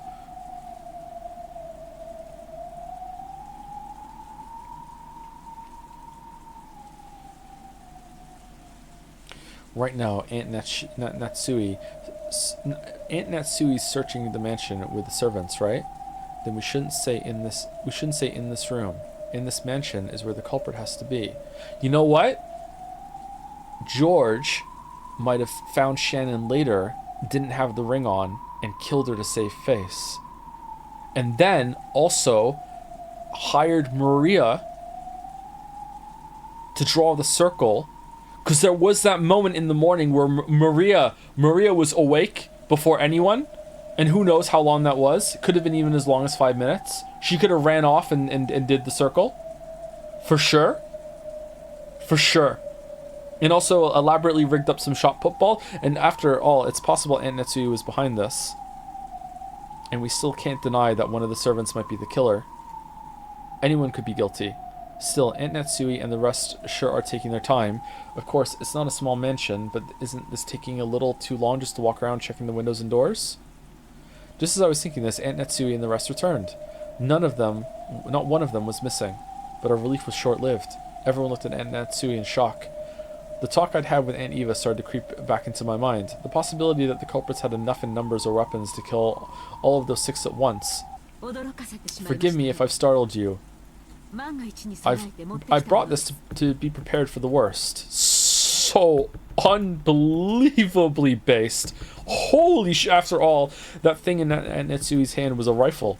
Looks like a shotgun to me. At a glance, this silhouette looked a lot like a hunting gun, but it was unusually short and kind of looked like a kid-sized weapon.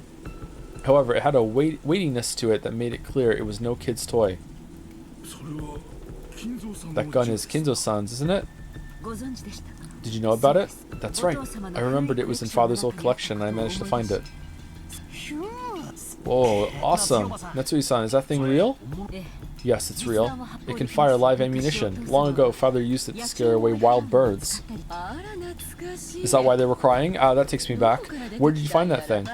No matter how much I asked him to let me touch it, he never let me lay even one finger on it. Oh, Grandfather had one of these? I didn't know that. Long ago, Grandfather was really addicted to cowboy films. That generation really liked this kind of rifle. Is that a Winchester? I was just about to say, is it a Winchester? Because Hunt Showdown, but I've never seen one that short before. It takes up 2 slots instead of 3. Still pretty accurate, to be honest. I remember, it's that gun. That really takes me back. That's the one Steve McQueen fired off in Wanted, Alive or Dead. Father sure has good taste. It is an item the master ordered especially from America long ago. As you can see, it is a working gun, so please don't tell anyone about this. He was quite fond of it right after he managed to acquire it. It seems the workings that ejected the cartridges were more interesting to him than shooting it, and he played around with it back in the forest all the time. Oh, still, it's rather disturbing. Are you sure you should be dragging this out? This is to prepare for the worst. There was probably more than one offender involved. You've come to the same conclusion, or you two have been chatting. Furthermore, those horrible people killed 6 of us, including my husband. I have a responsibility to protect everyone until tomorrow in my husband's place. Okay, so we're all going to sleep in the same room, right? We're all just going to hunker down into the living room, right? Yep. Not going to split up, right? As Natsui said this, she slumped down onto one of the sofas and took a deep breath. She had been trying to find Grandfather as well as check the doors and windows. Since Grandfather wasn't with her, she probably still didn't know where he was. I carefully checked all the doors and windows throughout the mansion, so I've heard. However, we must be prepared for anything. Everyone, I think it would be best if we all remain— Yes! Yes! Fuck yeah! Good! Yes. Oh, good point. If everyone's gathered here, then we can all feel more secure by keeping an eye on each other. What do you mean by that, Eva-san? Nothing, really. I'm just agreeing with your opinion, aren't I? There was a stormy atmosphere between the two of them. If you think about who was the most suspicious from the inheritance problem standpoint, Aunt Eva was the obvious answer. However, there was no proof that Aunt Natsui was innocent. No, if you view Vitorichi's letter as one of Grandfather's complicated pranks, and think of this crime as just an extension of that, there's more than enough reason to suspect even Grandfather. Also, Aunt Natsui thought the criminal was on the outside, but Aunt Eva thought the criminal was on the inside. In short, it was the question of whether or not a 19th person exists. That same question has been repeated endlessly since last night's dinner, with a letter from the witch who called herself Beatrice. So, was the culprit among us? Or not? And did the witch Beatrice exist? Or not? If you assume that something as stupid as a witch can't exist, you're basically saying that one of these relatives here who share a common bloodline is the culprit. If that was too unpleasant, it'd be much more comfortable to simply accept the fairy tale-like character of the witch. A witch? A witch drawing a bizarre magic circle and offering human sacrifices? If I could accept that rubbish, I'd be able to trust all the people in this room. However, damn common sense got in the way. It kept repeating that witches don't exist. In that case, the culprit must be among us. In the middle of this... Okay, so right now, I'm fixated on the idea that these 6 are the... Oh, he's gray because he's missing? Fucking hell. Is that... The 6 is this one. On the first twilight, offer the 6 chosen by the key as sacrifices. Why would, if it is Beatrice, why would Beatrice be trying to... What was the wording? Kinzo-sama did append a special clause to the contract so that you would have a chance to preserve your wealth and honor. If and only if that special clause is fulfilled, I will lose my rights to the gold and the interest for all eternity. Special clause. Beatrice retains the right to collect the gold and accumulate interest upon the termination of the contract. However, if someone is able to discover the hidden gold of this contract, Beatrice must abandon these rights for all time.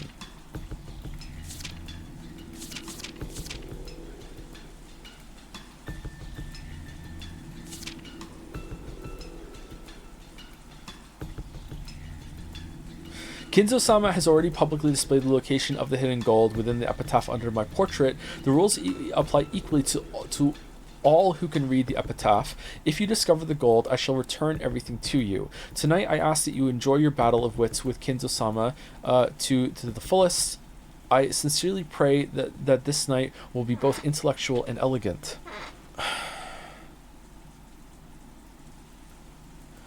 Why? Okay, either I'm wrong.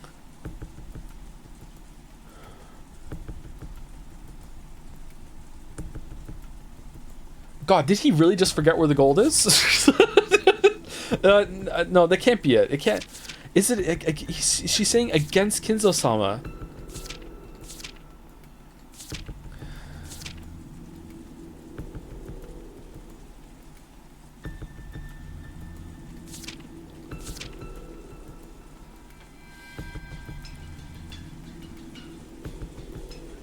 Is it like it's a Sudoku and he did this one to like give you some given numbers so you can get started because no one is figuring it out? What even would be the key?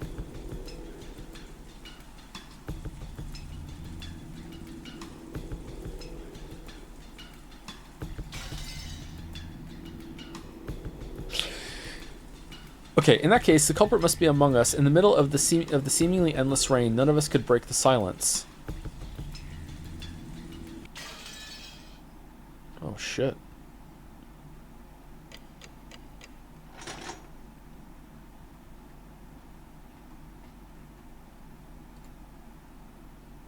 It's 1 o'clock in the afternoon, right? Not 1 o'clock in the morning?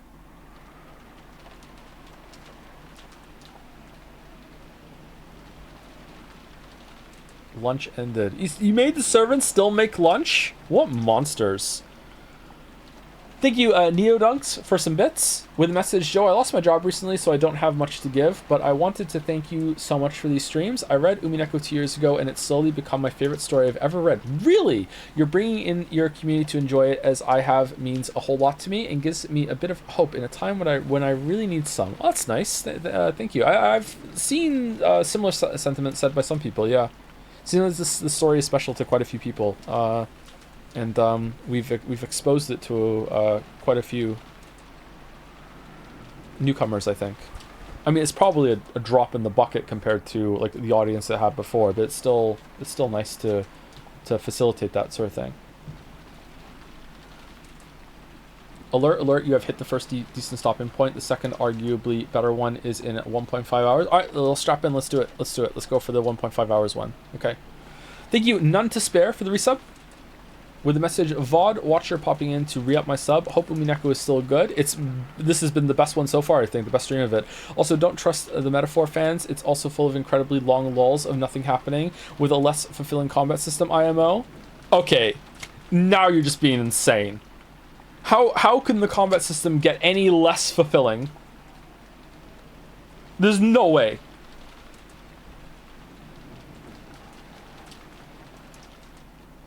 Anti-metaphor propaganda? What is going on? The Persona and Metaphor Zona people are fighting. Civil War? That chatter is evil? Thank you, None to Spare. Thank you, Kororor, for the resub. Super fun stream so far as someone with a degree in Umineko studies. Thank you, Wayward524, for the resub also. Thanks for the Rain World emo. Oh no! And thank you, Jamo211, also for the resub. Right now. Alright, let's continue. Lunch ended and the servants removed the tableware and went to the kitchen. The wind and rain neither weakened nor strengthened, and the island remained cut off from the outside world. At first, it seemed as though Netsui planned to stop anyone from taking a step outside the room, but when it came to prepare lunch, she finally realized this would be impossible. However, in order to avoid having anyone alone in the kitchen, she told the three servants to go together. Because of that, the servants were the first ones given the right to leave the stuffy parlor, which had been packed with 11 people. Since breakfast had immediately followed that terrible incident, preventing most of us from eating much, everyone tore into their lunches in silence. I will wash the dishes so you can rest, Kanon-kun, Genji-san. Do you want something to drink? I don't need anything, Kanon. I don't need anything either. I'm full, right up to here. You two must have been so busy and so early in the morning. It's no wonder you're worn out. Moving the bodies! The only noise was that of Kumasawa washing the dishes, which resounded throughout the kitchen. Genji and Kanon sat in some chairs a short distance away, their eyes slightly closed. Just as Kumasawa had said, those two had probably built up a great deal of fatigue, but it didn't mean they could let it show in front of the relatives. Avoiding that was one of their virtues.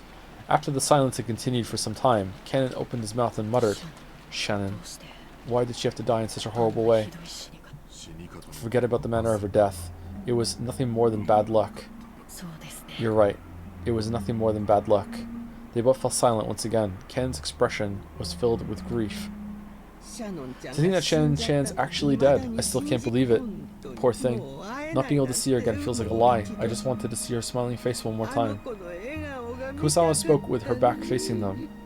After all, Kumasawa hadn't seen Shannon's corpse, so she had no trouble mentioning Shannon's face. When Kanon heard those words, Microwave's done? When Kanon heard those words, it reminded him again of how only half of Shannon's face had been left, and his grieving expression twisted even further. Why did Beatrice-sama do that to Shannon? If she wanted a sacrifice, there were plenty of others to choose from. Why? Why? It was nothing more than bad luck. If we were less lucky, you or I might have been lying out there instead of Shannon. Or it could have been someone else entirely. Everything is left to fate. Genji-sama, you said the door to Madame's room was stained with traces of something like blood, right? The same substance that was painted on the shutter? Indeed. It was an unsettling mark, almost as though someone with blood-stained fingers had been trying to pull out the doorknob. No, scratched through the door. That sort of unpleasant mark. So does this mean Beatrice-sama came to visit Madame's room and tried to open the door? But couldn't? Genji thought back to the time he had seen those traces of blood on the door in Netsui's room. With the substance sticking to the door around the doorknob and the marks of something scratching against the door, it had definitely appeared as though someone had tried to open the door but couldn't. How? Did the madam avoid being chosen as a sacrifice? If only she'd been chosen. Shannon wouldn't have had to die. Just then, a loud, sharp noise came in from the hall. Both of them turned around, surprised. Hold on, but it said... It said that the key would chose them. Is the key just fate? Is it like, okay, the key is like whichever 6 people are available tonight, Lamayo? Like if it was, if the key chose Natsui, but Natsui isn't available, how can you just like pivot to Shannon?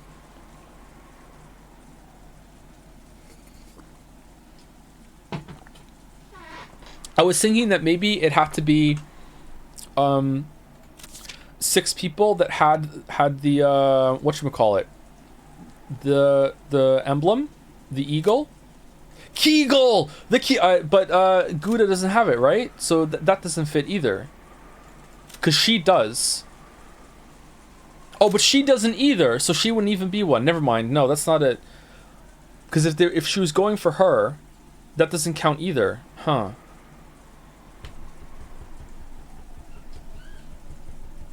Yeah, I don't understand. I'm starting to think this isn't something you can understand. Okay.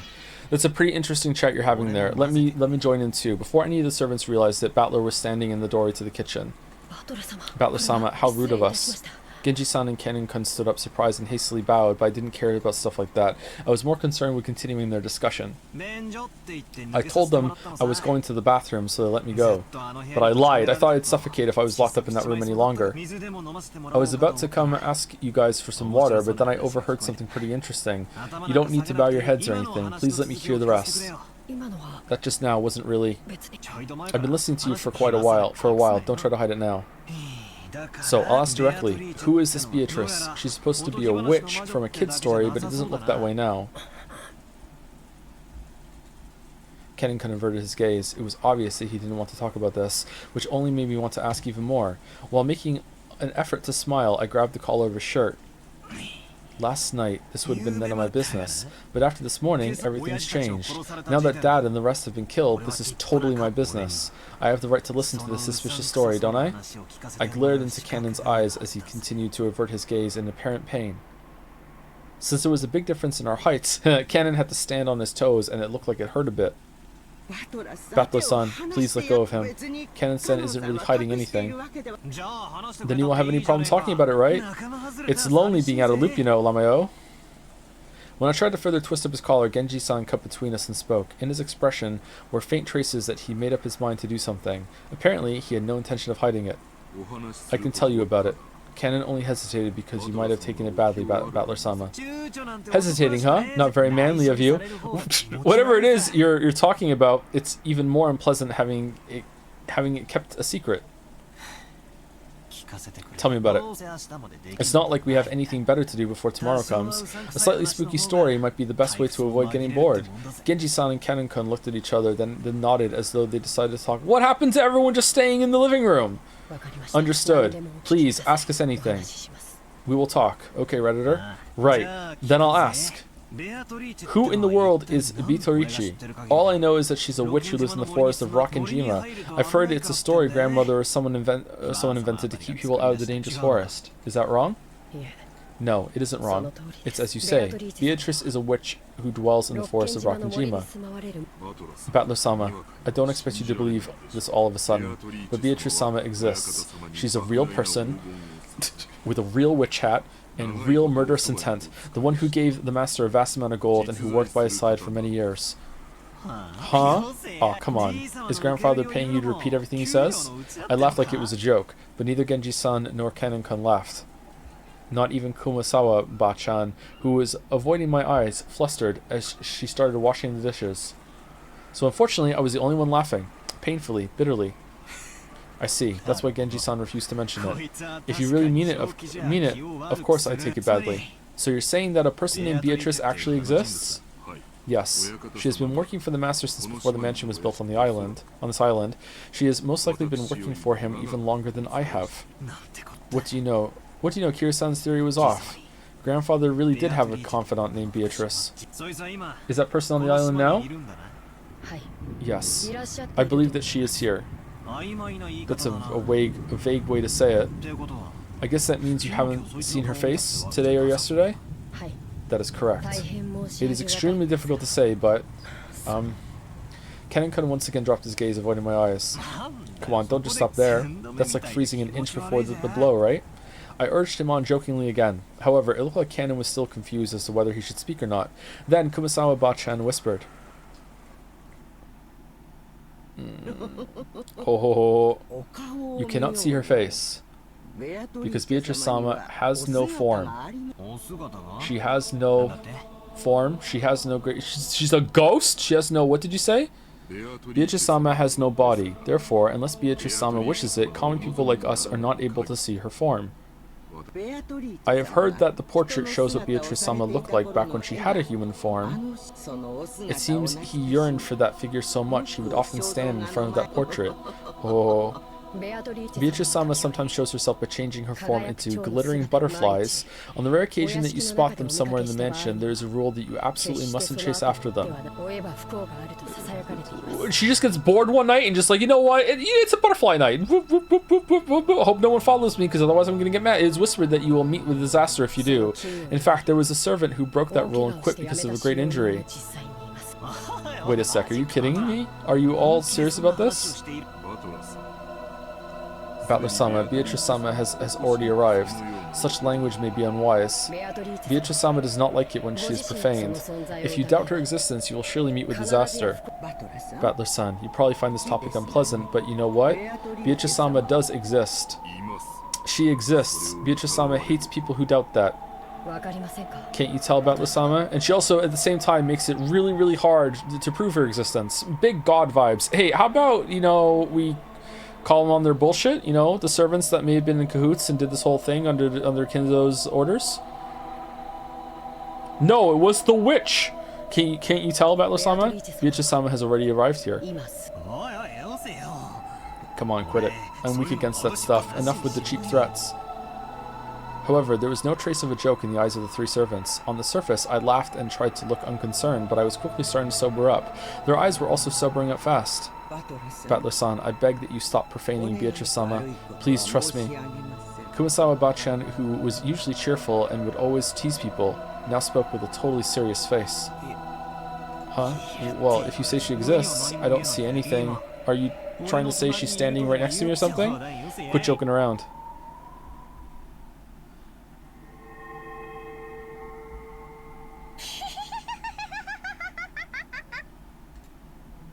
Just then, that unnerving laugh suddenly filled the kitchen. When I turned around, Maria was standing there by the entrance. But her expression and the feeling about her presence, felt exactly the same as the servants. Whether your wavelength matches or not is determined at birth. Battler, you were born with a mismatched wavelength. That's why you can't see her. That's why you can't meet with her. And that's why you can't talk to her.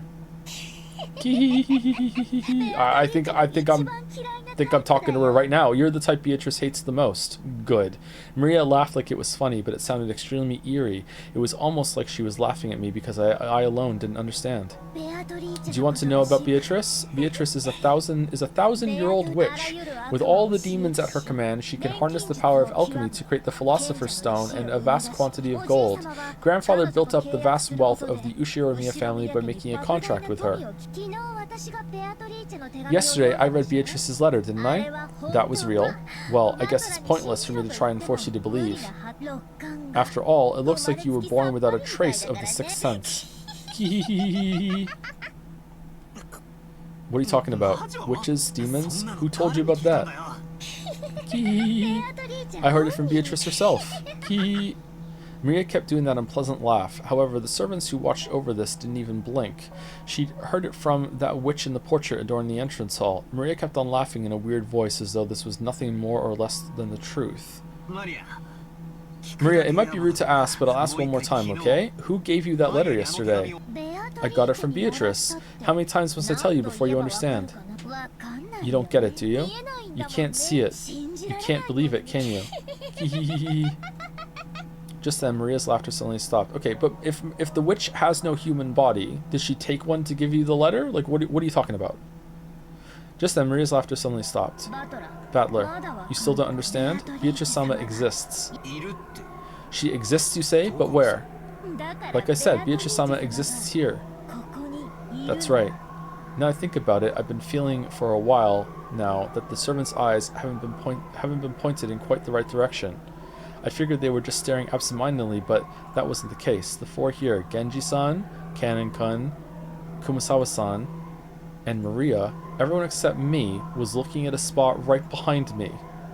Holding my breath tightly, I slowly looked over my shoulder. Of course, there wasn't anyone there. I've known that the whole time. However, everyone in the room except me was focusing on that point as if there was someone there. Beatrice is the mighty golden witch who has lived for 1,000 years. But since she can't show her form to humans of the wrong wavelength, she can't talk to them. And you know what? That's really sad. It means she truly despises it when people like you, who are born without a fragment of the ability needed to sense magic, deny that she exists. You're lucky, Battler. Good thing I gave you that charm yesterday, right? Don't you realize what kind of curse Beatrice would have put on you by now if you hadn't been carrying it around? You really are lucky, Battler. Hee. Oh, that scorpion keychain. I thought that was just some cheap gift or something, but you were saying it really had some power? Hee.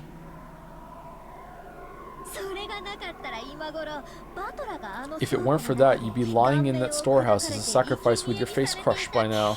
Hee, you're so lucky, Battler. I see. So if it weren't for that, I'd have been killed by now. Battler, why don't you believe in Beatrice? Even though she exists. Right now, over there, look. Hee. Hey, I'll bet you want to believe it now. Believe it, and thank me for giving you that charm. If it weren't for that, you'd be in the storehouse right now, but then maybe you would have saved someone else in exchange, right? Hee. Right then, I burst into laughter. Playing witches had been pretty fun up until a second ago, but unfortunately, that last one seemed to be too much for me to gloss over. Okay, destroy the charm, please. Please, be a Chad, take it out, hold it up right in front of her face, and just go and be like, okay, where is she? Let's go. Then it's all useless, isn't it, Maria? If that's true, then I'm sorry, but it's all useless. Useless? When Maria saw me suddenly start laughing, she stopped. Even though she didn't understand what I was laughing at, she realized it wouldn't be pleasant for her. Huh? I thought it might hurt you, so I didn't say it earlier, but... Well, I thought I put that charm you gave me in my pocket, but I must have dropped it somewhere. Oh, so the charm can't be the only reason I'm alive now, and even though I should have been cursed by the witch, I'm perfectly fine. Sorry, but I don't believe in things I don't see with my own eyes. Holy shit! Sixth senses, wavelengths, magic sensitivity. Sorry, but I don't believe in fake stuff like that. When I hear the girls in class start talking about how good or bad their ability to sense the supernatural is, it pisses me off. I don't know how much grandfather is paying you, but if you're trying to talk me into joining some cult, believe me, you won't be able to do it that easily. Fucking Jigsaw rolled into the kitchen right before this. Alright, servants, I want to play a game. Battler is overhearing you right now, and like I'm whispering, and he's a weeb, so he can't hear me. Oh, fucking like when he comes in, everyone stare at the fucking like the piece of the room, like fucking 4 feet behind him. Let's pretend that there's a witch, okay? It'll be fucking hilarious. Let's do it. You guys are free to believe whatever you want. However, when it comes to things I believe, the one who decides is always me. Fucking Bastiller, man. Sorry, I can't believe in something as shady as Beatrice until I've seen her with my own eyes. I spoke forcefully and sharply. Then Maria started cackling again. With an E? Hee.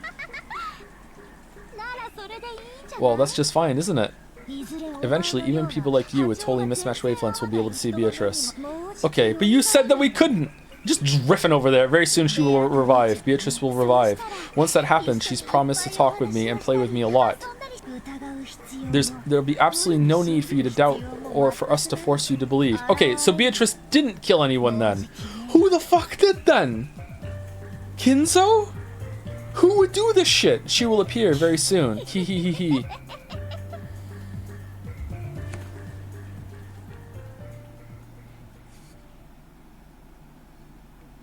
If she's almost not dead, that means she's still dead. Who killed her the first time? After a meal, some people tend to head to the bathroom, while others prefer to relax for a bit. It seemed that several people had left the parlor, just like I did when I went to the kitchen to drink some water.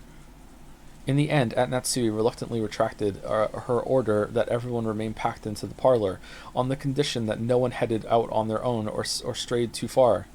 In any case, if 11 people are shut up in the same room starting early in the morning, the air will start to stagnate.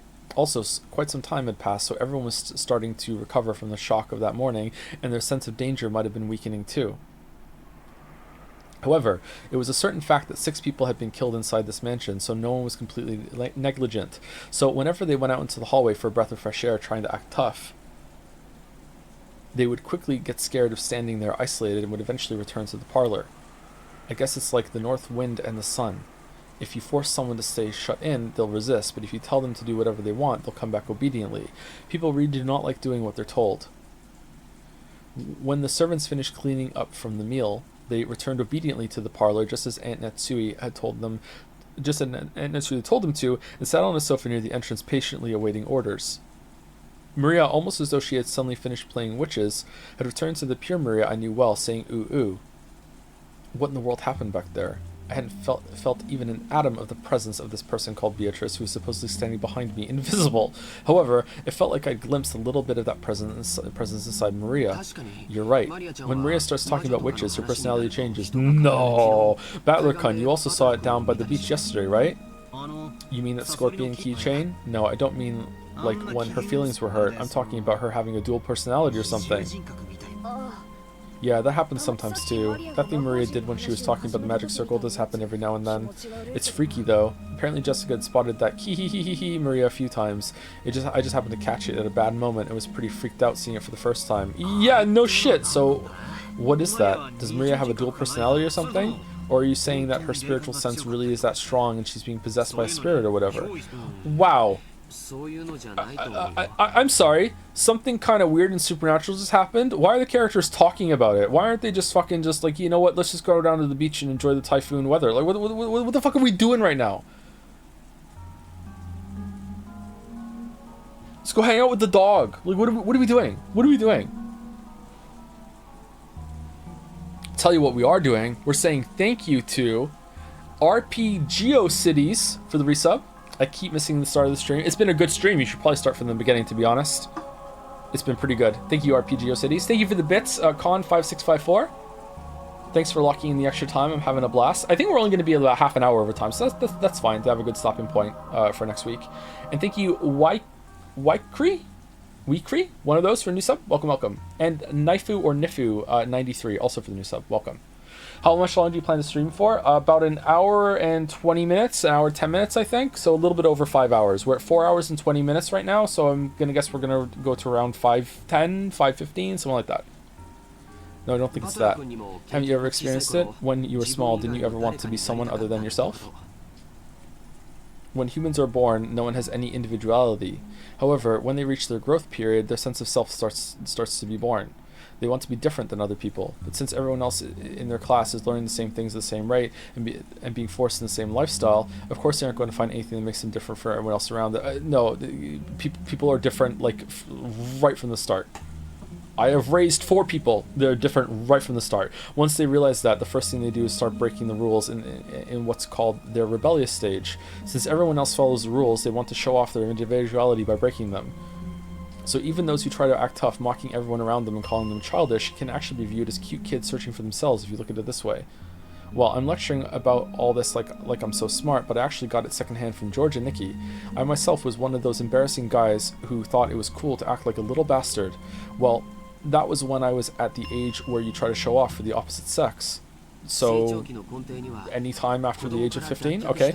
The main feature of the growing period lies in an impulse to break away from your life as a kid, like a chick trying to crack open the shell of their egg. Do you know what makes children and adults different? Size. Age? Or do you mean size? No, it's experience. I mean, it's also size.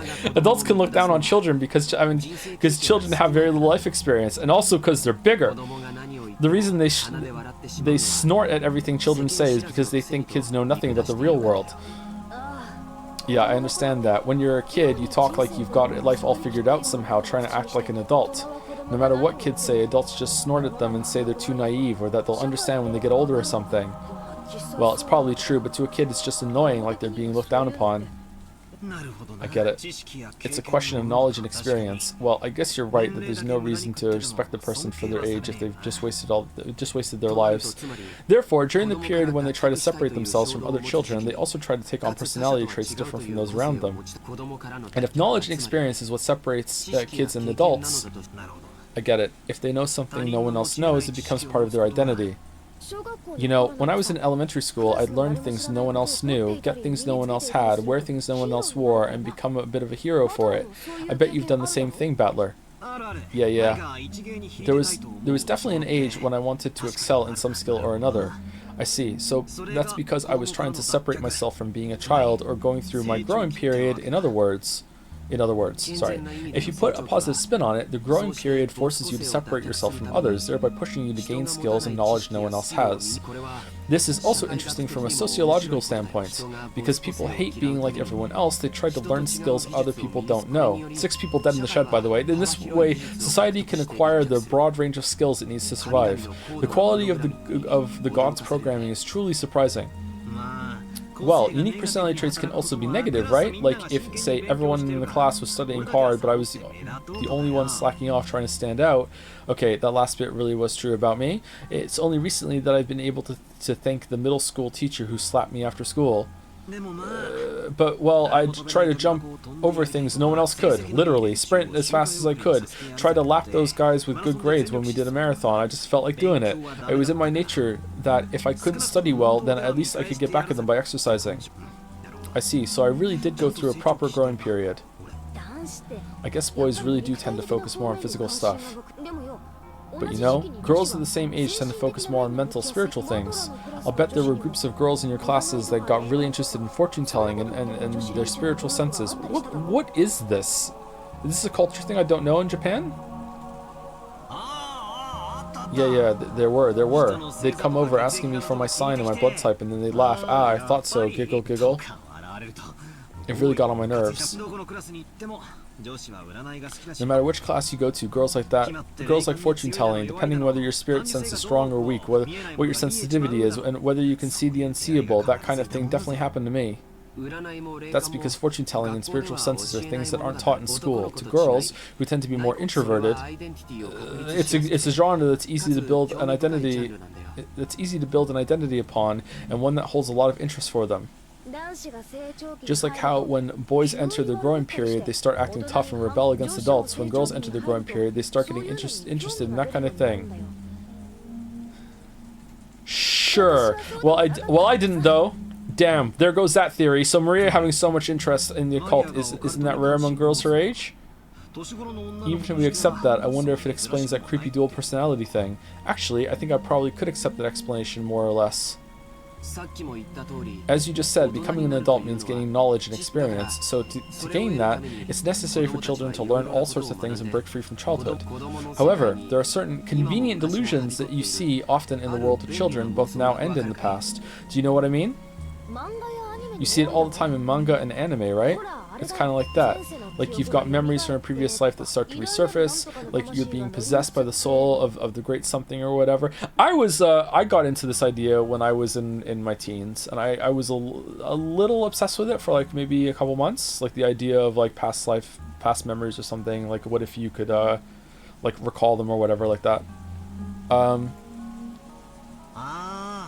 It's bullshit, of course, but or it could be that a sleeping gene gets awakened, or maybe a sealed power or memory returns. There's all kinds.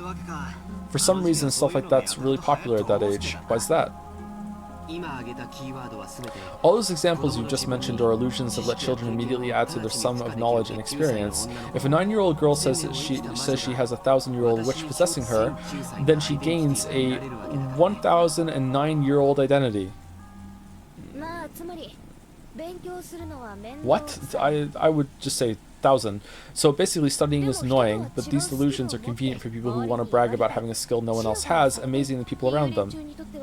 So you could brag about something without having to work hard or study. I see. Isn't that a kid's greatest dream?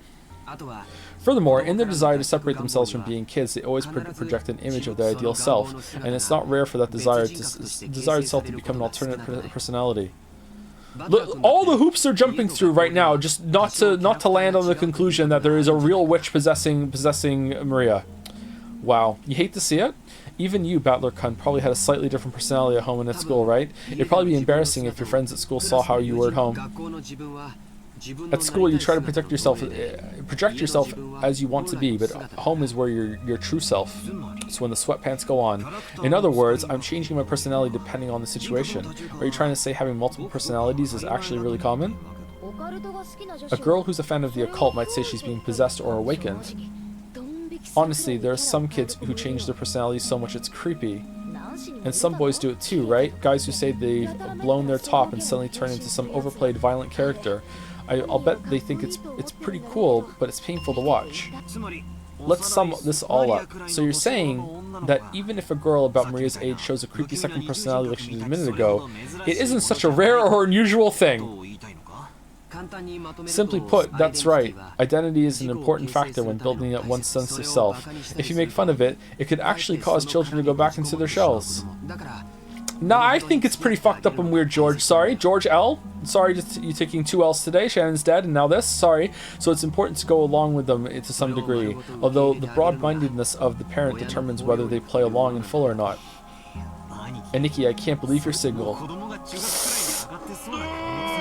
the fuck are you doing, Butler? You sound like you've already raised kids through middle school. So I wonder if Aunt Rosa also knew much about Maria's dual personality. She knew about it. Just between us, Aunt Rosa really hated it. She said it was unpleasant and that Maria was becoming increasingly isolated from the rest of class. Gee, I wonder why. So anytime Maria started talking about the occult or laughing like a witch, she'd slap her. And it looks like Maria stopped talking like that way in front of her. Maybe that thing back there was just a little game from a girl facing her growing period, and she somehow got all the servants to go along with it, dude? Just a girl trying to show that she was different and independent by holding interest in witches and the occult. And since she wanted to be different from herself, young as she was switching between her normal personality and the personality of her ideal, a witch, and all of the servants just just fell in line. Like she was in charge in the kitchen, dude. At first, I found that very disturbing, but after being lectured by George and Nikki, it felt like this was a path everyone walked down at one time or another. I haven't told anyone when I was in kindergarten. I joined up with a little gang of kids trying to form an Earth Defense Force, saying we'd help protect the peace on Earth. My face turns red when I remember how, during what we call battle practice, we would chant EDF, EDF. Just like usual, Maria was relaxing, immersed in the TV, ooh-ooing and laughing just like any girl her age. But on the inside, another personality, that of the ideal witch she respected and blindly accepted, was sleeping. But that wasn't anything extraordinary, it was perfectly natural for a girl of her age. I personally think that Maria should probably be confined to a room with a locked door and locked windows until the police come in 2 days. That's what I think. Obviously looked after, like food, water, bathroom, but she should be no. I've calmed down a little. The shock from my bizarre experience in the kitchen just now is now fading away. I didn't read that properly. If I hadn't talked to Nikki and Jessica, I might still be frightened by the idea that an invisible witch is standing right behind me. No, I'm good. However, can I really accept that as an explanation for what happened back there? If it had just been Maria, I could have explained it as the fickle delusions of a growing girl. But Genji-san, Kanon-kun, and Kumasawa-bachan had also been there. None of them had denied what Maria had said. They silently accepted that Beatrice exists. I was starting to feel a little uneasy. A little, and Eva's position was that no 19th person existed, that the crime was an inside job tied to the family quarrels. On the other hand, Aunt Natsui's position was that the culprit was hiding somewhere outside the mansion, so she rejected the possibility of an inside job and supported the idea that a 19th person existed. And in the kitchen, Maria and the servants had also supported the idea of a 19th person. But according to them, this 19th person isn't human. They said it was an invisible witch carrying out some mysterious plan. Is there a 19th person or not? And is the culprit human or a witch? For some reason, I couldn't laugh off any of those possibilities. Flip the chessboard! But even the most ridiculous story about the witch... No, I read it wrong. Not even the most ridiculous story about the witch? Jessica. Not even the most ridiculous story, but yeah, okay. Jessica. All I know about the story of the witch is that the adults made it up to keep the kids too scared to enter the forest. But is the story different here in the mansion? I feel the same way you do, okay? I think it was just a stupid ghost story that parents made up so their kids would listen to them. But I can't deny that the atmosphere inside the mansion makes it a little hard to say it out loud. After all, grandfathers proclaim that Beatrice exists, and because of their position, the servants can't doubt that. Even Uncle Kraus and Aunt Natsui don't want to get into a fight with him, so on the surface they go along with it. So it's probably fair to say that doubting the existence of Beatrice is taboo to those who live and work in this mansion, unlike the rest of us who only come here once a year. Is that right? Well, I can't believe that the witch exists, sir, you know, if you tell me. But if it was an order, then I would have to. Jessica took a deep breath in admiration. It looked like Nikki had guessed right. It's just like you say, no one really believes it on the inside, but on the outside, they accept that she exists. See, it's just like the way some people are about God. Even if they know God doesn't exist, they feel like it'd be uncouth if they actually said it out loud. How do you think the servants feel about it? Are they just going along with it because grandfather, their employer, says that she exists? Well, I don't really know the details, but between the servants, the story about Beatrice has been treated like a sort of ghost story. Remember yesterday when Shannon was talking to us down by the beach? That story about how one night she was doing the rounds in the mansion, she saw something unsettling? She did say something like that, didn't she? Back then I thought she was just being really nice to help improve Maria's mood, but it felt like she was serious when she said it. That's right, she definitely said it. She definitely said the same kind of thing that Genji and the rest had all unanimously declared back in the kitchen. Flashback! In addition, some servants have also seen will-o'-the-wisps and glittering butterflies dancing around. Kanon-kun also saw something like that when he went patrolling one night. And recently, you often hear servants talking about strange footsteps heard inside the mansion near midnight. We've whispered together that the Beatrice-sama in the portrait sometimes makes herself invisible and walks through the mansion. It happened a while ago, but even I have heard footsteps while patrolling at night that resembles those stories. That's right, she definitely said that. Exactly the same thing I had been told just now. But there's nothing to be afraid of, said the girl who's now been killed. Beatrice-sama is another ruler of this mansion, separate from the master, so there's no need to be unnaturally afraid. If you respect her, I hear she won't do anything bad. However, she can be quite terrifying if you don't respect her, right? Correct. I've heard that just before I began working here, someone who spoke badly about Beatrice-sama fell down the stairs and quit after receiving a large injury to their back. Because of that, there was a rumor between the servants that Beatrice-sama's anger had been brought down upon this person. If you don't respect her, you'll suffer her wrath and get hurt. So, to the servants, Beatrice's existence is just as credible as the story that if you pull pranks on Inari-san, you'll receive Kitsune-sama's curse. Of course, even though everyone accepts that curses and the like don't exist in the modern era, people are still afraid and still have a little respect for them. You often see it when, in a residential area, someone is building a house and they call a Shinto priest for a ceremony to honor the god of that plot of land. You might think that was just a big waste of time and money, but it is said that if the workers don't do that, a big accident will occur, so they never neglect to do it. You also hear about how if an Inari shrine is carelessly removed during a town replanning, there'd be a curse by Kitsune-sama. I think I might have read somewhere that when the occupying forces were trying to expand an airport, they tried to remove an Inari-san that was in the way, and the workers kept getting struck down by mysterious fevers. Even in modern cities like Tokyo, it wasn't rare to see modern buildings packed all around an old Inari shrine, leaving the shrine itself untouched. And this wasn't limited to Japan. It's probably similar to how foreigners baptize babies. If I remember right, by Christian doctrine, if unbaptized souls have even the slightest amount of sin, they will still go to hell. Putting water on a child's forehead doesn't do anything but make them cry. But if by doing just that, parents can prevent their children from going to hell, they will happily go through with that ceremony. In short, even in this modern society of reason, we were still unable to throw away every trace of belief and fear. Meanwhile, me, the only person in my family to not be baptized, hell yeah, here I am! That's why. The Reddit atheist phase, just because of that. In short, even in this modern society of reason, we were still unable to throw away every trace of belief and fear. You could even say that we accept certain sorts of supernatural things, though in a passive way. Maybe the only difference on this island is that Beatrice is the object of that worship. I think everyone, to some extent, has some amount of magical thinking. Even if it's just like recreational magical thinking. I don't think I've ever met anyone that doesn't have even a little bit. Or your mind wanders to it sometimes. So in other words, Things like karma. Oh, that's my kink. So in other words, if anything happens that doesn't seem explainable in human terms, it's called the work of Beatrice. I think Shannon-chan said it herself. Windows and doors and locks were tightly shut, would be open the next time you went to check them. Lights that should have been on went out, and lights that should have been out were turned on. What, is she bored?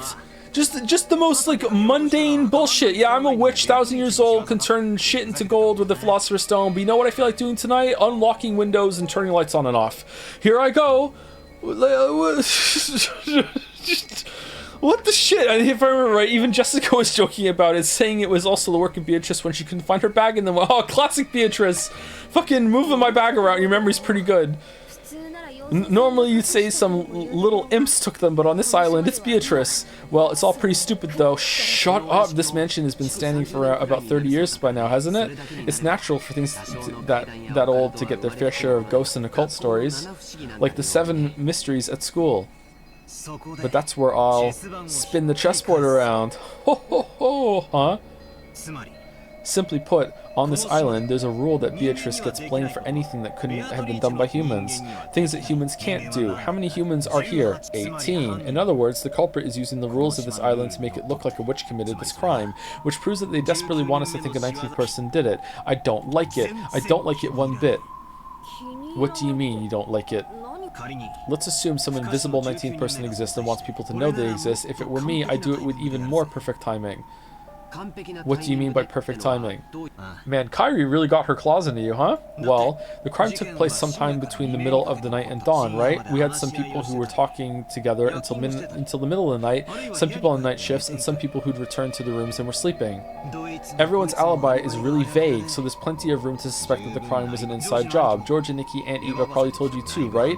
That there's a good chance this crime was an inside job. Yes, I guess. Ooh, you weren't going to tell us that. In other words, if this invisible 19th person really exists and wants to let us know it, this first crime was a complete failure.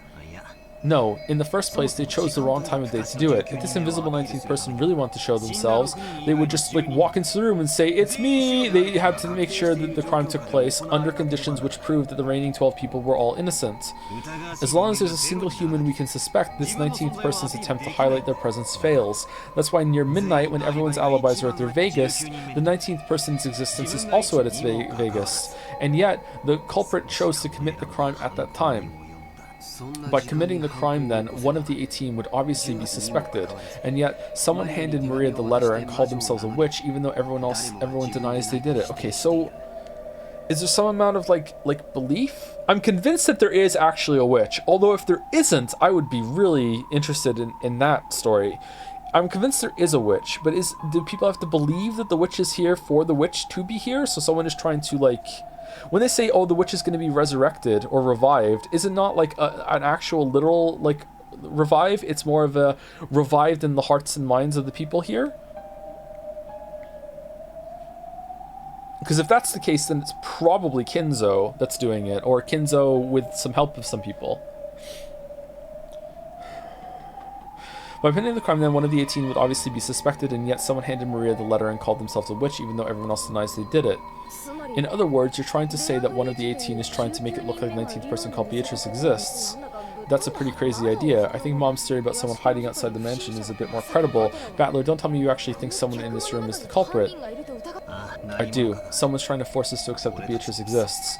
That's right. This whole thing started as far back as the letter last night. I don't have any basis or proof, but with the chessboard turned around, this is my best guess. Seriously, that's too crazy. You sure you haven't been reading too many weird detective novels? However, it's an angle we can't ignore. Whether this 19th person or not, the culprit's definitely planning something involving that rule about this island. Just now, listening to Battler talk, I remembered something that's a little disturbing. Something disturbing? Yeah, my fiance's dead. Yes, do you remember? Beatrice's letter. It said that Beatrice was going to collect interest, and by interest it mentioned everything of the Ushiromiya family.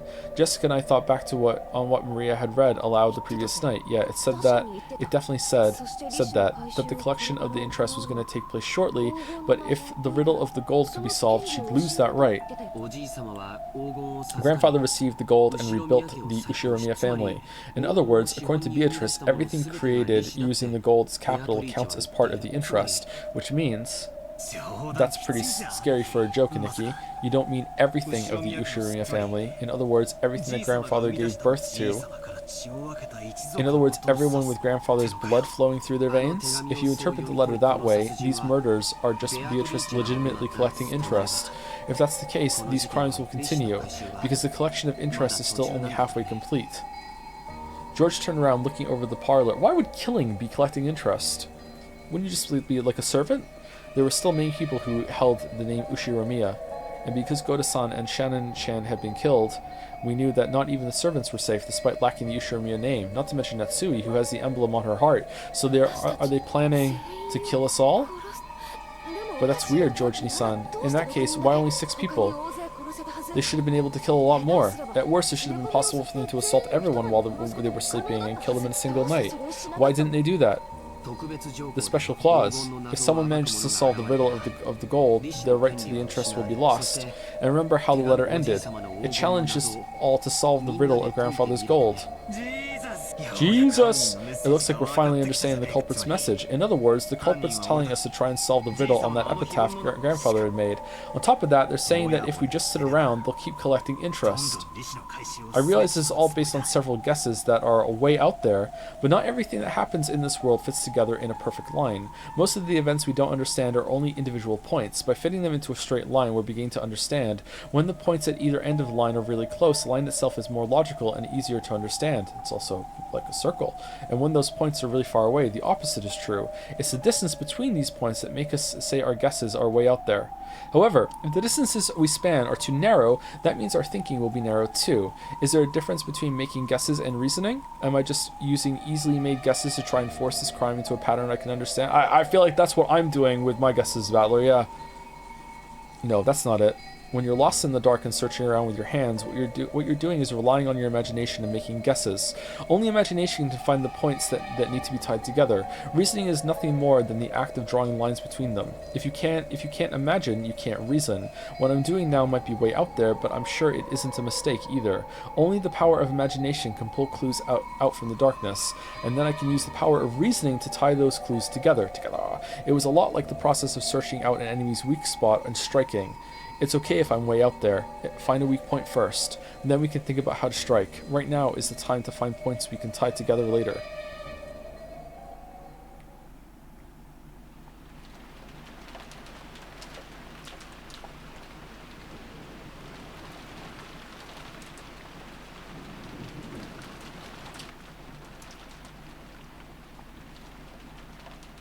For the time being, I put aside whether a 19th person existed, and announced our theory that the goal of the culprit might have been to make us solve the riddle of the epitaph. Uncle Hideyoshi seemed to be extremely interested, but Aunt Natsui said it was ridiculous and dismissed it. Of course. If you think about it that way, even that letter from yesterday makes sense. I'm definitely interested. Then Natsui's line, I don't think so. I think I'm going to dismiss it. That motive seems to fit pretty well with the facts. Setting aside whoever it was that gave Maria-chan the letter. Ooh, Beatrice exists. Ooh. Even though she was puffing up her cheeks in that cute way she'd been doing since yesterday, I couldn't think of it as cute. If I poke fun at her, it might suddenly transform into a creepy laugh. There is no hidden gold. However, if the culprit is blindly sure of its existence, and they're trying to make us solve the riddle before snatching the gold away for themselves, then I will agree it makes sense, she said dismissively. You have seen some of the gold! People are dead. All cards on the table. What are you doing, best girl? Losing points. However, if that were the case, why would they start by killing those most highly ranked in the Ushiromiya family? I see your point. Who are you? If they wanted to make us solve the riddle, killing those closest to Kinzo-san doesn't sound like a good plan to me. That's true enough. And if we're going with that argument, wouldn't it have been quicker to threaten father in the first place? You'd think it'd be faster to just ask the person who wrote it rather than trying to force us to solve it. You've got a point there. Still, I think it'd take more than your average threat to make father spill the beans. Anyone who knows Kinzo-san well would probably realize that he won't bow to ordinary threats. Why did Rudolph think he was gonna die? I mean, he called it. You gotta hand it to him. Why did he think he was gonna die?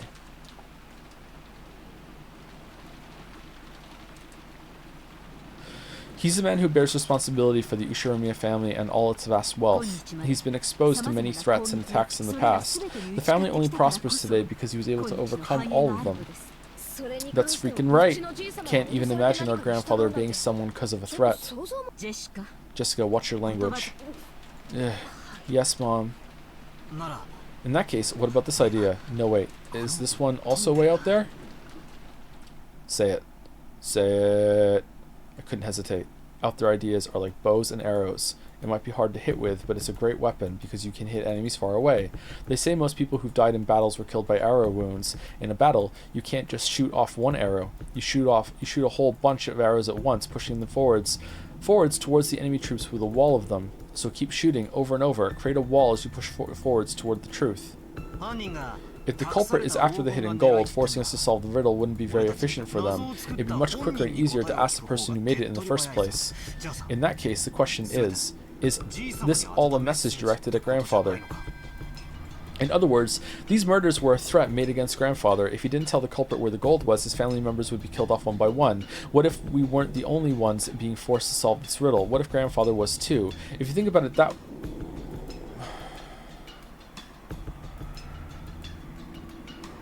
My weeb, didn't grandfather write the riddle?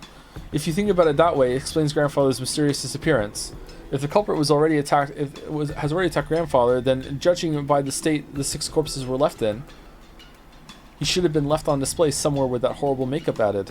But despite that, we still haven't found him. So does that mean grandfather has been kidnapped and is being held somewhere? How could... You weren't saying... How could... Giggle, giggle, E. That sounds interesting. So grandfather's being confined somewhere, and the culprit's saying will be killed off one by one if he doesn't tell them where the gold is? It pains me to imagine how you find that interesting. Aunt Natsui glared at her, but Aunt Eva just smiled calmly. Since we still haven't seen him after all this time, I think it's almost certain that grandfather's gotten caught up in the crime. If you think about it, you can't just ignore Battler-kun's theory, right? Be quiet, George. In the first place, when did father actually disappear? How good a swimmer is Kinzo? Who was the last person to see father? It was probably me. This morning, when we didn't know where my husband and the rest were, we discussed the possibility of them being in father's study. I went to check his room and greeted him there. Come to think of it, I've been holding the key to his study this whole time, haven't I? Genji, let me return this to you. Aunt Natsui pulled out the gold key and handed it to Genji. Looking at the key, Aunt Eva giggled. Hey, Genji-san, I'm sure the police will inspect father's room thoroughly. If there's anything hidden there, it'll just be exposed anyway. So maybe it'd be better if you just told us about it right here, right now. What are you talking about? It's simple. Father's study is a closed room with no way in or out except for that key, right? I want to verify whether that's true. There is one entrance to father's study. What about the window? Any other entrances or exits? There are none. There is no way to get in except at the entrance. I mean, he threw a key out the window. Was it a small window? If you can climb, you can get in there. You're sure about that? There isn't some secret door or anything? Since father isn't here, I am the highest ranked member of the Ushiromiya family. I'm asking you as a representative of the Ushiromiya family head. Remember that when you answer me. Are there any ways in or out of that room other than the main entrance? As father's closest aide, I'm sure you would know. Aunt Natsui looked a little offended at the part about the highest ranked family member, but she kept her mouth closed for the time being and waited for Genji to answer. I couldn't help but feel a little uncomfortable. Why was she going on and on about hidden door? Why wouldn't she? Every single time I'm having a conversation, I'm not talking about hidden doors. My brain's going, we should be talking about hidden doors right now. I want to know about the hidden door. Yeah, you too, Kanon-kun, Kumasawa-san. If you know, well, won't you tell me? If there is one, it'd be better if you said so. Otherwise, a certain person might be driven into a corner in a second. If we assume that there is a hidden door, then my argument comes to nothing. Aunt Eva didn't specify which person was about to be driven into a corner, but following the flow of the conversation, I had to feel that she was referring to Aunt Natsui. Mother, what are you talking about? George, stay quiet for a bit. I agree. Shut up, George. What do you say? Genji-san? Kanon-kun? Or Kumasawa-san? Is there a hidden door, or not? Genji-san, when you remodeled father's study, you must have overseen the construction. I won't let you say you don't know. There is nothing like that in the master's study. I don't believe you. You're sure? What about Kanon-kun, one who's allowed to wear the one-winged eagle? That's right, I'm sure. There is no such hidden door in the master's study, just an invisible witch. Kumasawa-san? No, I haven't heard of such a thing. What about Dr. Nanjo? You've had a close relationship with father. I have never heard of something like that. Very well then. So, are you ready? Let me begin. It's very simple. Everyone tilted their head doubtfully, wondering what Aunt Eva was starting to talk about so proudly. Aunt Eva laughed triumphantly as though she were about to reveal a secret only she knew. Are we going to have a creepy close-up of her again? No? Natsui-Nisan was the last person to spot Father, right? I forget the exact time, but I think it was a little before 9 in the morning. Nisan, do you remember? I ran into you just as you were coming out of Father's study, right? Yes, I remember. What does that have to do with anything? And when was the next time you went to visit Father's study? That was after we found the bodies of Nisan and the rest, right? Together with me, you went up to the study to report that, and we discovered that he wasn't there. By the way, Nisan, at that time, when you went to enter the Father's study, did you notice anything? The door was unlocked? Notice anything? What are you talking about? Come on. You picked up some trash, right? A folded receipt. And you've been keeping this from me? I do seem to remember picking up some trash. How is that relevant? I got that receipt when I bought some candy at a store before arriving at the airport. Aunt Eva pulled a small bag of candy out of her handbag. Ah, the receipt from that candy you bought back there? But Mother, what does that receipt have to do with anything?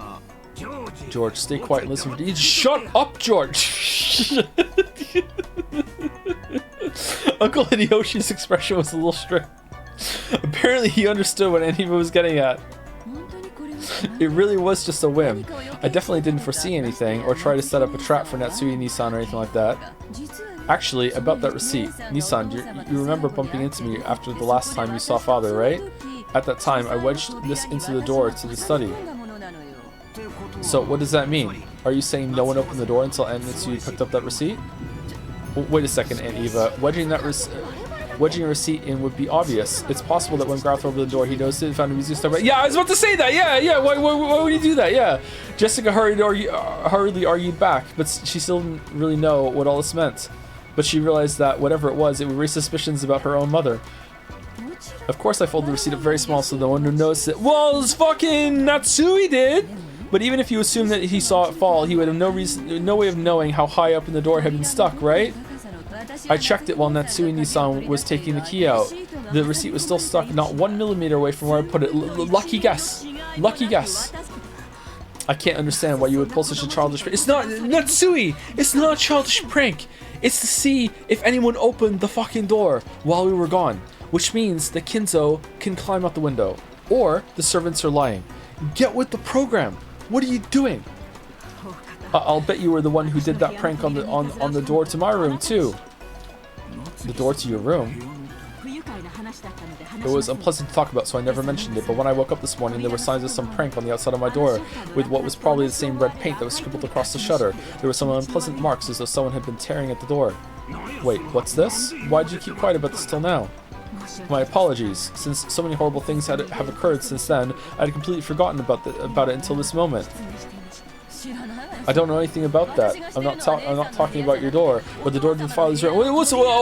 Yeah. Also, while we're clearing the air, I had a dream last night that I was carrying bodies in a wheelbarrow to the shed, and also drawing circles in my sleep. But then I woke up with all this red stuff all on my fingers, and I just washed it off in my shower. You know, just so we're all clearing the air. Between the time you confirmed that he was in the room and the time we confirmed that he wasn't, that door wasn't opened even once. How did Father get out if he didn't use the door? I don't know that. That's what I want to know. Natsui-Nisan, other than you, who else checked to see whether Father was in his room? Last night, the last time I met Kinzo-san was when we were playing chess. Maybe Genji went upstairs to see Kinzo at some point, noticed the receipt lodged in the door, took a note of where it was, told Kinzo, and then they put it right back in the exact same spot when they left. That's what they did. Genji didn't have the key, but Kinzo could open it from the inside. Knock, knock. Hey, it's me. It's your boy, Genji. Let me in. There you go. Done. Last night, the last time I met Kinzo-san was when we were playing chess. So I was with him until just before dinner. Who saw him after that? I did. I gave him his dinner last night. Suspicious? Yes. Shen and I were with him. So at that time, Father was still definitely in his room. However, Natsui-Nisan, when you found out he wasn't there, it looks like all ways in or out of the study were closed, right? But even so, you said you met with him this morning. I don't understand why everyone has become so gloomy. 6 people are dead, Nanjo. Okay, have we checked under Kinzo's window to see if he's just lying dead in the mud right now outside? Could someone please explain it to me?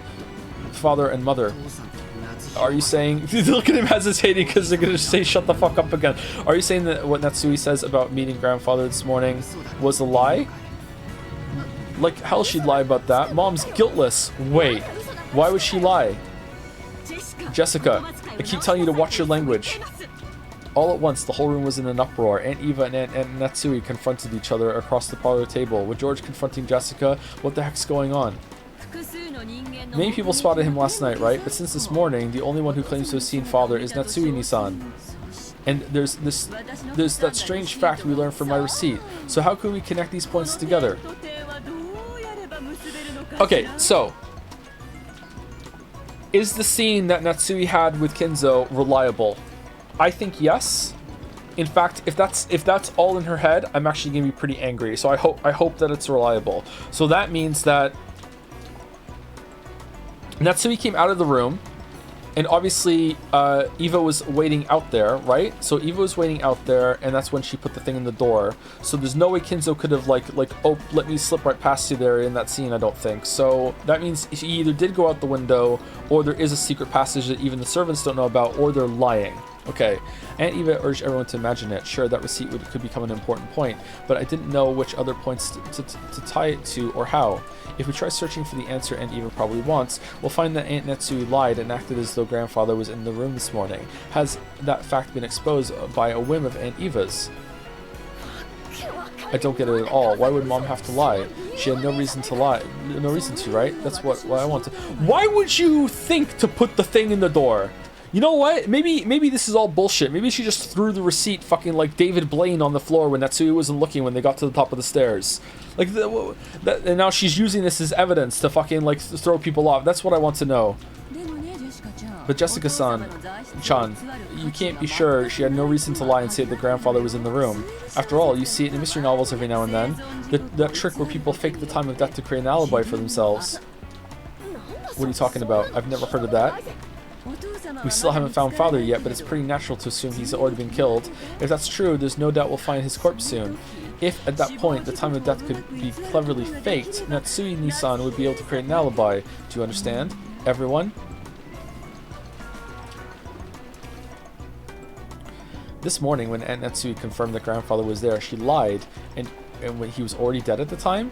And then she moved the body to some other location and tampered with it so that when we will find it, we'll think he was killed just a second ago. And also that she also morbed that she was in a story and decided to have this whole fake-ass conversation with a fake perception while she was moving around a wheelbarrow to throw off the reader. Nah, this isn't Danganronpa. That'd make it possible for her to create an alibi, even just by staying with us, with the rest of us. Then she could say, I heard someone screaming, dash over there and become the first to find the body along with everyone else. Kind of like what Cannon did with the shed. Is that what Aunt Eva's saying? Ridiculous. After all, detective novels are merely books for the purpose of entertainment. You can only think of such an indiscreet idea because you read them all the time. That's right. Even if she did try to fake the time of death a little, all that would be blown away in an instant once the police did their autopsy. That might have worked in the past, but do you really think that kind of trick would work in modern Japan? 1980s modern Japan? It doesn't make sense. You think so? This morning, when Dr. Nanjo looked at the corpses, he was only able to give a vague estimate of the time of death. He's not a fucking coroner! I didn't say that right. He's just a fucking normal doctor. Honestly, at this point, maybe he's not even a doctor. What do we really know about Nanjo? What do we really know? Autopsy results are very easily affected by the environment and individual differences. It's a very relative estimate with an uncertainty of several hours. Just riffing over there. And unfortunately, the police's scientific investigation will have to wait until tomorrow. It wouldn't be easy to measure the correct time of death so accurately, even in modern Japan. Isn't that right, Dr. Nanjo? Examining a corpse is an extremely difficult task that requires both expertise and instinct. I have heard that there is a very high chance of a mistaken diagnosis, and autopsy reports have to be updated all the time. I imagine it's very possible for a misreading of just a few hours to occur. However, for an alibi, that's more than enough. It's an old trick. It's a trick that works well enough. Natsui-ni-san.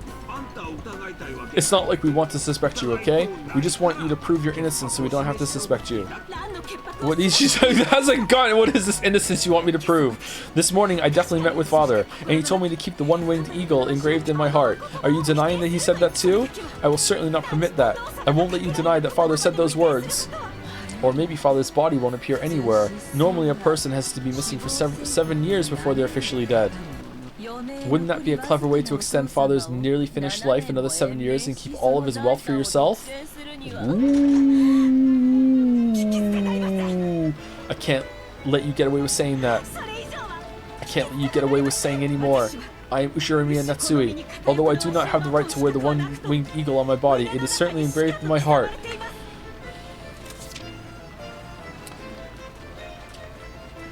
Two that are close, about to be torn apart.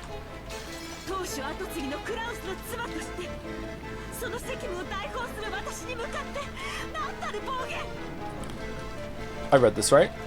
Yeah. What do you think you're saying to the wife of Kraus, successor to the head, and one who will act as such in his place? What's this? Are you going to shoot me with that gun? Go ahead. If only you just shoot. You're just desperate because you can't think of a way out, right? Do it. Just try to obscure the truth of violence. You. It wasn't like Aunt Natsui had been actually holding that gun at the ready and threatening anyone. But, I mean, it looked like it to me, but as she was egged on by Aunt Eva, she did hold it at the ready. Unsurprisingly, once things got to this stage, Jessica and Genji-san tried to stop her. Madam, please calm yourself. Mom, you aren't lying, so there's no reason for you to listen to this. Calm down, Natsui-san. All you've got to do is swear the father definitely was in that room. Why are you getting so worked up? I mean, she did already, pretty much. That is correct. Natsui isn't lying. Shouldn't that be the end of it? Then I want you to explain. How did father manage to disappear from the room? The window was closed tight from the inside. The same was true for the door, right? This morning, if you really met with father, then you must explain how father disappeared from this unopenable door closed room scenario. If you don't, that means you're lying after all, right? How far do you plan to mock me? If you want to argue back, go ahead. That's right. Try explaining it right here, right now. If you do, I'll apologize for suspecting you. How did father manage to get out from that closed room? I cannot explain, and there's no need for me to do so. Really? Then let me explain it. Let's take the best parts from my perspective and yours and come up with a more friendly explanation. Which is what you should have done from the fucking beginning! She has a gun! Why are you antagonizing her? What the fuck? Is it just fun for you? I'll believe what you said about father still being in his room this morning. However, the next time the door was open, father wasn't there. You don't have any objections so far, right? I have no desire to hear anything more you have to say. Shut your frivolous mouth! Uh-oh, this is important. My reasoning goes like this, okay? I can confirm that on both occasions you were the only one to go through that door, and the receipt proves it. So what's the answer to the puzzle of how the father left the room? He just climbed out the window, Lamayo! The window... He was sent out the window. Natsui-ni-san, you threw father out of the third-story window of the study into the courtyard. You... Madam, please endure it. Eva-sama, please stop this. After that, when you left and said you were going to check the doors and windows, you took father's corpse, which had fallen in the courtyard, and hid it. That was probably when you took some measures to fake the time of death, right? This ties in with the case regarding Krasny-san and the rest, and also the case regarding Beatrice last night. Dude, someone is holding a rifle pointed at your wife. De-escalate. There's a really good chance we've got reason to suspect Natsuni-san in all those cases. Normally I wouldn't want to say this. But now that it's out in the open, there's nothing else I can do. Please, Natsui-san, please explain how you can be innocent. Otherwise, I can't help but suspect you. Why me? Why must I, Ushirimiya Natsui, be insulted like this? Looks like we've got everyone's views on the record now. Who the fuck are we? It's useless. It's all useless. Aunt Eva. What do you mean, useless? We have two personalities, too. Jessica looked at me, hanging onto my every word. Anime protagonist and Western mystery novel protagonist. And Eva's expression was confident as ever. Useless, you say? What is? Battler-kun. Tell me. You're only convinced it was Aunt Natsui because you're only looking at the case from a single angle. It's not like I'm defending her, but that bluff of a checkmate isn't gonna fly. Flip the chessboard! I think your reasoning regarding that receipt was passable. It's not a bad thread of logic, but I'd only give it a grade of 65 at best. If this were an exam, that'd be bad enough to get you extra lessons in detention, right? Oh my, well, how do you think anyone could break through the door sealed by my receipt and make father disappear, other than by my theory? It's true that your theory is an interesting one, and if you could say for sure that there was no way to make grandfather disappear, then you probably would be able to prove that the last person to see him, Aunt Natsui, was guilty. However, since there is still a possibility she's innocent and these accusations are false, we can't be sure about that. Then Battler-kun, are you saying someone other than Natsui Nisan made grandfather disappear? It'd be impossible for anyone else to do it. My receipt proved that, right? After the first time she visited that study, and until the second time when we visited together, the study was a perfect closed room, and when the seal was broken on the closed room, he was already missing. If that doesn't prove she's the culprit, what kind of trick could they have used? Like I said, Aunt Eva, only 65 points. Let's try spinning the chessboard around, shall we? The question isn't how someone managed to make grandfather disappear from the outside. We should think about how grandfather disappeared from the inside. Okay, 1 second. 1 second. I need to go to my DMs. Hey, Merrick. One order of a spinning chessboard emote for stream, please. Thank you. Love you, Joe. Okay, there we go. Alright, sorry, had some business to take care of. Alright, here we go. Let's continue. We should think about how grandfather disappeared from the inside. The door had the receipt stuck in it, so it couldn't have been used. You also couldn't have gone through the window because you can't lock it from the outside, and when Aunt Eva visited the study, she checked to make sure it was locked. So the window also wasn't used. I'm fast, but not that fast. At that point, the study really was a closed room. We have to accept this. However, the study didn't remain a closed room forever. Once the seal created by the receipt was removed, it'd be possible for someone to escape by that door. So, what the fuck are you saying? He just hid in the room after they opened it? Oh, was it the old hide behind the door hinge trick? Fucking they open the door, look in, Kinzo's hiding behind the fucking door like, don't move, and then he's like, and then just walk in, look around, and then he's like, outside the fucking, In other words, the question isn't how Aunt Natsui made grandfather disappear. We need to think about he was able to escape. How did he make himself disappear? Grandfather's study isn't an ordinary study, right? According to Genji-san, there's a toilet and a kitchen and even a bedroom, almost like a little house. For example, what if he was hiding under the bed and the two of you only thought he was missing? Fucking... Why? In fact, he's still there. He just didn't want to be bothered. Let's go up. Oh, hey, Kinzo, how's it going? Oh, fucking, why do you people keep coming into my fucking room? Look at Aunt Eva. Even you didn't check that far, right? And the two of you went back down the stairs thinking he wasn't there. At that time, the receipt was already gone. In other words, if grandfather was hiding in his room the whole time, it was a closed room, and escaped after letting the two of you go past him, we can crack this closed room right open. What are you talking about? Why would father need to escape the room in such a bizarre fashion? Don't be so absurd. Yeah, it might be absurd. However, it still shows there's a possibility Aunt Natsui is being falsely accused. Your receipt wasn't perfect. In chess, we call that check, but it isn't checkmate. But the thing that really pisses me off is how you're pressuring Aunt Natsui to explain it, then claiming that she must be guilty if she doesn't. If you want to go down that road, then why don't you let me? Ooh, no, that's wrong. Ushiro Battler, spin the chessboard around one more time. Hold on. Please, Merrick, he just said it again. This is desperate. Okay. And Eva, according to your own argument, you must explain to us why you and Uncle Hideyoshi couldn't have killed those 6 last night and then casually returned to the guest house. And if you can't, it must have been you! You've been trying to force Aunt Natsui to explain, so I'm sure you can prove your own innocence, right? Especially now that all of your grandfather's wealth has suddenly plopped down right into your hands. That's right, you're suspicious enough, aren't you? If you say Mom's suspicious because she was the last person to see him, then what about you, Aunt Eva, the last person to see Dad and the rest? Just like Battler said, prove that you two weren't the ones who killed them. Mother, I also think your reasoning was a little overego. Oh, even George! I'm sure the recipient was an important hint. The receipt. Sorry.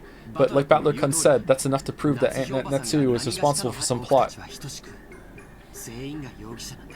We're all equally suspicious. It's not right for only Aunt Natsui to be persecuted. Yeah, but have you considered that I hate her? Our proud father crawling under his bed? You call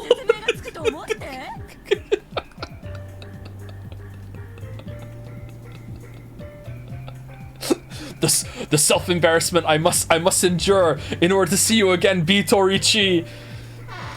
They're walking around. He's like solid snaking it up, watching them go, whispering to himself, B. Toriichi. What the eating his dominoes.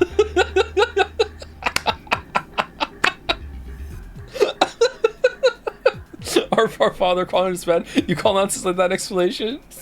In that case, why don't you explain first? Who killed those 6 and how? And then try showing us proof that you weren't involved. Cough. Cough, cough, cough. Uh-oh. Plot cough? Oh, what the hell? Oh, she's...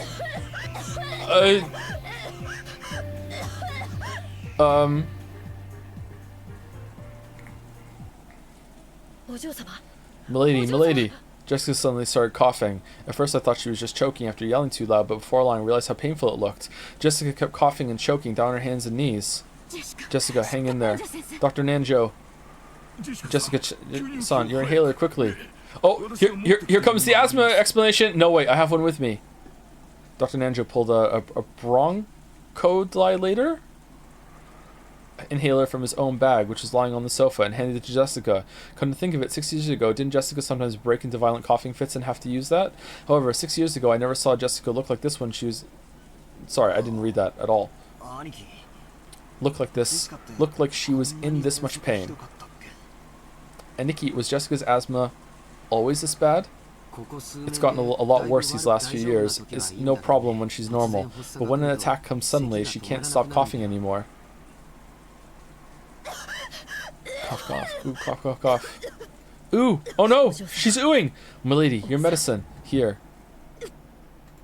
Ugh. Cough, cough. Taking the inhaler from Cannon-kun, Jessica used it with a practiced hand. It looked like her throat would still itch for a while, but she had it under control. Are you okay, Jessica? You scared me. It's no big deal. Don't worry about it. Beads of sweat covered Jessica's whole body, and she couldn't hide her rough breathing, but it looked like her sudden attack had calmed down for now.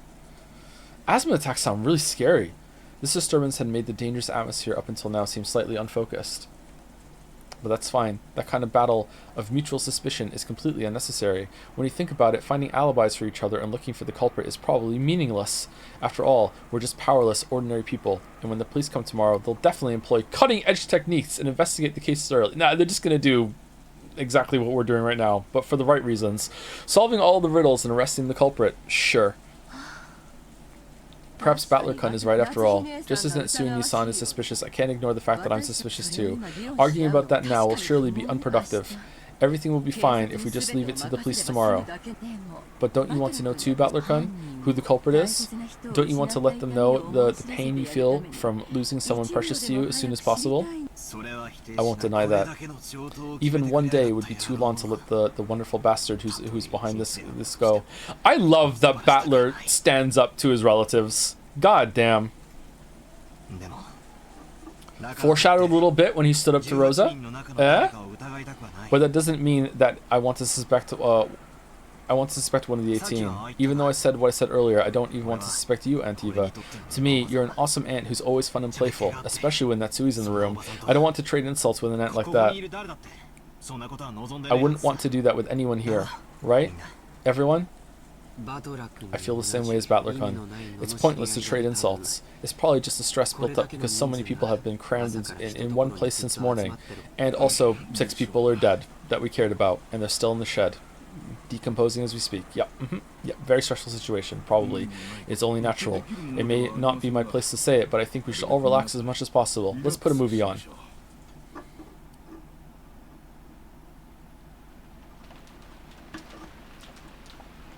Eva, I think we better cool our heads too. The receipt's definitely a big clue for figuring out how father disappeared. We should tell the police about it when they come. That's right. Alright, officer, let me tell you, I put a receipt in that door and the door is only open. Just imagine having to explain that. Right. I just felt a little triumph when I figured out that part with the receipt. Of course, it isn't fair to only suspect Natsui-san, right?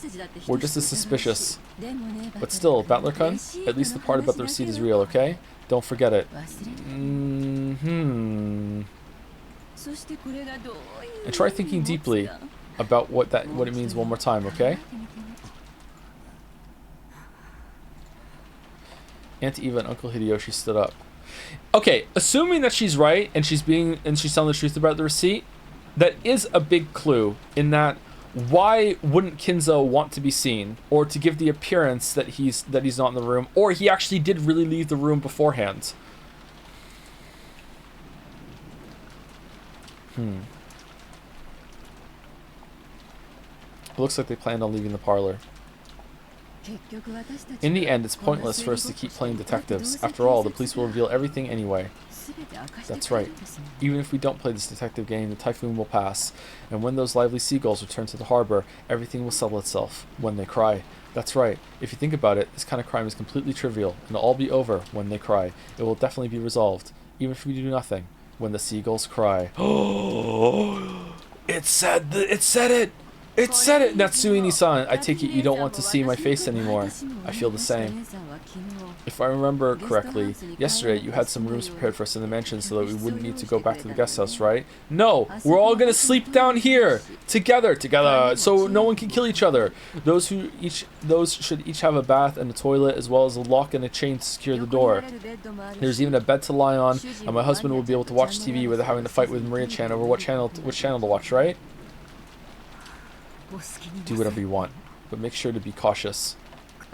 Thank you, Nissan. And mind your own business. I'll be counting on you to keep an eye on everyone, okay? Because the culprit is definitely here.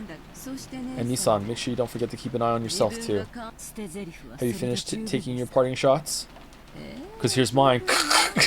Yes, I'm finished. See you, Natsui-san. Genji-san, let us know when it's time for dinner. Until then, we'll lock ourselves in with the chain. A suspicious detail. I love that she's growing a backbone as this goes on. Genji, Kennen, escort them to the guest room. We'll be fine. I hate shady escorts. In fact, I'd be more comfortable if nobody leaves this room until we reach ours. Let's go, George. Nope, I'm staying here. I'll stay here with everyone. George! The culprit is in this room. Do you plan on staying in a place like that? Leaving this room would be the same as suspecting one of my relatives. I can't believe anyone in our family is capable of something that horrible. You idiot! George? Darling, you tell him too. George is already an adult man. He was engaged. If his code tells him not to leave this room, then it's up to him. Let him do what he wants. Father.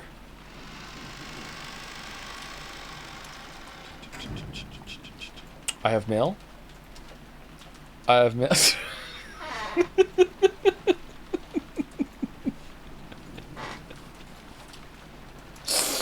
All right. What thank you, Merrick. What do you want it to be called? Chess? Spin? Board? Let's go spin.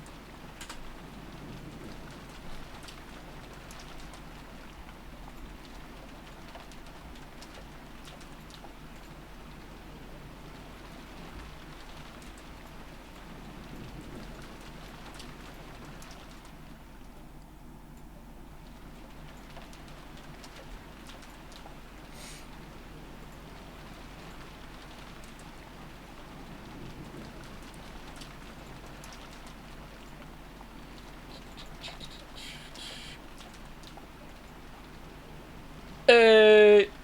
All right, we want spin. Spin.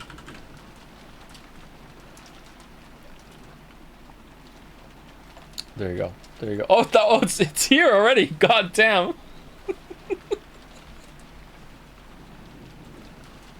Thank you, Eric.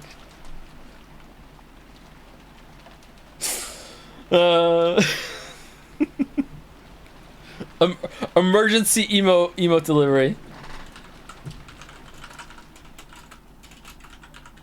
Thank you, Merrick.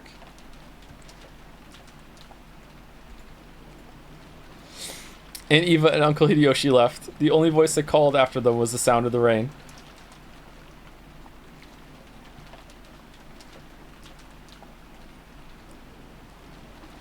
The parlor was being buried beneath the savage atmosphere. When I looked at the clock, I was surprised to find that it was already evening. Is Mouse still here? Is this the end of the scene? Is the next stopping point, or is it the scene after this?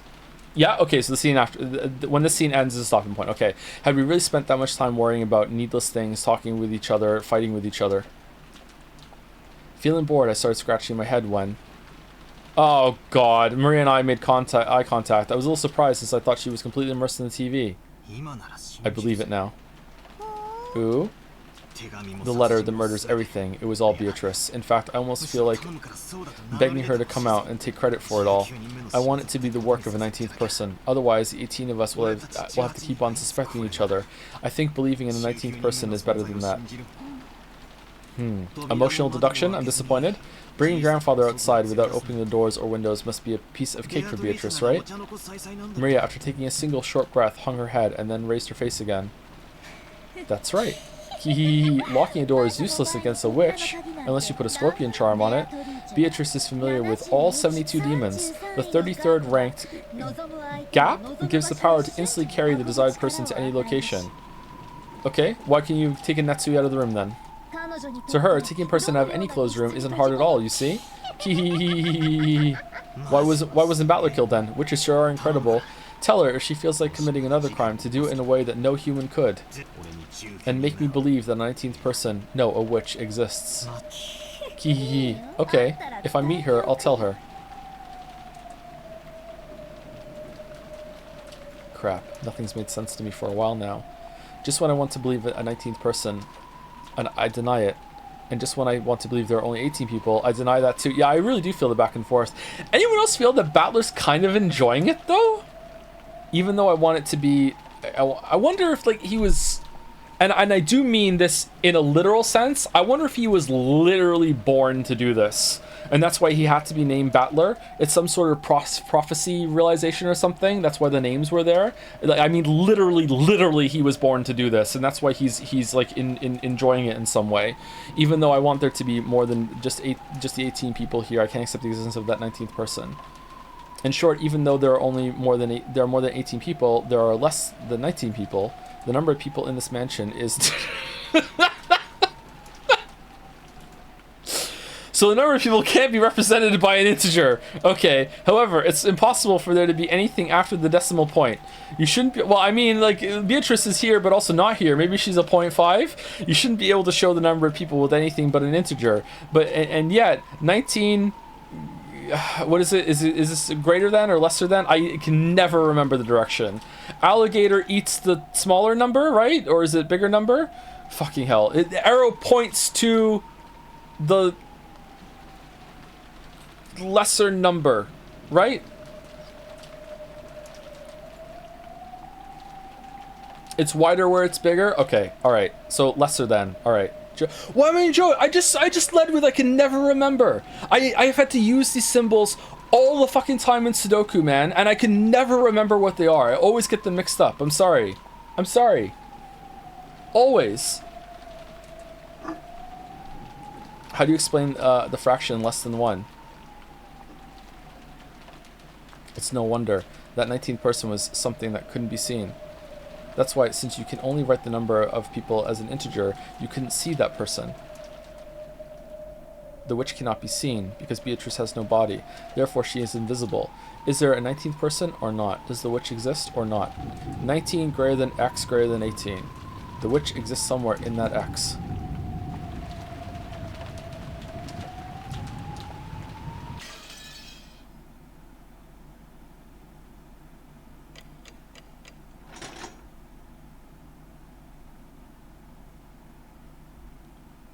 Seven. Huh.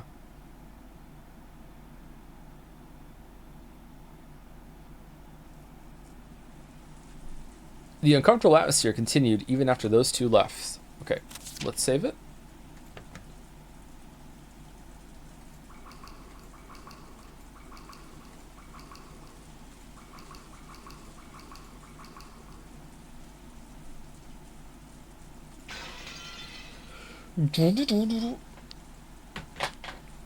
Okay, before we... An easy way to remember is that Yeah, I always remember the crocodile alligator mouth thing, and then I always fucking forget like what it is, because like to me it would be like the alligator eats the lesser number, because the alligator is representing the strength of the number on the other side, and wants to. That's where my brain goes, because it's stupid to me. Yeah. Hold on. I'm not saying that the lesser and greater numbers are stupid. I'm saying I'm stupid. The way I look at it is stupid. Okay?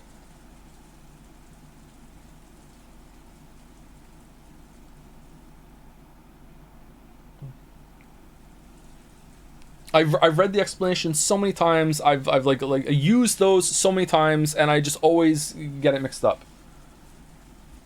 For whatever reason, I don't know why. I can never keep it straight in my head when I first see it.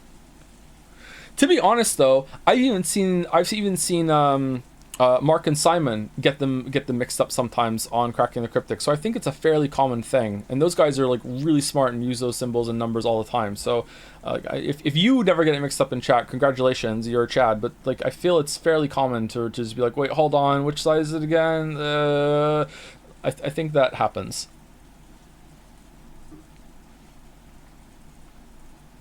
People are like so mean when it comes to math stuff.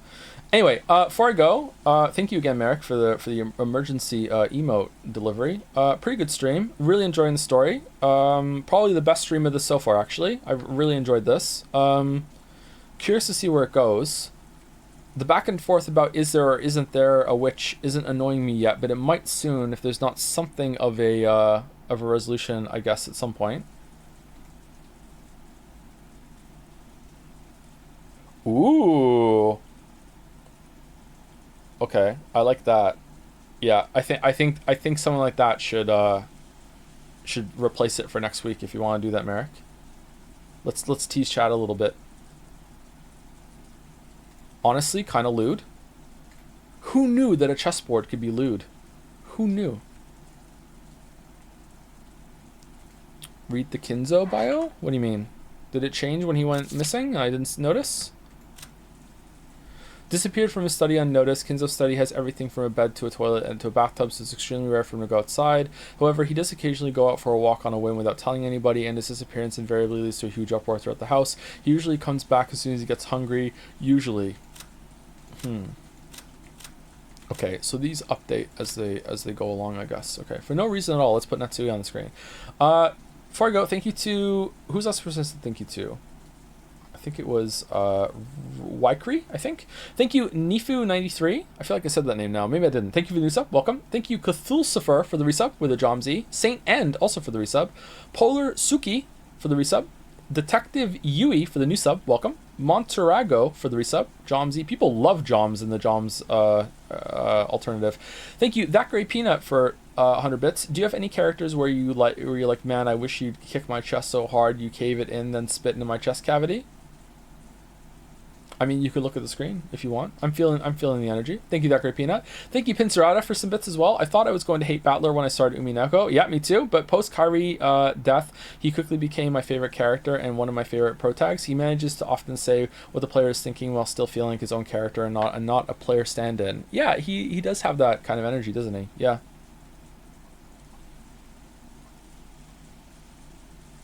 Yeah, pretty good. Thank you, Kaggles, for the new sub. Welcome. Thank you to Zergerwow also for the sub. Welcome. New sub. Did you read Kinzo's description after you went missing? We just read it, yeah. We just read it. It's a little different now. Do you mean hate Maria as a character or her writing? I hate her as a character. I don't hate her as the writing. I hate her as a character. Like I just like, oh my god, like, get her off the screen, please. She makes me very uncomfortable. Read Shannon's? We did read Shannon's. We read Shannon's shortly after she died.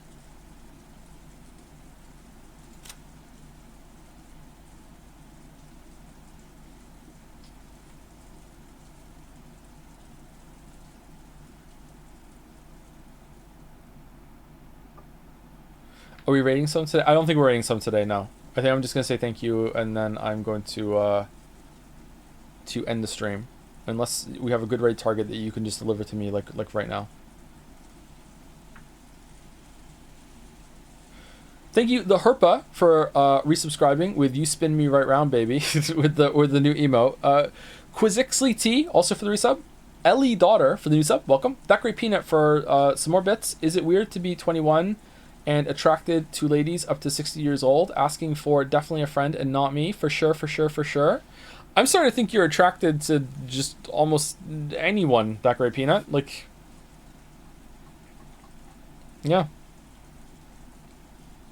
I mean, it could be weird, but, you know, just because it's weird doesn't mean it's wrong. Go for it. Thank you, Mitri, for the bits. Great stream. 500 bits. Thank you, Mitri. I think there was bits earlier, wasn't there? Or I think a resub. Thank you, Puka Boy, for some bits as well. Thanks for the great stream. Detective Joe. Ooh, I should get a hat, and then no one can trust me. Thank you, Seda Sai, also for some bits. Hi, Joe. Stuck watching VODs, but hope you're having a good day today. I'm having a pretty good day, yeah. Took the kids to the candy store. Got to do some Umineko, made some progress in Unnamed Space Idol, had some good food. I'm doing okay. Thank you, Sustray, for the resub as well. Yo. And last on my list is Monasaldo for the new sub. Welcome, Monasaldo. Welcome, welcome.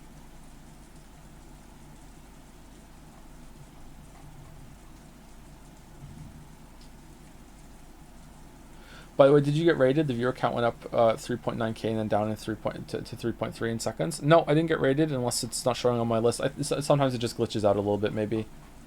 There was a message about Danganronpa, I think.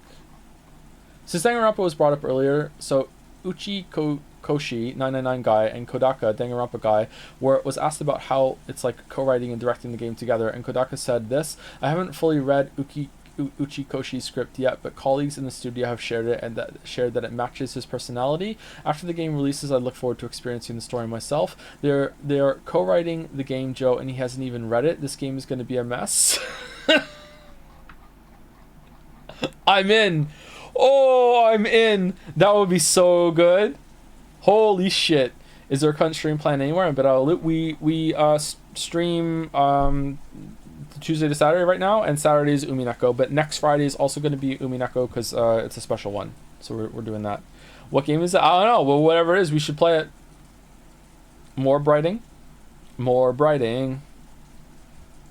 Do more brighting. I should update the bottom of the stream with some stuff, with some information and everything, yeah. Joe, imagine the death scene with the original sprite. Yeah, I was thinking that earlier, like how it wouldn't land as well for me with the sprites, but I guess eventually you just stop seeing them and it's more about the texts. I hate you. Why have you showed something that interesting? Now I want to read more, but next stream is a week away, so I don't know what to do. Why don't you start reading it yourself? And then you can experience it like a stream ahead of me, and then you get to experience it again when like, ooh, I wonder what Joe in the community is going to react to all these things. Huh? You could do that if you wanted to, or you could just wait and I could read it too if you'd like. The game is called 100 Line Defense. All right. Okay. Oh, thank you, That Great Peanut, for some more bits. My type is either Any Woman Ever or Ikutsuki Persona 3. That's a narrow type. Are you disappointed there wasn't an actual art to the bodies, or do you appreciate it was left to the imagination? I'm fine with it being left to the imagination, and we did get to see a bit of Shannon, which is, in my opinion, the most tragic death that happened there, except for Kyrie, obviously. But yeah, I think it worked. I'm not expecting a hell of a lot of visuals in this, and so far it's done more than I thought it was going to. So maybe that changes? I don't know. Yeah, I don't know. Anyway, I am going to go. I will see you on Tuesday for more Persona 3.